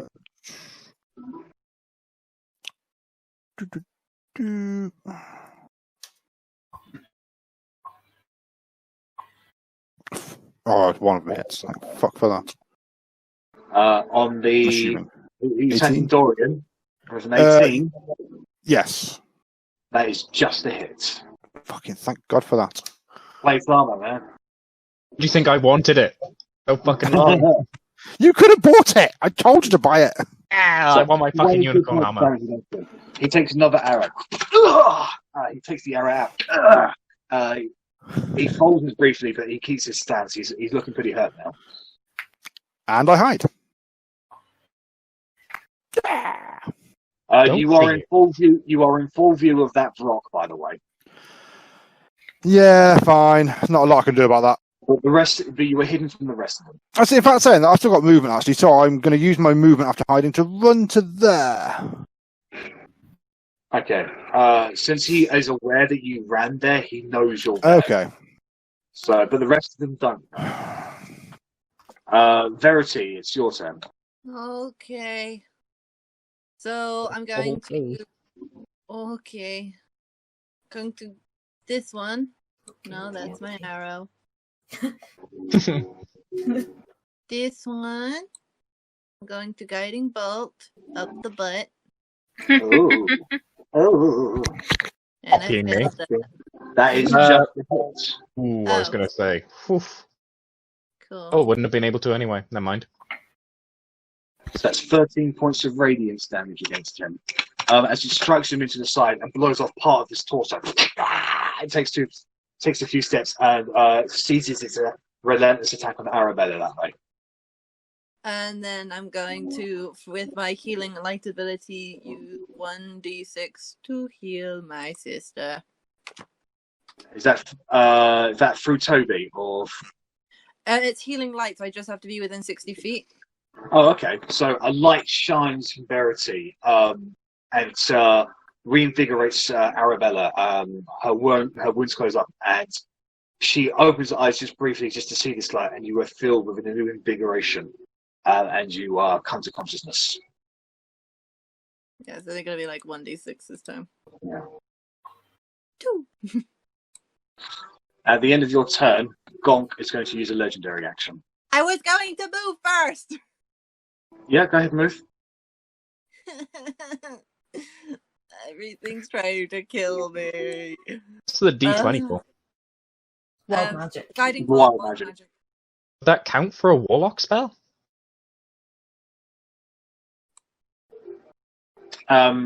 She can't. I'll double check it. Yeah, I'll double check it. Kind of weird. Yeah. All right. Anyway, so Gonk's going to use his two legendary actions to do volley, and it's going to be against Unity. However, that is a miss.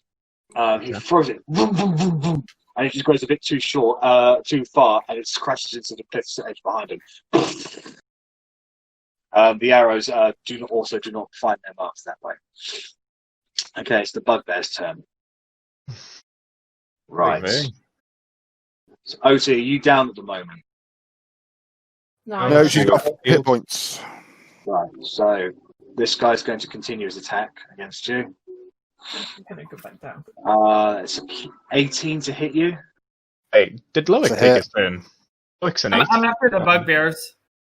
Oh yeah, sorry. Because I saw Unity. Yeah. 18 is a hit, Jack.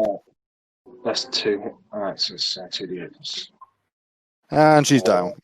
Yeah. So once again, Otti is struck back down by the bugbear. This bugbear comes to you, Bellatrix, and makes an attack against you. That's a miss. This guy comes within 10 feet. Did you want to use your reaction against him? I've used my reaction. Okay, so that's an attack against you. That's a hit. Sorry, 1, 2, 5. That's 15 points of damage, halved to 7 for you. Okay. And then this guy is going to charge. It was 5, 10, 15, 20, 25, 30. He's going to lob a javelin at Verity. Natural 1. So he throws it, boom, and it just goes about 5 feet before going straight into the snow. It just goes, looks confused as to why that happened. Okay.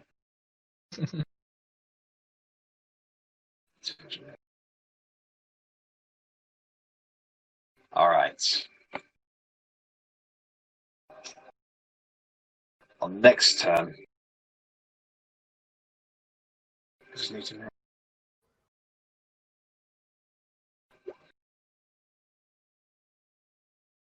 Okay, so that is.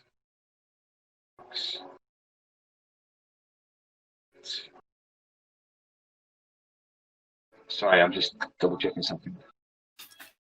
Making me nervous. 3d6 doesn't look good. Random rolls. An arrow comes from the mist and strikes Gonk in the head. As he takes 1, 2, 3, 4. Italian, is that him? About fucking time he turned up. As you hear from the mist, a voice saying, "Swift death to you who have wronged me." Echoes out, and you see Talion bursting through the mist and arriving there. And that's where he realizes it. So yeah, he rolled initiative to 10. Loic, it's your turn. Alright, I'm gonna try to put an Eldritch Blast right in the stomach of this creature and say, "Unhand me, you ghoul!" Hand me wench. You roll with advantage, so. I'm rolling the second one. I'm assuming this is a miss. Yeah, the 11 is a miss. You go to fire it, but he just whacks your hands away with his own fist. All right, I'm gonna try to hit him again. Oh, come on. The 13 is also a miss, unfortunately. So he just, ah! He just, Guess I'm gonna brace myself for impact, and that's it. all right, it's Unity's Really hoping turn. I can push that one away. Unity's gonna Into Arri. Unity's gonna rush over to you, Korgrin. He's gonna heal you Not too kind. for 7 hit points. 7. Oh, double digits. And then he is going to rush off towards Arrabella. And he'll be able to get there. Bedtime. Alright, it is Gonk's turn. Gonk is Honk 'em up. he's going to focus on the person who just hit him. He's going to start walking towards Italian. He's going to pick up a rock and throw it at. Well, he's going to take one of his rocks and throw it at Italian. That is a miss. Italian just action rolls out to the side, like doing a little cartwheel into the snow. Gets back to his feet and is preparing to knock another arrow. Alright, so that's Bonk's turn, and he has his legendary actions. The archers on top will fire 2 shots at Italian. Miss and a miss. So yeah, he's just dodging to the side, weaving against all the ranged attacks coming at him. Right, Sir Dorian. So Dorian will make 2 attacks against Bellatrix. 21 and 9. So only 1 hits. 3. So it's 9 points of damage, reduced to 4 for you. Alright. And with that, we'll call it a night there, guys.